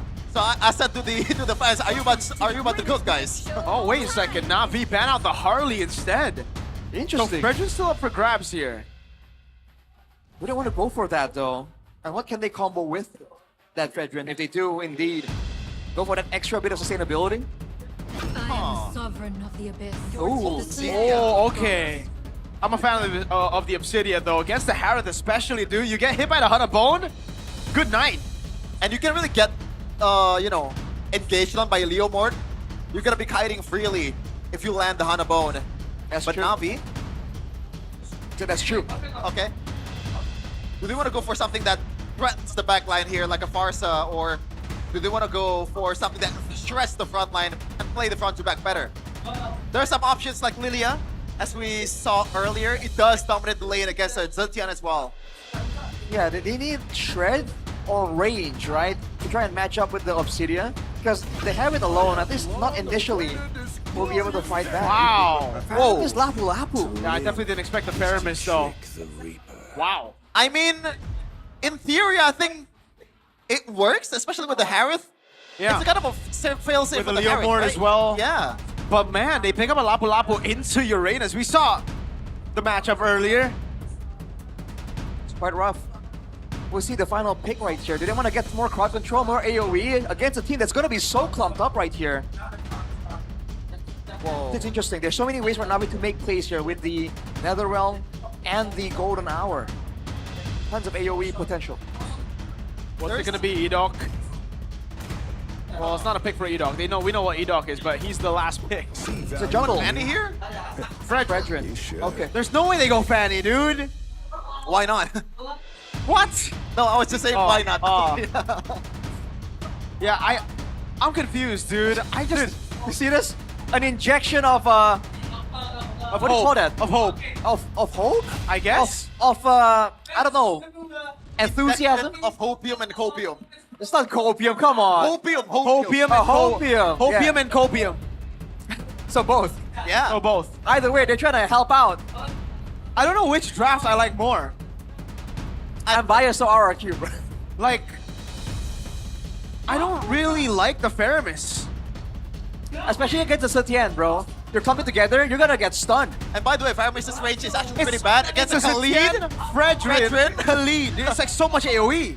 But I guess we'll see what's gonna be the answer here, or the result, as Kerry welcomes us to the land of Dawn for the first game of NAVI versus RRQ. Woo! Let's go for this, man.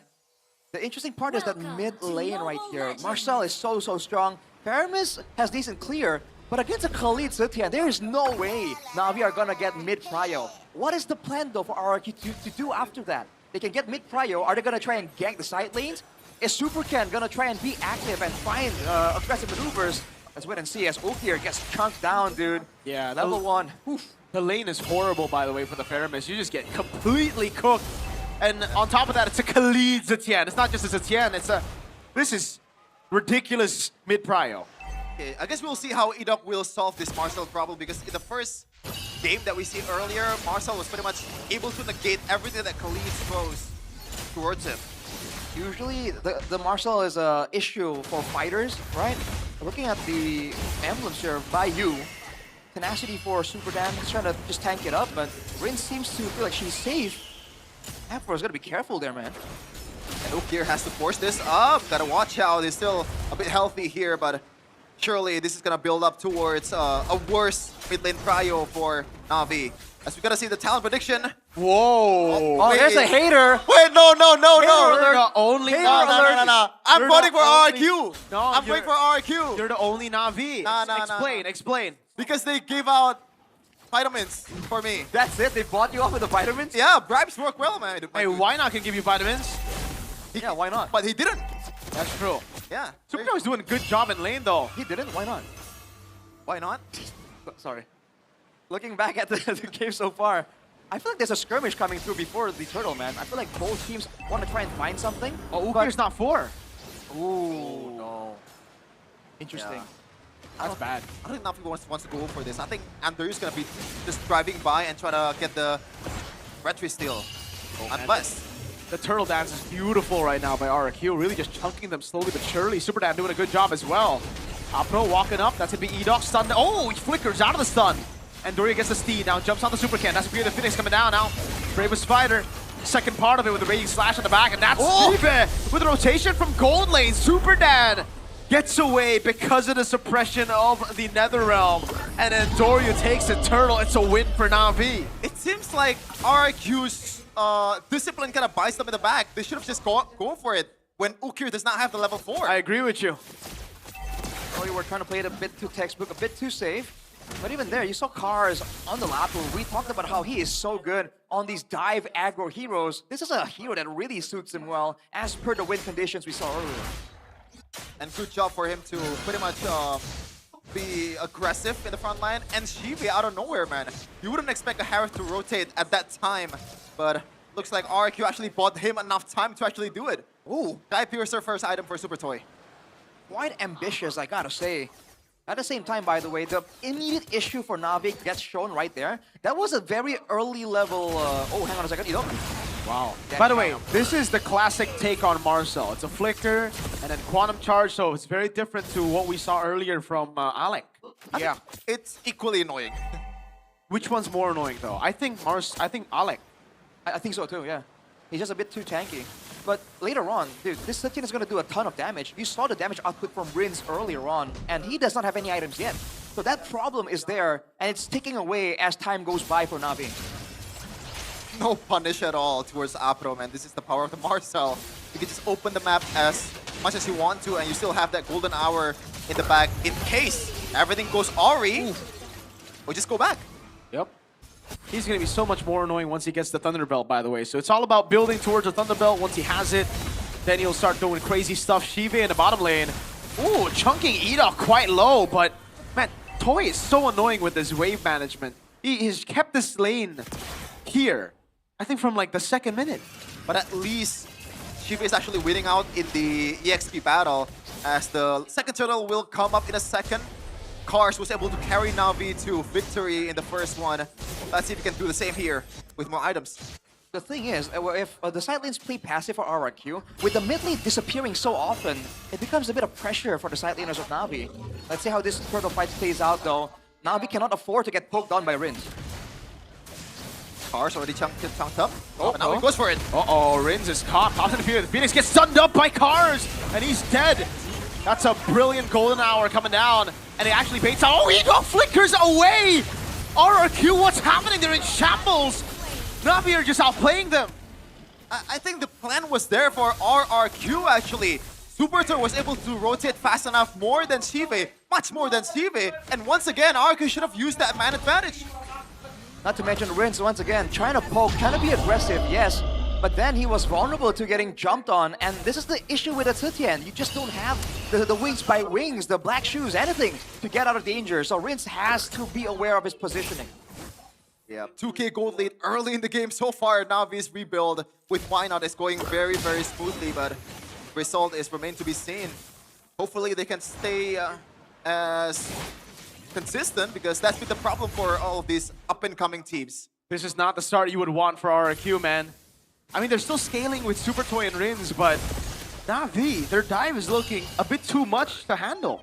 Yeah, this is like the usual textbook kind of like RQ play, right, with Fredwin and all that, but if you're not winning the early game Rashi, it becomes even harder. For sure, man. You're banking on just waiting until the late game where it has to be a 5v5. I think that's really where this composition from RRQ has potential. Before that, all they have is Prio, right? They have Uranus clearing, cutting the wave even, but they haven't been able to find anything because they don't have enough damage. Kind of trigger happy by Andor. You're trying to get some damage towards Rins too as he finishes the War Axe. That is huge, especially before the next turtle fight. Edok! Yeah, he's dead. Shive jumps in, pops into Purify as well, and Doryu's the one who picks up the kill, and they might just go for a turret here. What's the move for RQ? Golden Hour, catches Super Can, Fear the Phoenix stuns all of them, but the turret will go down. Navi pushing their lead to 3,000. Looking bad right now. 3K so early on, 4-0. RRQ, if they want to go for the late game, they can't really throw the early game like this. I thought that at least Super Dan on the Uranus is going to try and do something a bit more aggressive, but because of the catch potential, the crowd control available, even Super Dan has to be careful. Uh-oh. I think he's good though. Yeah. And now what does RQ do in this next turtle fight? Because Edok does not have the Raging Sandstorm just yet. Maybe it will be up by the time the turtle is also up. And there you go. They might have a chance here if Edok does something unbelievable. Let's see. Afro? Afro, caught very low, still able to get away right now. Shive with rotation as well. Now Edok. Cars goes in. Bravest fighter from Cars, they go all into the backline. Super Can finally gets a turtle here for the first time. Super Dan able to escape. Edok will be the sacrificial lamb. Cars all alone against 4. Big bonk coming down by Super Can. Oh! Pull back with a golden hour as well, catching Super Can. He's isolated from the team, and now they go all in on him, but he's able to escape.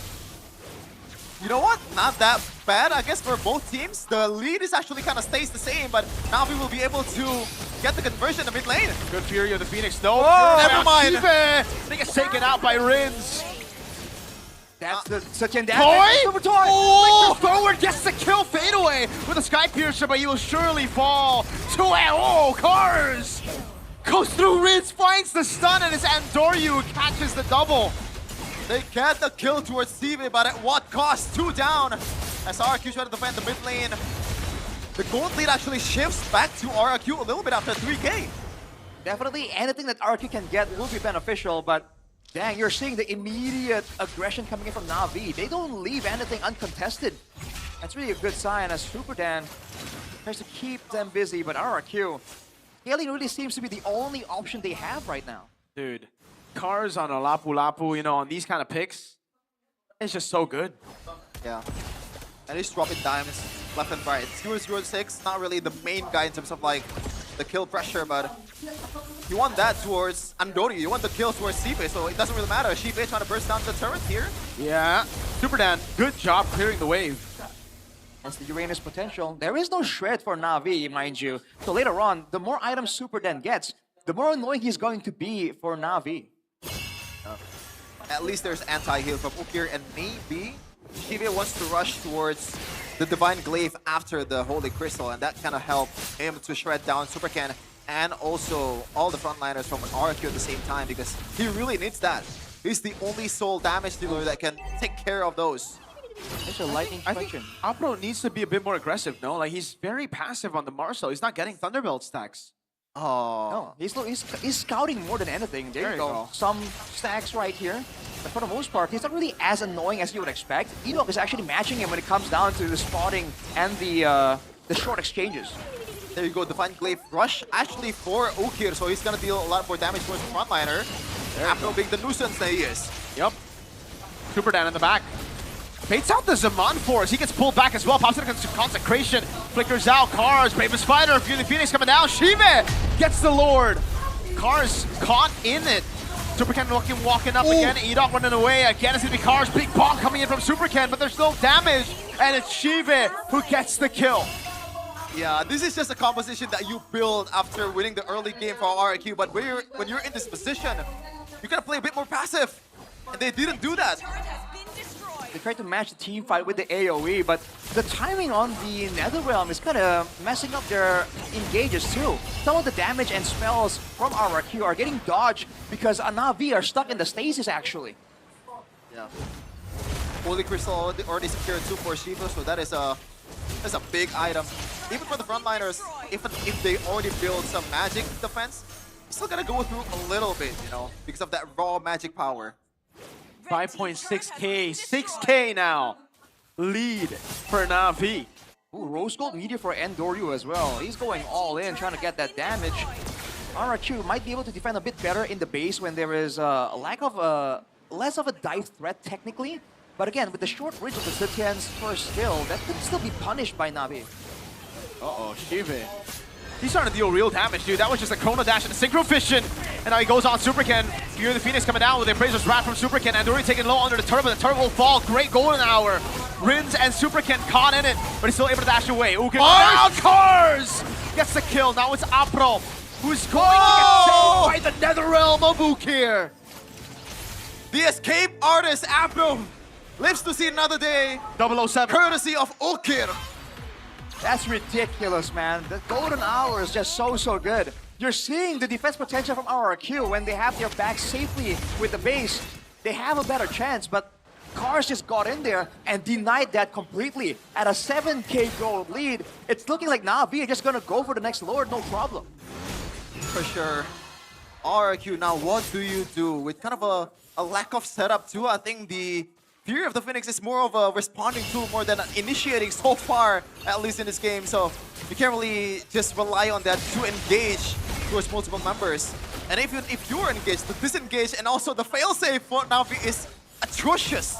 And they just look so good right now. Navi are controlling everything on the map. By the fact that they cracked a base turret open on the side lane and the far lane is so good for them. The Lord Dance going to be clean. And Afro is getting more aggressive and more aggressive by the time goes on. The confidence and also the gold lead is there, Arashi. What can you say, man? Looking at the replay here, presented by the official gaming phone in Phoenix. Look at the damage dealt, but the sustain even more so than the damage coming in from Navi. And look at this. This is a very deep dive against a ton of AoE, and they're just ignoring it. The fact that they had all this time to make moves before they were even forced to use the Netherrealm shows again how far ahead and how well coordinated Navi is. Nothing is really wasted when they are setting up for a play. Uh-oh. By the way, Shiba already have Divine Glaive, so he's fully online right now. There you go. Uh-oh. Consecration for Zaman Force. Shiba Zaman Force is going to be down for a bit. Lord taken. Oh, Superkin takes control of the aggro. Raging Sandstorm and the Flicker. Fury the Phoenix combo. They go all into the backline, but Edo's the one taken out. The Netherrealm saved them all, and now it's Superkin with a bomb. But it's Endoryu who wins out the Rectory. Rins pulled back Superkin as well, and that's a double for Endoryu. All that's left from the King of Kings is Toy. Trying to clear the lane, but Afro does not want him to do that. He is there. On a bone, doing no damage whatsoever. A Lord coming down in the bottom lane as well. It's GG for game one. There's no way Toy survives this. There's no way he defends this. Game one over to Navi. Is this the new Navi? Is this the reborn Navi? After the period of adjustments of Endoryu and Ukir, they bring out the big guns. Why not is here, and why not win the series? Man, I was not familiar with your game, Faramis. I didn't like the Faramis. I was wrong. Holy moly, that Faramis was clutch. Time and time again, the patience on the Netherrealm just shows the coordination, the communication between them. But along with that, the whole team just seems to understand what they're going for, and you don't see the individual mistakes that used to stand out for Navi when they are playing that early to mid game. Especially in the late game, the discipline is so apparent, man. Even when RRQ looks like they were really low or they could be punished even more, Navi kept their head in the game, and time again, they just deny RRQ everything. They're just so decisive in everything that they do. You know, there's no like little hints of hesitation in everything that they do, especially in the team fights in the tunnel pits, man. RRQ is just capped in that kind of scenarios. Even though RQ played super disciplinedly, but Navi was able to use that fact to their advantage. Beautiful. And I can see why people are hyping up Navi. I can see why the players are saying Navi is the real deal. We got to see the glimpse of the potential, and let's see if they can actually expand with it. I think they can. They show that they can against RQ, a team that's also rated quite highly by some teams, but surprisingly rated quite low as well by some other teams. Arashi, main takeaway, Kingdom Man. Just seems like that game plan was a bit shaky for them. We saw the idea, right? They want to try and get the counter with the Zetian to stop the initial fight and then play a front to back and out damage Navi. But like Shepard mentioned, if you want to play that way, you gotta be a bit more passive. You gotta stop biting on these fights where you know the Netherrealm is just such a good team fighting tool, and you're up against a Lapu, right? That was already doing so well. Factors like this, I think, is something that RRQ needs to kind of take into consideration. I think ban to Marcel. Yeah, I think, by the way, like, I understand why they're not banning it. In the Philippines, it's a horrible pick. It's a 40% win rate. But in Indonesia, it's different because we're Brawl. So, ban it. And also, like, I don't really get why they're picking Khalid, knowing that they are kind of like gonna be losing that mid prio anyway with Marcel. Well, not necessarily with the fact that you're up against a Faramis, and it did work with trying to just poke down the Faramis down to the ground, but how long is that gonna work? Is it until mid-game? Until that game? I feel like the issue is different. They did get the mid-prio. They were able to clear really, really fast, but then they have nothing else to do. They couldn't gank the Uranus because Uranus can't really lane and set up for a gank, and neither can the Obsidia.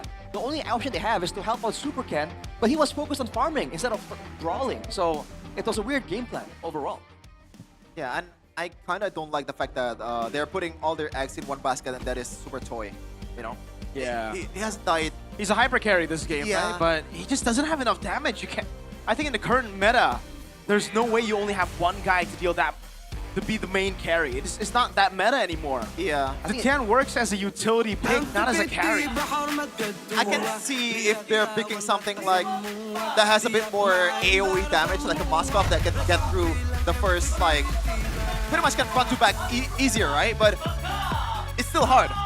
But it's gonna be the MVP of the game is Apro. 0011. Presented by Official Gaming Phone Infinix 0011. Wait, this reminds me of a stat. What's that? What's that? Peloyan Verts? He's no longer 0011, bro. Okay. He's got like so many goals now. Wow, so many. More than Chelsea players. Yeah, I don't care. I don't care. Well, see the replay here, Rashi. I wish I could say I'm surprised, but new heroes are always kind of crazy. And like Rico mentioned, in a brawl-ish server, we saw this matchup just earlier, the Marcel against Khalid. The Marcel always has like the final say almost. There were some moments here where RRQ were able to find a sneaky kill here and there, but look at the immediate response, man. The understanding of like when they can really go aggressive and what needs to happen for them to do so, I feel like is what allows Navi to play so much more confidently. And as a result, fighting in a clump of space like this for RRQ, it should allow Rin to do more damage with the Zetian, but it just wasn't enough. Oh, I didn't realize. Was that bomb just deterred away by the Paramis ult? Yeah. Basically. Wow, I didn't see that. That could have been huge, by the way. Well, it connects it towards 4, I think. That's the thing. It's all, I really think it's all communicated, right? When they want to use the Netherrealm, the timing for who exactly. Because it seems like whatever RRQ does, they just know. And RRQ isn't really playing a surprising type of composition, right? They have a Khalid roam that wasn't really doing any flanking. Yeah. But shout out to RRQ in that last moment. I think they actually did something good, and that is Super Ken trying to get the aggro on the Lord. He gets it. Edok gets a good Raging Sandstorm, but I think the minds of RRQ players are divided. Do you want to go for the Lord, or do you want to go for the fight? Yep. Some players go for the fight, but Super Ken stays on the Lord, and now it becomes like, what are we doing right here? It's all divided. We can't really focus on a single thing. And when you're trying to do it, make a play yourself, like what Super Ken was trying to do, that's when you get susceptible to getting hit with a crowd control, or where you're up against multiple people bursting the Lord at the same time, and he did not get that Lord. But even if he did, though, I think it would have extended the game even more, but at that point, with almost a full wipeout, I feel like they would have lost more than they could have gained. It was a desperate play, I guess. Yeah. I don't know, man. Navi just looked so good this game. Mainly Cars was doing it all at the start of the game. Yeah, the Marcel ended up being MVP. Did you guys vote for Apro? Nope, I voted for Cars. Cars. Okay, because I voted for Ukir, but I would have voted for Cars. So it was the Indonesian desk that voted Apro. That's just how it is, dude. Okay, I should have voted Cars with you guys then, but we should have fought it. Yeah, I really think Cars was the guy this game, bro. He was doing it all in the early game. Yeah. But I'd say the last fight would have been GG's. If Shive was dead, they would lose the fight, and RQ would get the Lord. Who clutched it at the end was Ukir. That's fair. Fair. Again, the timing on those Nether Realms, even the one in the base to save Apro. Yeah. You kind of wonder, like, how do you cut it that close and make it look calculated, you know? Because if there was someone in a ranked game, could have gone south very easily. I think one of the reasons why we didn't really vote Apro is because the fact that someone else has already used the Marcel, and we know the full potential of Marcel by now. I think that was one of that is a Marcel game. Yeah. He played the Marcel, that's it. Yeah. I mean, he got more confident as he got more gold lead. You know when Ramsey makes a cooking video and he's cutting something, he's like, let the knife do the work. Apro is playing Marcel, he's like, let the Marcel do the work. You know what I mean? Yeah. I thought you were going to reference the time Gordon Ramsay made a grilled cheese. Oh. It sucks. No. How would that... He didn't suck. Why are you trying to disapprove everyone with this? Discrediting everyone today. I just want to hate, bro. He's just a token hater. I just want to hate. He's in it for the hate of the game. For sure. For the hate of the game. Yeah, but... accurate. Apparently we have to throw it to the host, as the producer said. How are you doing, hosts? Who is it? Who is it this time? Eterna? No way, it's Eterna. It's Bude Clara. BCM? Hari pembukaan season 17, Bude dan Sabila ngerasa ini antusiasme yang begitu luar biasa dari super fans. Yes, betul sekali. Tapi sebelum itu pastinya kita ingin mendengarkan gemuruh semangat dari MPL Arena. Mana suaranya? Wow, luar biasa sekali. Semangatnya benar-benar menggebu banget ya, Bude. Bener dong.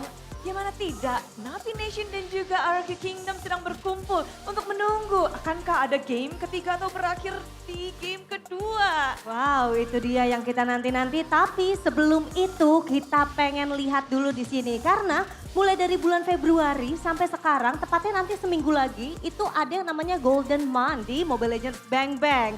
Nah, kita pengen cari nih Bude, kira-kira siapa sih yang mempunyai total poin terbanyak di sini? Coba sebelah sini, yang udah total poinnya di atas 2.000 atau 3.000, mana nih? Ada? Langsung, yang kanan berapa? juga. Bude penasaran, bentar Sabila, kayaknya di kanan duluan nih. Oke. Udah ada tulisan sekalian jauh-jauh dari Surabaya cuma buat RRQ. Wow. Ini wong Surabaya cuma mau sapa-sapa atau mau pamerin golden coin? Hah? Gimana? Mau dukung. Mau dukung. Tadi angkat tangan cuma mau dukung. Kita lagi cari poin terbanyak di Golden Month loh. Kamu mau, ya. Halo, wong Surabaya. Iya. Iya. Ado ning Jakarta, apa sing arep disampaikan? Untuk warga Surabaya. Gua kasih Sekali lagi. Cuma buat RRQ. Mantap. Semangatnya sudah diberikan, sudah kita tahu. Tapi di sini nggak cuma dukungan aja. Kita kepengen tahu berapa poinmu. Ya sekarang 3.135. 3.125. Coba nih. Oh bener. Oh buset gede ya. 3.135. 3.135 tadi ya. Oke, besar banget ya. Luar biasa loh. Itu tinggal seminggu lagi kira-kira mau ditambahin lagi poinnya kah? Sebisanya aja. Sebisanya aja. Oke, ada lagi mungkin dari sebelah sini? Ada? Ayo, jangan malu coba. Kamu deh, ini mumpung sampingan di sini ya. Boleh berdiri di sini. Oke, berapa poinnya? 3.065. 3.065 di sini, udah ada. 3.065. Ada yang bisa nyanyiin lagi nih, coba ditunjukin bukti juga nih, bukti ya. Oh ada. Bukti dulu, beneran nggak? Oh coba kasih tahu bukti dulu, kasih tahu buktinya. Bener. Mana nih. Kasih lihat dulu dong. Tapi ada lagi nih. Ada lagi, boleh. Coba, sini. Dari mana? Jakarta Utara. Oh, Jakarta Utara. Boleh. Berapa poinnya? 3.380. Buset, kepala tiga semuanya 3.000 semua. Kamu rajin main ya? Iya. Oke. Susah nggak sampai poin 3.000? Enggak sih. Enggak sadar aja. Oh, nggak sadar aja. Yang penting rajin-rajin lakuin quest. Buat Targetnya berapa poin targetnya? sampai sebisanya aja. Sebisanya aja. Oke, baiklah. Oke. Di sini juga kita lihat pastinya 3.000. Ada yang bisa nyaingin nggak kira-kira nih? Apa? Ada yang bisa nyaingin lagi nggak? Kayaknya bisa. Oh, ada penyaing lagi nih, ada penyaing di sini. Ada mungkin yang 3.000 lebih? Berapa? Coba sini, maju sini. Coba sini. Berikutnya. Oke. Siapa? Namanya dari mana? Raffi dari Tangerang. Oh, dari Tangerang. Oh, tetangga ternyata ini ya. Oke, berapa poinnya? 660. Coba kasih tunjuk dulu dong. 3.600 tadi ya. Ini luar biasa ya. Buset. Gila, keren banget. Tapi congratulations. Yes. Kalian bukan hanya pamer ke kita dan bikin kita iri. Namun, para pemain yang rajin ini, yang ngumpulin poin banyak-banyak, mereka akan mendapatkan redeem code. Nah itu dia untuk redeem code-nya pastinya kita hanya memilih 3 ya Bude ya. Akan ada 3 tadi yang teratas. Nah ini salah satu ini kayak juara 1 nih. Ini paling tinggi ya kan. Paling tinggi 1, 2 dan juga 3 tadi. Kita sudah dapat seperti itu dan nantinya teman-teman bisa langsung saja mengambil redeem code-nya ya. Oke baiklah kalau begitu selamat. Boleh kembali ke tempatnya. Bener, karena seminggu lagi nih akan berakhir jadi kebut-kebutan ayo cari poinnya karena kalian bisa ngegeja di situ bisa dapat apa tuh. Banyak hadiah yang bisa kalian dapatkan gak hanya di sini namun juga di dalam in-game. Jadi ikuti acara ini. Yes, betul sekali. Apalagi kalau misalnya kita ngebahas sedikit soal Golden Man yang tinggal 7 hari lagi tadi Bude ya. Tinggal 7 hari lagi jadi masih banyak banget kesempatan kalian untuk mengumpulkan nih total poin kalian dan nanti bisa ditukar dengan hadiah-hadiah in-game tadi Bude udah bilang. Gitu. Banyak banget hadiah. Tapi Bude kepengen tahu ini di kolom komentar berapa poin kalian. Tunjukin kepada Bude dan juga Sabila karena kita penasaran apakah kalian bisa mengalahkan. Ini udah ada yang di sini para super fans yang nunjukin 3.000. Tadi berapa lagi? 3.600. 3.600. 3.300 lagi. 333 tadi angka cantik. KB berapa ya? Kayaknya KB lebih banyak lagi tuh KB. Waduh itu dia. Itu kayaknya sudah tak terhitung langsung kalau KB ya. Jadi penasaran KB, Oji, juga Lim. Itu. Talent Inggris juga berapa. Banyak. Karena kita akan masih mencari-cari tahu juga nih gimana dari kalian semua semangatnya pula untuk cari poin dan juga selain cari poin kita juga mau cari tahu Sabila. Kira-kira siapa nih ya untuk di game yang kedua ataupun akan melaju ke game yang ketiga di Bude kali ini. Iya, jadi MPL Arena. Mana semangatnya untuk game yang kedua? Lanjutan untuk RRQ dan juga NAVI. Monggo caster. MVP berhormat kedua, lihat lawan rata semua, tiap main baru semua. Mereka Interesting. What is that BGM? You should know, no? Isn't it like a Lebaran anthem? Oh, it's the Indonesian desk. Okay. Someone's still going. Yeah. Oh, it's the Indonesian It's desk. OG, yeah. They're crazy. Dude, Sheffin has an Infinix phone and he just showed me an RQ sticker on his Infinix phone. Yeah, I didn't know you were an Welcome RQ. to the team, brother. I was just trying to be polite, man, because RQ got me stickers and also vitamin, so I gotta do my thing. Still Like, counts. Putting some stickers on my phone. Still counts. It's a great sticker, by the way. He tried to peel it off immediately, couldn't get it off. Wait. Pake news, that's Pake. Pake. That's Pake news. Is it real? No, it's Real? not Real? It's Or- Pake. Okay. I prefer Kanye. I prefer Garnier. It's really funny. Now he knows. Now he you knows. You know. If you know, you know. Hey, by the way, shout out to the Indian scene out there. You know, Yeah, you guys yeah, are yeah. doing your thing. Shout out to the Indians. Keep it up. MPL India. And by the way, They get an instant slot to MSC, by the way. ooh, do you know the antagonist is playing there? Yeah, that's not Who playing. else? No, wait, coaching. he's coaching. He's coaching. Yeah. Who else are going there? I not say. Tensui, I believe. Tensui. And Lanaya.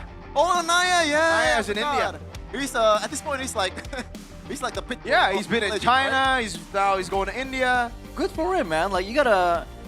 Mr. Worldwide. Mr. Worldwide. What other career Dale allows you to duro. just travel like that, bro? I'm just saying. What other a stewardess. You're right.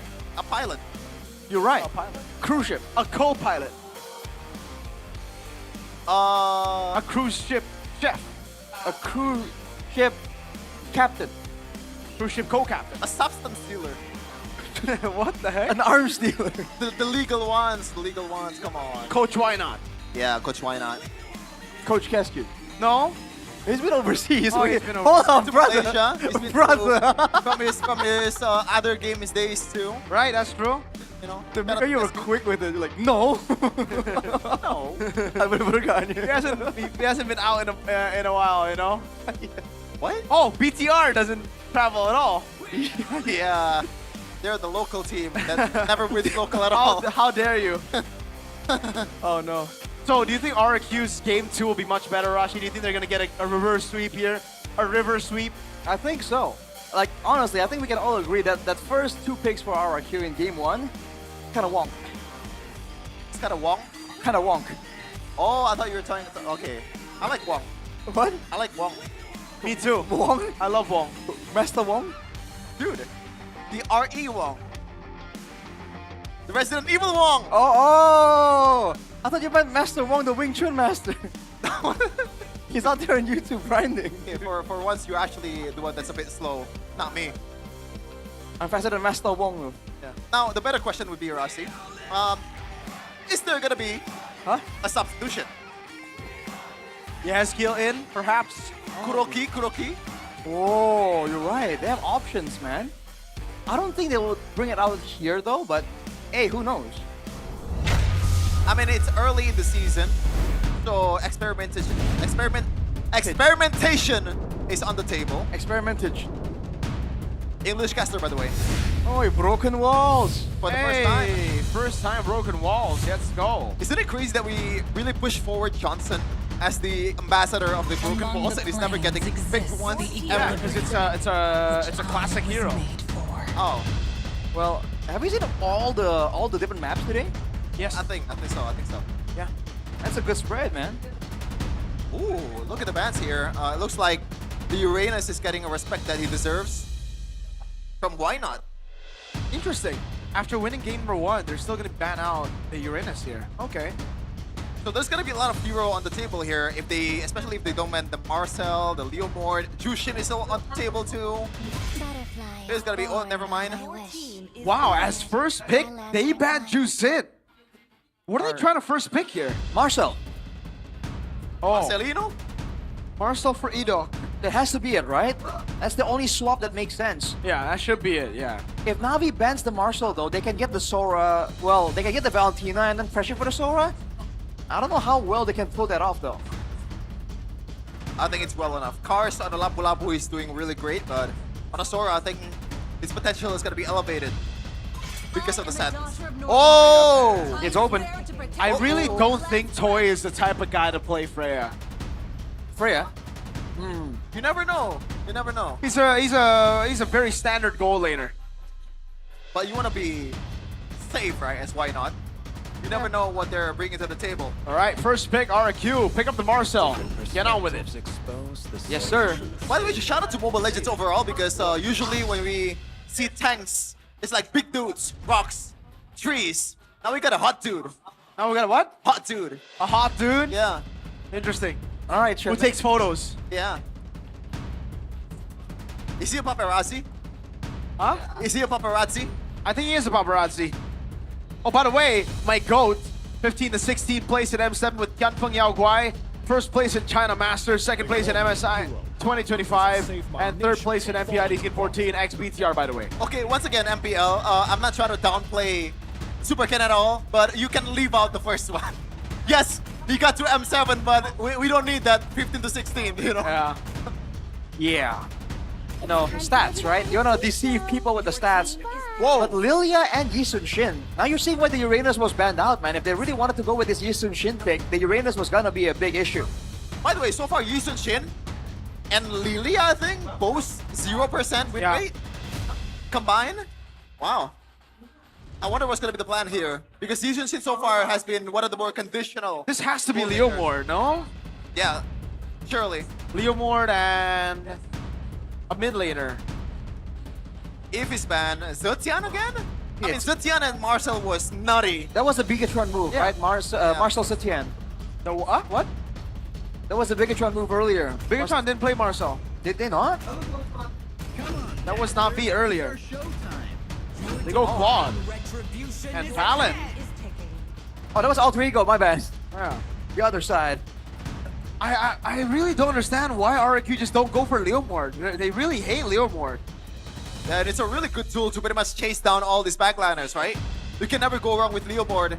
And even Navi right now, Leomord is not that bad either. I think it's better for RQ, obviously, but Navi, they want to fill out the jungle role. Leomord would be the option, but Phoveus is there. So more fighting potential I don't like get Lord it. Pit or I just Shadow Pit. really don't get it. What is this Valentina for? It's just for no Sora, right? Yeah, basically. But like, now you have a Valentina with 0 good ults. Well, maybe the idea is to reduce the amount of big ults that can counter the golden hour. There are no big ults that counter the golden hour. Well, golden hour counters big ults. Or maybe they want to deny some picks from Navi itself that has a lot of big ultimates. I think that's a reach, but yeah, Aside from Sora, there's not really anything else in the XP. Like, they've already shown the mid, huh? Bro, not just XP too, right? They can just go Hylos, no? I mean, it's still utility. Look at this though. Why not doing his homework? Banning the Baksha from Super Ken. That's a smart move.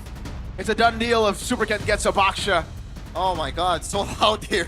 It's been a done deal for a while now, but yes, the audience are having full support. We are at the Kingdom side, so this is to be expected. By the way, this is a free Leomord again for Navi, Red 4. They didn't want to go for it though, again, against the Marcel. A lot of stuns. Might deter Navi. I don't think that's enough for you to get away from the Leomord. Redwin is also banned. Wow. Full respect towards Super Ken and also that disciplined playstyle from RRQ. So now if RRQ wants to go for a utility jungler, what's left on the table? Nothing. They have to go Suyo. Because like Navi are gonna go Leomord. Balman? Huh? Balman? Oh hell nah. Please don't go Balman Super Ken. It's kind of sketch. I don't see the vision. Oh! To bring out the PTSD for Rats. Oh no, please. Stop. Revisiting old memories. For Rats, I don't know, man. Kolea. Makes sense. Interesting. See, isn't that one of the big ults you would want to take? At the same time, Kalea is Kalea. No, but you have a Marcel. If the Kalea goes up, just take a picture of them. That's true. That's true. And if you're looking for an answer, I don't got any. Yeah. Oh, they don't go Leomord. They go Harley. Oh, by the way, if RRQ goes Suyo, they are cooked. They have to go Leomord. If they go Leomord, it's also tough, man. The Harley does a surprising amount of damage for like bruisers like that. What other hero do you have though? There's nothing else. Yeah. If it's not a Leomord, I will. You know what? I'm not promising anything because we've seen a lot of crazy picks so far. Are they gonna go for the Esme? Like it's a discount Uranus, you know? Deal with the Phoveus, in jungle? the Yisunshin. For what? EXP? I don't think so. I think it's not the worst, but it's kind of a bad matchup against some of the heroes. I'd go from Navi. Would you go Lapu Lapu here? Lapu Lapu sounds pretty good. Okay, Alice and Leomord. Right. I like the Alice better actually. That's a solid pick up against the Phoveus as well. It's a good matchup. Now Navi needs a roamer. Gotta be something like a Hylos, right? Or Gatot Kacha. I think it's going to be. I think Gatot's works best. Oh! We saw this in rehearsal yesterday. We were talking smack about it. Beleric for Navi against the all-in comp. Oh my god. Have they just cooked our... Has Why not just cooked our RQ? Navi exposing their wood. Has Why not just cooked our RQ, Rash? Only time will tell, man. Against the DOT of the Alice as well. There's gonna be a ton of roots shooting out of that Beleric. I've always been a glazer of Beleric. I think it's pretty underrated. I think it's pretty conditional. But I'm not sure if this is the condition that you want to use it for. I mean, Claude is pretty good matchup against a Belleric. And there's a lot of melee heroes too. I guess it works out. I'm just concerned about the engage potential for RRQ now when they have a Belleric right in the front like that for Navi. I guess we'll see the result in a second. Belleric, will it work out for Navi this time as they're looking for the sweep against the King of Kings in the Land of Dawn? Is it a 2-0? That's a big question on everybody's minds. It seems on the English stream they are very fond of that idea. Let's see how this goes, man. The Belleric though, usually the Belleric gets countered when you have heroes that can deal damage without really basic attacking too much. That's why the Granger used to be a big problem for the Belleric. Oh, but look at this. Oh my god, level 2 forced all early. in. So a ton of damage, man. You gotta respect that Lilia. Literally a deja vu on what happened, I believe, in the previous match, and still more delayed towards Rince. And Edok, I don't know what's gonna be the relation here between Marcel and Belleric. Do you think that's the biggest reason why they're picking the Belleric? I'm not sure. Biggest reason? I don't know if I would say biggest reason. Look at this though. Edok's gonna spot Andor you. Red Tree is the way to camp though. Yeah. Man, looking at the emblems here by you. Seeing that Cars definitely going for a bit of the aggressive route. Having Concussive Blast though. Trying to make sure that he has lane prio perhaps. Trying to roam around. Matching the Ellis potentially. In the mid lane, Ukir, knowing he has the Black Shoes, going for the Bargain Hunter. Trying to get as much value as possible when it comes down to getting those items fast. Oh, turn around. Ukir this time, the one forced to flicker out. Or retaliation on what happened earlier. And now, I'm kind of worried about Andoryu in a way because usually when you're picking a Harley, it's either an independent Harley, which is right now, he is independent Harley, or there's a setup like a Kalea. So Andoryu has to make space of his own to be able to be effective. That's definitely gonna be an issue. And the thing is, most of the targets available for RRQ for that Harley has mobility, but it makes it difficult to align your full combo, right? With the Deadly Magic. So we'll see how Andoryu goes around doing that. Okay.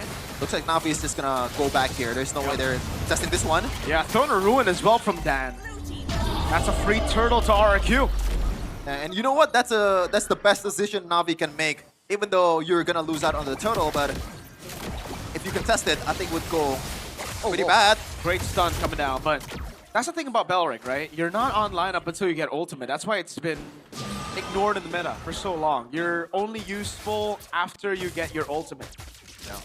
And if you're trying to engage, it's very flicker dependent. I feel like right now for Navi, they have to really play around Ukir for the most part. That's their key to getting like early game to mid game presence in the game. Otherwise, RRQ can just move as S3, S4 like this.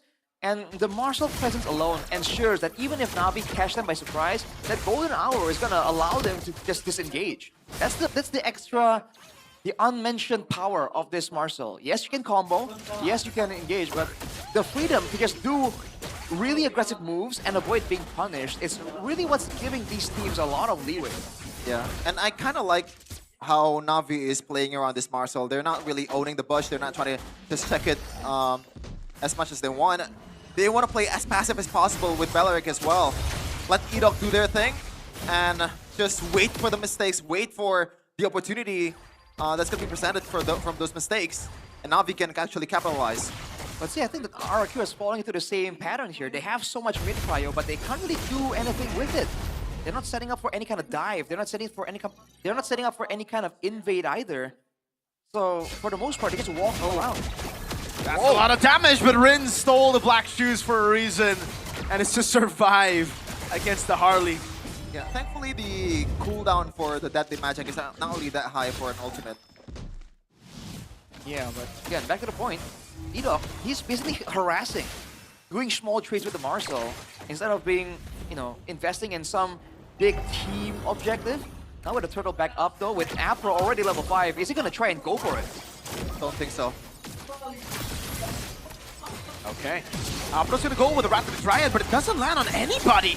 He gets cooked here completely. Super Ken able to claim first blood as the golden hour comes down, and Chibe will be throwing. Oh, great throw with a Mountain Shocker. Cars walks up as well. Chibe pops up a double. Toy is able to go for the Blazing Duet, and that is Cars. Whoa! Flickers in forward to get Rins, but he gets away just in time. And you know what? Economy-wise, Navi is definitely winning. Andoryu almost getting that purple buff. No red tree though. He's baited the red tree. Oh wow. This is bad for RQ. I don't think there's a way for Supercan to enter anyways. Yeah. Lilia. Yeah. Doryu will be able to claim it for free this time around. The Phantom Seed coming back up. They want to go for another brawl, but NAVI. They're done with just the turtle. And they are terrified by the three, man. Afro is just there as kind of a, you know, healing tool for the rest of the members of NAVI. Well, it's looking kind of sketchy for RRQ. They're able to get the neutral objectives, but NAVI has been able to scale relatively well, and they're building up a small gold advantage. That was RRQ's turtle to take, and they just didn't go for it. Oh. Rins is trading really well in the mid lane, but man, RRQ are just getting layered, I feel, right? That's been the reason they've been losing.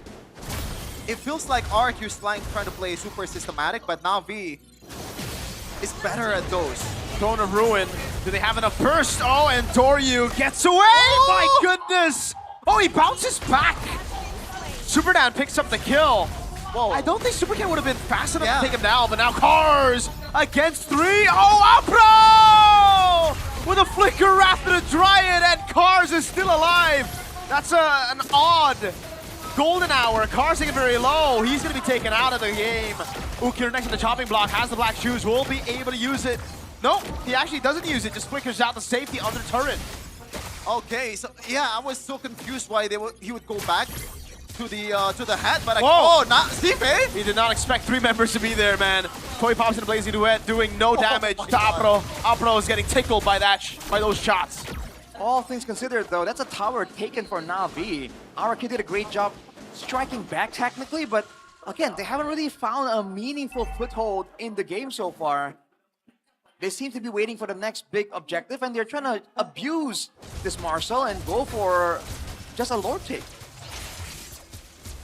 And looking at the gold right now, a lot of positives from NAVI until that moment where the turret got taken down to the bottom lane. RRQ could actually go for a cleaner turtle fight right now. Oh, that's an early black shoes. That's big for RRQ. Yeah, it's used to heal back some HP, but now RRQ once again going for the fight, and Doryu though is waiting for a chance to maybe spot someone as Rins once again playing a dangerous game. Oh, they're gonna go all in. Superdan with the Throne of Ruin as well. Look at Toy in the back line going for Ukir. He jumps back, and now it's Shibe who goes for the chase, but he gets caught by the golden hour. Meanwhile, Superken in the back. Shibe isolated in the front, gets slain by Superken. Edok going in. Cars. Infernal Pursuit not in range. Dark Wave doesn't land. Oh man, Cars looking for the jumps. Will be able to go for the jumps, but he gets slain. Rins picks up the kill. Beautiful golden hour by Edok there, saving Super Toy's life. Oh, 10? Done? I don't know about that 10. I mean, economy-wise, it's not the worst for NAVI currently, Irachi. No, not at all, but you're seeing what RRQ are aiming for. They want a fight like that, where they can actually get the most benefit. But look at this, and Doryu running into 2. Uh-oh. Do they want to chase? I don't think they can. Not enough catch. Back again, RRQ. Now it's back to the waiting game, and fortunately, they do get a turret on the top side. You have to wonder what NAVI are aiming for, knowing now that this is the pattern RRQ are going to go for. They're just going to play passive, have some light trading until it's time to go for a big objective, and it's all about that Marcel.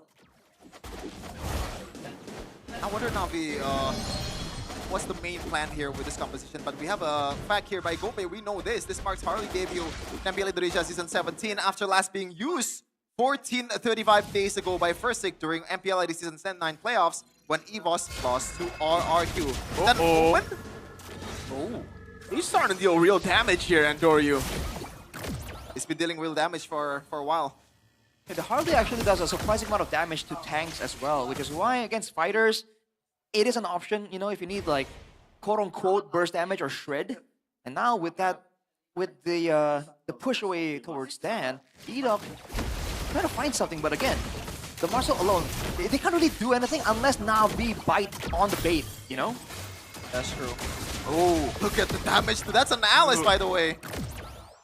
I guess the only item that she got for the magic defense is that boots and also an Oracle, but don't think it's enough just yet to weather the storm from this Harley. Yep. and it's immediately a brute force for Super Dan. He wants to have the chase possibility, the fight quicker reduction as well. But look at the macro play from Navi. They're fine. Okay, you want to play for that big team fight. We're going to try and make moves before and try and get value. But that will only last for another 7 seconds. And look at RRQ already setting up for the top side wave. Would that be enough though? Will there be a window long enough for them to even threaten for the Lord? Oh, Ukir forced to use the black shoes early. Rins doing the same. Deadly magic, but that's it on Idok. Navi can go in and back out quite easily with the Harley here, so RQ gotta be a bit more careful here. Knowing that they're susceptible to Navi's engage. Meanwhile, RQ, as you said, Arashi, I think it's just a waiting game for them. Navi gotta engage first, and RQ is gonna respond, weirdly enough. With the golden hour, they have the advantage. Idok. Oh man, I think that's hit way too aggressive. Super with the flicker in forward, and Doryu gets away. Super Toy gets taken out. And that's a horrible, horrible move by RRQ. Now Super King gets taunted. Cars dunks on him.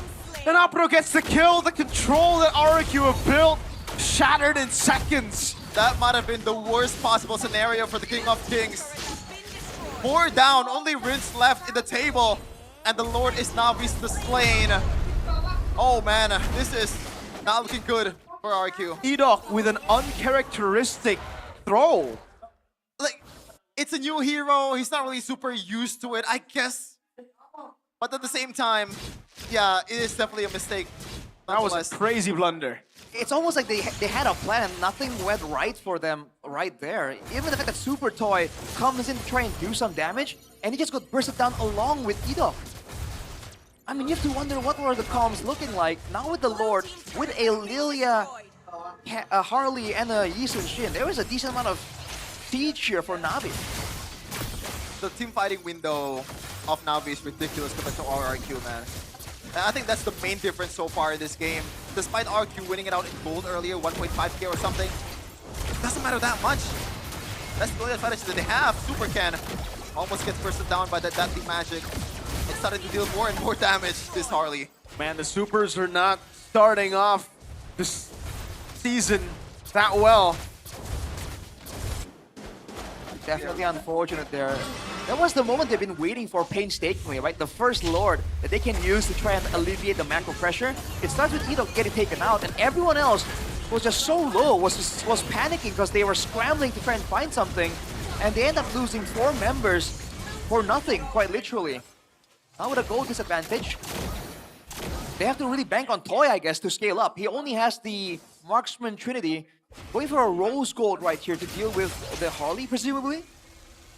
It has to be a big engage again by Super Dan or Idok, though, if they really want to try and get a decisive fight against Navi.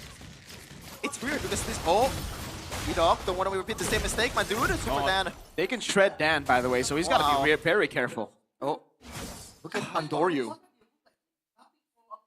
Being a bit sneaky, trying to find something.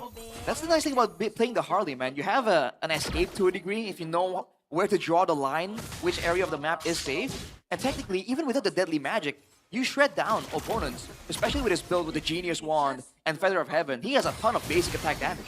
And by the way, RQ does not have an instantaneous catch that they can use to pretty much lock down the Harley, lock down Ukir, unless Idok plays like this, without getting punished. But there's definitely a line that Idok cannot cross. He crossed them earlier, and it costs RQ a lot. Super Ken grasping at straws, man. Yeah, they're all very desperate around.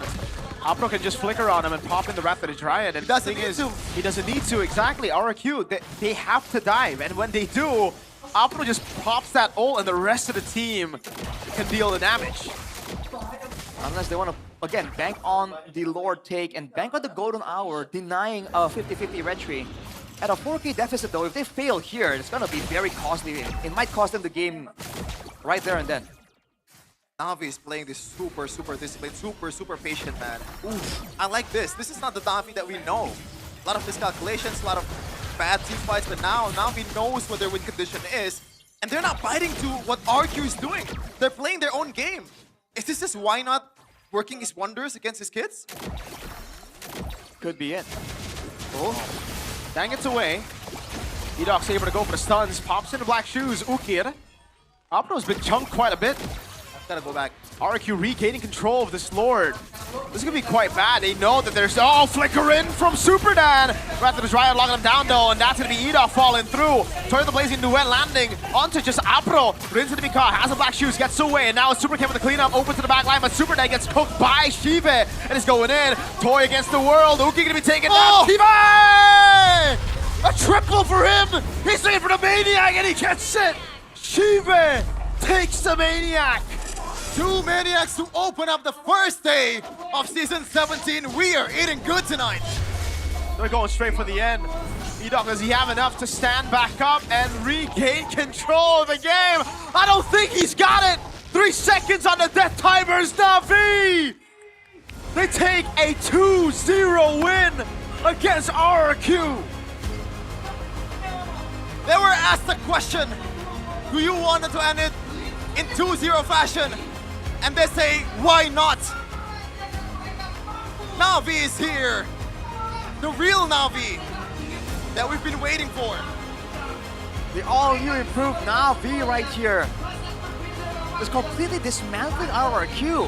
Whatever they were looking for right there, NAVI had no intention of letting them have a single inch.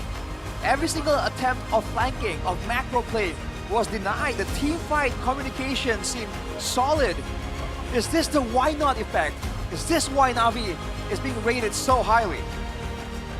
Man, from a brutally harsh reality of Season 16 for the Kingdom to it happening again potentially, NAVI 2-0. Man, a lot of people probably expected it to be a bit more of a close match, but NAVI really blew RRQ out of the water with this one. Damn!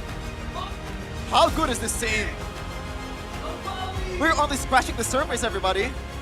There's a lot of weird picks, there's a lot of questions to how why not drafted these compositions, but it turned out beautifully. And that's also provided by how clean NAVI players are executing this. Why not was asked the question before the match, is it better to have a good coach with so-so players or so-so coach with good players? Why not have both? NAVI might have both of them at the same time. So-so or both good? Both good, obviously. Bro, come on now. Well, we got the winning interview here with Bude Clara Mongstar and Sabila. Dan inilah dia, sejarah baru yang dibuat oleh NAVI di season ini. And this is the new history made for NAVI in the season. Winning over RRQ.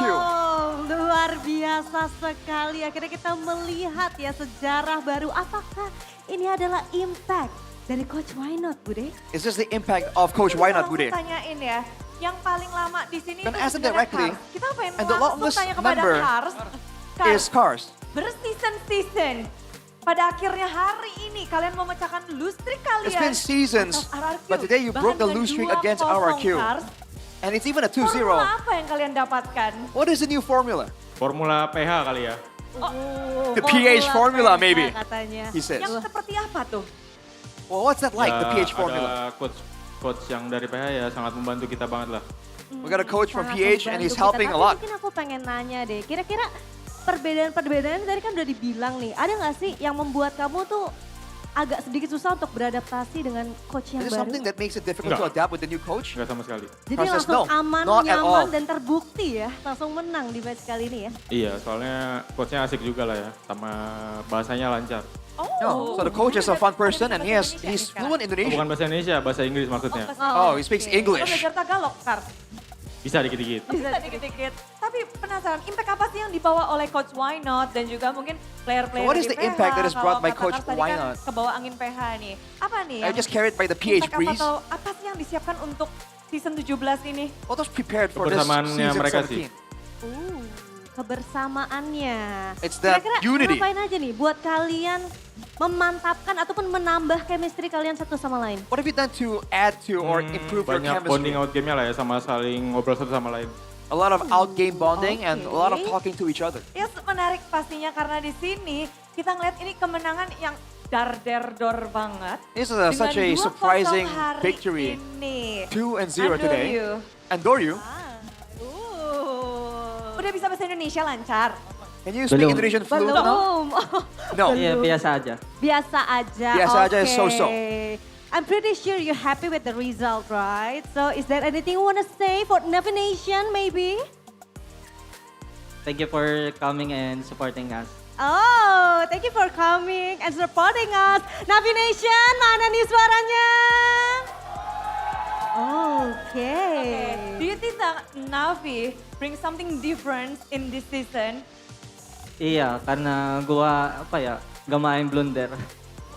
Because Navi brings something new because now I don't blunder anymore. Kalau gua main blunder, si Coach Tony pukulin gua. Oh, okay. If I blunder in the game, the coach is gonna beat me. Metode yang kalian tunggu-tunggu ya kayaknya ya. Tapi sebelum match ini dimulai, apa yang coach bilang kepada Before this kalian? match, what did the coach tell you guys? He said, just play as myself because I need myself in the game and then the team needs me. Oh, wow. Jadi tetap sama ya, kurang lebih tuh intinya adalah kebersamaan. Sama seperti yang tadi dibilang oleh Kars nih Bude. Jadi mungkin di sini formula baru dari Coach Why Not adalah selain ya banyak sekali hero-hero yang baru-baru keluar. Maybe this formula yang from kita Coach Why Not nanti-nanti is gitu ya, the kebersamaan wide juga array of makin dikencangin lagi. heroes Iya, ngomong-ngomong tentang available hero, and also the unity heroes. among the players. I saw a lot of unique heroes coming this match. Who is the mastermind? Siapa? Ide siapa nih? Siapa ya? Hero-nya unik-unik banget loh. Menurut gua Harley sekarang kuat di meta. Dia kuat di ranking, di scrim juga. Tapi tergantung. Tapi tergantung, bisa jadi populer banget berarti. Jadi ini akan hero yang Like the akan hero is sering popular, kita it's lihat good, but berarti. it's very situational. Oke, baiklah, luar biasa ya. Jadi memang sudah dijelaskan juga tuh kenapa tadi Harley keluar gitu. Karena memang meta seperti itu Bude ya. Luar biasa banget, tapi tenang kita masih pengen nanya sama yang lain nih Bude. Iya pasti, We gotta karena ask the kalau other kita players too. ngebahas juga hari ini kemenangan 2-0 ini dari kalian sendiri. Ini menangnya gimana sih? Apalagi si Ive dapat You got the maniac Shive. What happened there? Buka season, kamu udah maniac. Hoki Bude. We started the season and you got a Tapi juga maniac. mau jadi tim hoki. It's just luck, Shive Jadi says. hoki Bude. Tapi si Ive membuka match ini melawan tim RRQ yang kalian tuh punya histori buruk gitu. You guys have a bad history Gimana sih? against RRQ. Tapi setelah How does it feel bertanding, after the match? Gimana Bude tadi? Sorry. kan historinya buruk nih. Navi lawan RRQ, mulu. Tapi kalian harus membuka match kalian melawan mereka. Tahu sih Bude ya, kita Gimana tuh? You're trying to dodge the question. Pengen balas dendam kah? Pengen membuktikan diri? Was there a feeling of proving yourselves? A feeling of revenge even? tenang sih Bude. Karena RRQ juga tiap season tim yang kuat lah. Jadi kita respect aja sama mereka. We're very happy because Oke, RRQ jadi is a strong kalian team mainnya every lepas season. aja So tadi we ya. are Lepas, respecting tiba-tiba them. maniak gitu ya. We hold them in high regard. Ceritain maniaknya gimana itu? Maniaknya gimana? Iya. So what about the maniac though? Gimana? Kenapa bisa terjadi tiba-tiba maniak? Oh, how that happen? Seneng lah, seneng. Kenapa? Kenapa bisa terjadi apa? Ya udah kita main lepas tiba-tiba maniak aja gitu. Gak tahu juga sih, tiba-tiba musuhnya sekarat tadi. Oh, I have no idea. The Oke. opponents were all low and it just Tapi happened. menarik, Oke, The maniac. Bude penasaran dengan the mid lane now. You have a lot of choices, is that right? Yeah. In the mid lane though. Yeah. How do you think about this meta in this season? Menurut gua sih, gua kerja keras aja main yang other hero.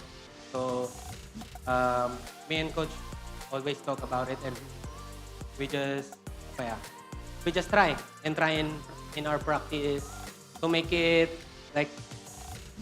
to the tournament like that. Okay. And Ukir, want to ask you, is there any team that makes you feel more pressure on MPL ID Season 17? I think for all the team I treat the same. It's the same. Okay. I treat them with respect, but not over respect. But I just respect them, and then for sure, I'm excited to face all of them. Oh, impressive. So it's a sweet beginning for Navi, right? Yeah. Karena sudah memecahkan itu dia tadi ya, sejarah sejarah baru itu ya. Iya, sejarah baru. But kita juga kepengen dengar dari Afro yang munculin hero. Afro. Langsung dikasih 2 loh. Langsung 2 mic ya. Double mic. Dengan Beleric yang kamu ambil di sini. Emang mau nunjukin Navi season ini Navi yang berbeda, Navi yang begitu unik, With the Navi Beleric, yang begitu I can show that this nyentrik. season's Navi is so different, so unique.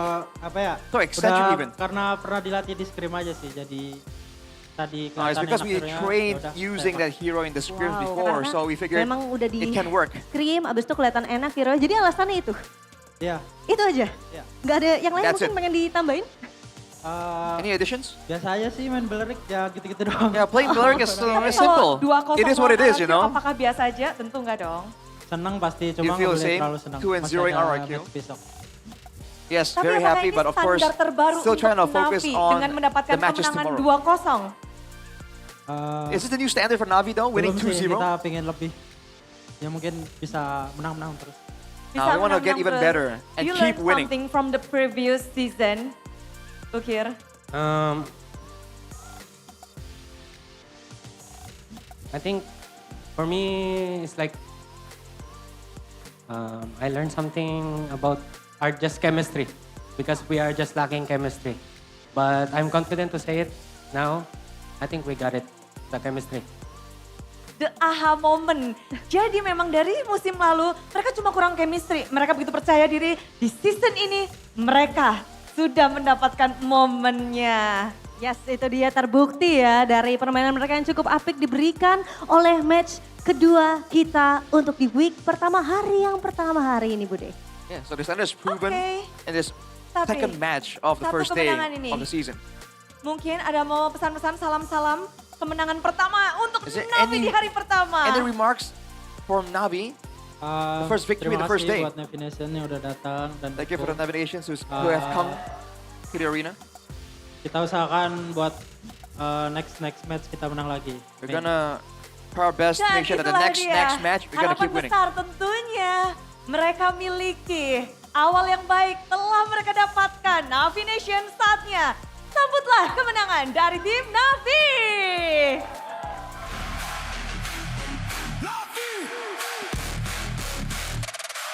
We run this!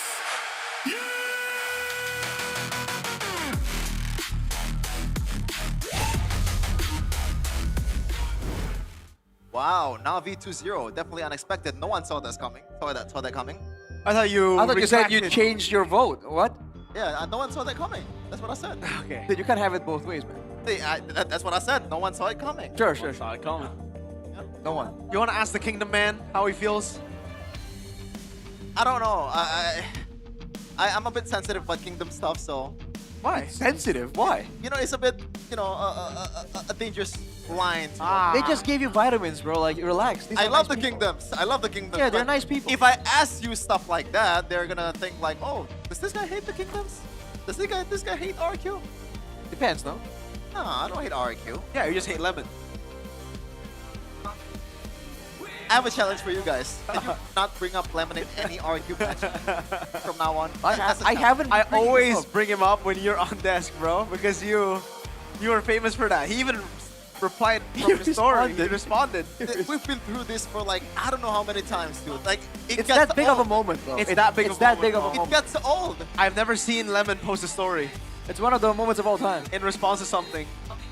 By the way, that podcast pod, has 500 views. Wow. Like 500 whole views. That's all it takes.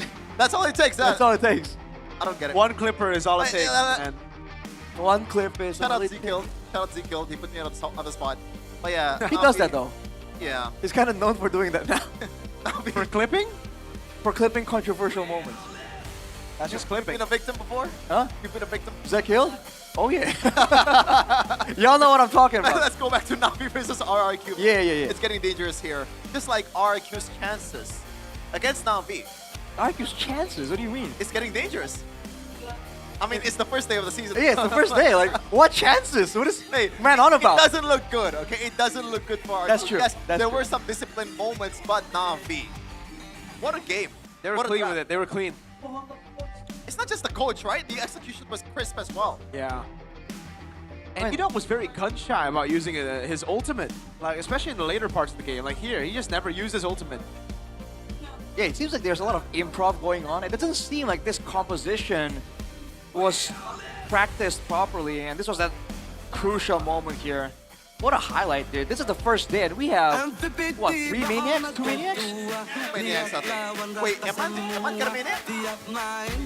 I'm not sure. No. But the MVP RP of the game was set by official gaming phone in Phoenix.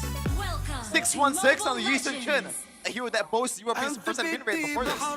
Yeah, actually, it hasn't worked out, but this is the first time that it did. Here's the highlights, though, by the official gaming phone in Phoenix, where early on, you're seeing again, there was an idea here, but it didn't really come to fruition. Oh man, that was very cool.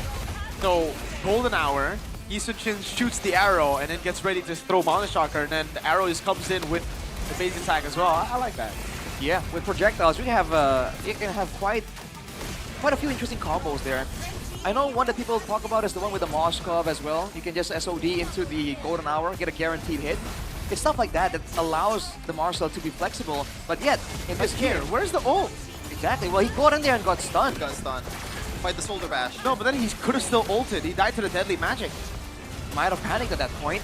That's the problem. It doesn't seem like they're comfortable with this composition, and some of them doesn't really seem all that comfortable on the heroes even. Yeah. By the way, the Beleric pick is just working out so well for Navi. We didn't really get to see the full potential of the Beleric. Well, there's a lot of good Wrath of the Dryad, but overall, I think the presence of the Beleric itself just deters RQ and Gid, right? They're second guessing themselves every time they want to go in. Man, that's just pretty sad, honestly, because like, oh, Arashi, if RQ don't make it to the playoffs, say, chill out. If they don't make it to the playoffs 2 seasons in a row, you think they're gonna get rid of Keskute?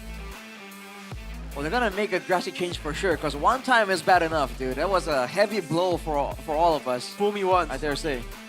Fool me once type stuff, yeah. Let's hope that they do better. Like, they do like to experiment, to be fair, right? But I think this certainly is one of the weaker starts for RRQ. But, you know, we'll see how they progress from here, right? It's not how you start, it's how you end it. Today, though, Navi certainly showed that they have the better mastery when it comes down to the macro play of the current meta, the picks of the current meta as well. Like we mentioned, man, there's some things that RQ Hoshi didn't seem comfortable doing. Like, maybe this is exactly why the Marshall gets ignored by some teams, because it's a double-edged sword, man. If you use the golden hour improperly, you might jeopardize your team's chances of winning a fight as well. Seems like we still don't know what's the limit of this Marcel dude. Even RQ Hoshi doesn't know it yet. They don't know the limit, but they don't even know, you know, the surface level right now, it seems, you know? Yeah. Because it was very different when... I go as far as to say that Apro was a very passive Marcel. But what we saw in this game for Idok, it just feels like it was a bad Marcel. Wow. He really just doesn't feel like his hero, his type of hero, you know? This guy's always looking for like big moments, game-changing moments, big sets, and Marcel just isn't that hero. Well, you can set with the golden hour, but it's not a stun, you know? It's different. It hits your teammates. It ain't as a well. set though. Exactly. It's like a secondary set, you know? It's not. It can't be like the main thing. No, right? if it's a secondary set, it kills like a follow-up then. No.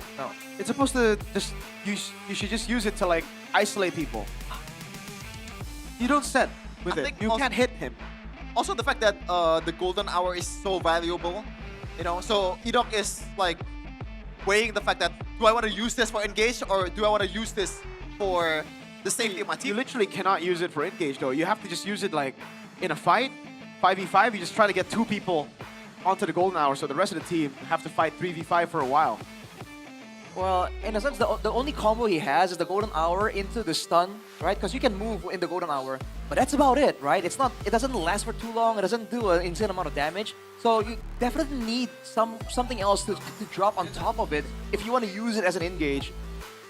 I think that's where they were planning on using Super Dan, but in order for Super Dan to start an engage, he needs to be inside the golden hour as well. So it didn't really quite work out. You know what I'm surprised surprised the most about Navi is how they handle the fact that they don't really have the advantage in the early game draft, but they find other stuff that they can abuse. But we're gonna see here the mic check for Navi in a second. Bro, main di bawah dulu. No pasif. Bro, bawah terus Indro. Gas. Ada simbilannya ulti gua. Komit guys, ada next wave ini bawahnya. Ulti. 5. Aman. Gua ada ulti. Tower, gua tower. Ulti kill. Aman. Fred. Patai. Sabar ya, speed. Aman bro, aman. Ulti gua. Gua ada ulti. Aman. Regen dulu guys, bisa pelan-pelan. Jangan balik bro. Ya, aman sabar. Gua depanin. Kita ada bawah guys. Ulti. Alis, flicker. Goldi. Kenapa ya? Awas, flicker. Cloud-nya guys. Kalau udah nggak ada flicker guys. Gua aman. Flicker balik. Mati go guys. Ini Ci, low banget. Bantai. Aman, bantai. Oh, baliknya. Kalau guys. Double dash. Nice. Double top. Nah, I don't know. Ada. No matter guys. Dia nggak bisa ngurangin damage apa minumnya. Sabar. Full Indonesian comms. Yeah, and it's pretty. I don't know who's talking. Yeah, I have no idea who's talking. A bulk of that was Andorio, I think. That guy, you can see it in the mic check. That guy was talking non-stop. Guy's a yapper, a certified Indo-yapper. In a good way. You have to clarify, there's a hater on board. There's a hater on board. I love everybody. Except you, Rashi. Whoa. Except you too. Big words for the guy who's been hating on everyone since the beginning of the day. No. Back to what I said earlier. What is that? What was that?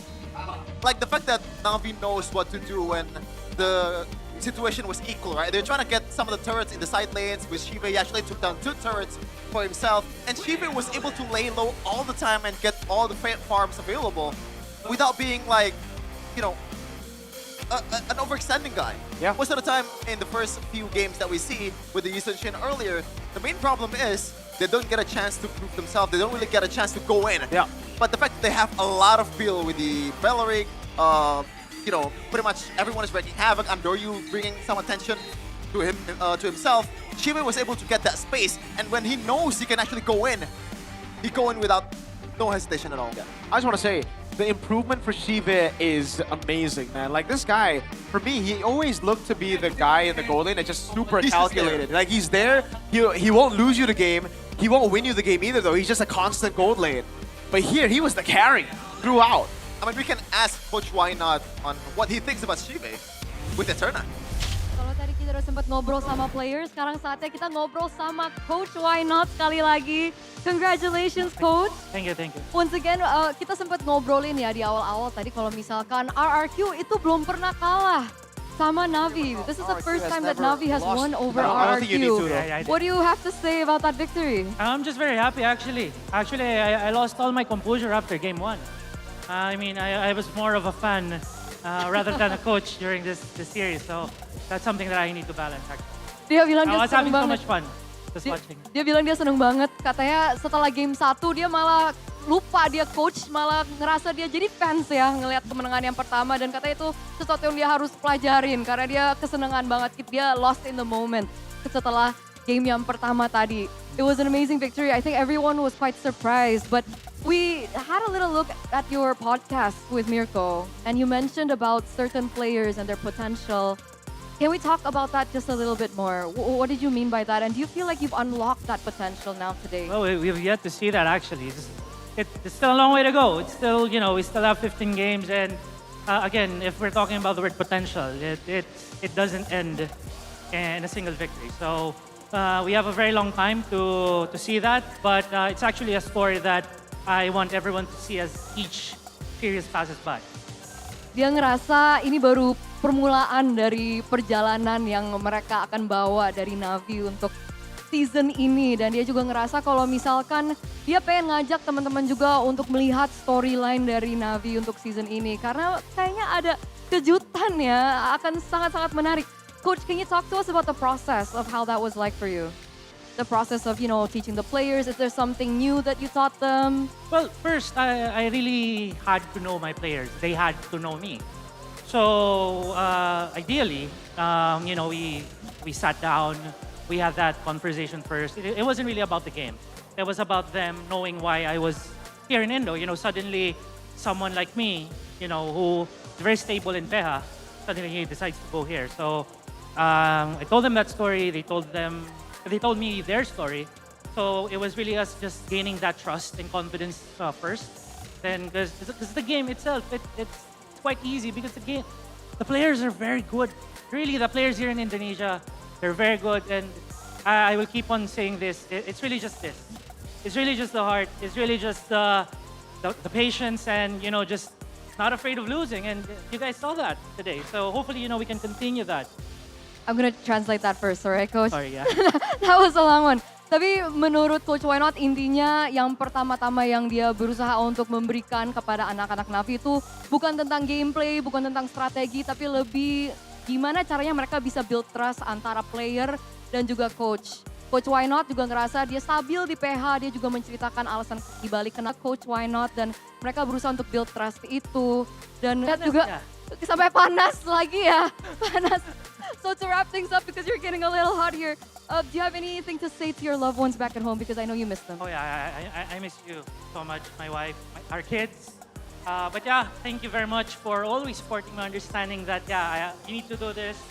And yeah, I'm looking forward to going home. But before I do that, yeah, we'll make sure to, you know, be a strong team here. Jadi sekali lagi, thank you so much. Coach Why Not, congratulations for this win. We're excited to see what NAVI has to offer in the future. Karena sekarang kita akan kembali lagi ke para casters untuk breakdown sekali lagi gamenya.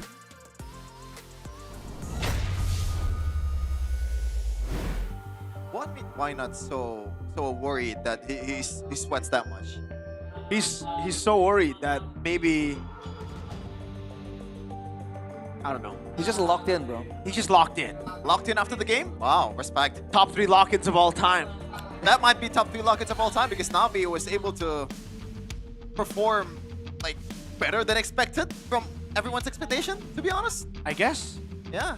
We did hear that they were doing really, really well, but like, man. Now we can see. I thought maybe execution, but even the hero mastery, I mean, he was saying, oh, Apros, special guy, special kid. Yeah, and I like what Why Not says about Indonesian players. They're really good, you know? He's not lying. Indonesian players are good. What matters is the heart, is the patience and all that. That's what a lot of Indonesian players lacks. Oh my god, Arashi! Stop the count! Stop the count! Arashi, what's going on, man? We're just getting started. Stop the count! Realistically though, who are the teams that you would expect RQ to win against? TLID and Geek Fam? Especially because Shevin's here, Geek Fam, yeah. Are you sure you'll beat TLID? TLID and Scrims have been looking crazy. Crazy. So is there any chance of TLID Season 14 happening again? I don't think so. Okay. I mean, there's always a chance, but I don't think so. Because like Season 14 is all the way to champion, right? I think they might make it to playoffs. I don't know if they'll go and win it all, though. Ah. This is probably one of those seasons where we can't really predict who's going to be out of the playoffs. Yeah. In the start of the season. Definitely not Bigachan, though. They're confirmed playoffs, and they're confirmed to... Yeah. Well, hey, right on cue, man. You talked about how we can gauge maybe TLID. They're up against NAVI tomorrow. Back-to-back matches for Alter Ego and NAVI. And it might be back-to-back losses for Alter Ego because they're up against King Onyx. Wait. But tomorrow's a fun day, man. They swept Onyx in M7, so... It's a different time. Excuse me, they just bring up M7. Why? Different time. I mean, it's still relevant, no? Still pretty relevant. Still relevant, but not in the way you're saying it, I feel like. Okay. Evo was supposed to kick though. That was... And Onyx got Kelra, bro. Oh, you're right. Oh, you're right. What an unnecessary upgrade. What do you mean? Hey, unnecessary upgrade. I mean, I assumed like, okay, you got Skylar, why would you upgrade then? It's Kelra, and you're like, okay, makes sense. Understandable. Have a nice day. I think Realize put it best. It's like replacing Cole Palmer with Messi. Now I know. This I know how Chelsea that sounds like. fan, bro. I know how that sounds like. What is this Chelsea fan? It's like, on, yes, bro? it is an upgrade, but there's already a good player there. No! If you had the chance to go and get Messi on your team, you should sack Cole Palmer, dude. You should throw that guy out. What do you mean? That's a very necessary upgrade. I don't even watch like football, and I know like Whatever you're saying doesn't make any sense, bro. Even 38-year-old Messi. I'm just salty. Messi, bro. I'm just salty that Onyx got killed. It feels unfair, man. See, he's always hating. See, one of the main hating themes all of day, Season every 17 day. is finding the formula, right? And that is formula to beat PH. But first of all, formula to beat Onyx. Because they've been winning for years, okay? Now they add Kelra to the table. MPL Onyx. What the heck? What the heck, MPL Onyx? Is that fair? Is that unfair? That's pretty unfair. It is what it is, though. I mean, they got him fair and square. Game's gone. He's been in the org technically, so. By the way, go get your tickets right here. Just head over to id-mpl.com/ticket. We also got the Blue Derby here, Evos versus TLID. By the way, TLID jersey looking very nice. How about Evos? I think this is a downgrade from their previous season jersey. So you're saying it's bad? It's worse compared to their previous season jersey. It's not relatively- bad. it's relatively It's like the jersey they had last season was really nice. How about RQ's purple jersey, Raj? I prefer the white one. Why do you prefer the white one? I feel like it has a. I'm a fan of the anime, right? So I feel like it shows the collab better. Wait, RQ collab with an anime? Yes, sir. I'm not sure if I can. Let me see it. Give me Naruto? No, Naruto. The color scheme would have made sense, actually, kind of. What? Orange. Wait, do you actually not know, or are you just pretending to not know? No, I know. Okay. I'm just rage baiting, bro. And that's gonna be it for the first day of MPL Season 17. It's been a tough for us, man. but the games are so fun. NAVI winning 2-0, BTR winning 2-1. You gotta put it on your face, right? The hate watch This guy. is unsuccessful This for the guy. But yeah, that's it. Rico, Rashi, Shafin, signing out. MPL Indonesia Season 17. We own this. What did you say? Memberikan formula dan juga racikan mereka di hari ini. Derby STM berakhir cukup dramatis, namun pada akhirnya di match kedua kita melihat ada yang bisa memecahkan kutukan mereka. Yes, betul sekali. Tapi Bude, jangan lupa untuk di hari esok pastinya akan berjalan semakin panas lagi. Karena akhirnya kita akan melihat bagaimana debut dari the OG God Lane, yaitu Kelra yang akan bermain. Apakah akan berbuah manis atau bahkan sebaliknya, Bude? Ya, dan di sini tugas Arfi akan harus melawan. Menjadi lawan pertama bagi Kelra di Indonesia. Namun 3 match akan kita saksikan esok hari. Di hari yang kedua, minggu yang pertama. Yes, makanya kita berdua pastinya ingin mengajak lagi nih teman-teman super fans. Dimanapun kalian berada, langsung aja untuk nonton di MPL Arena dan juga beli tiketnya. Kita akan seru-seruan bareng di sini. Iya, dan hari yang pertama penuh dengan kejutan.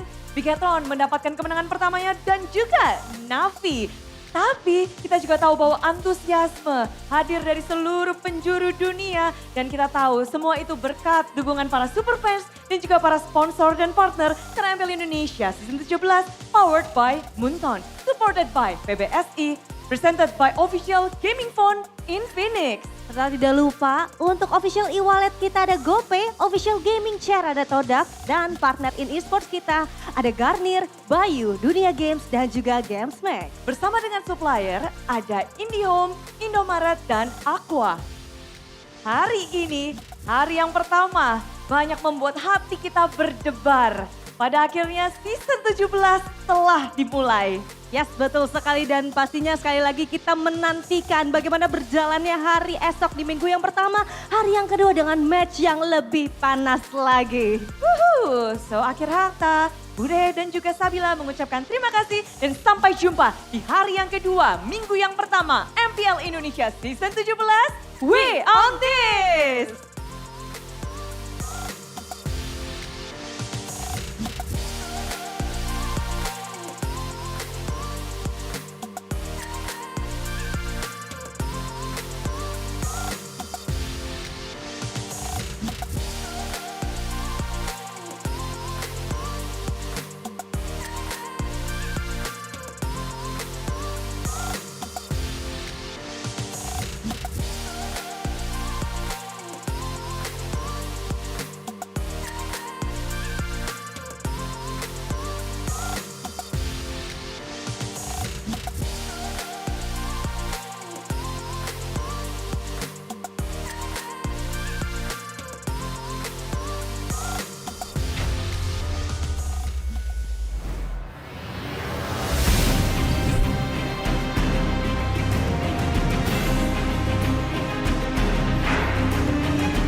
takkan berdiri dan terus berlari, terus ke arah puncak tertinggi.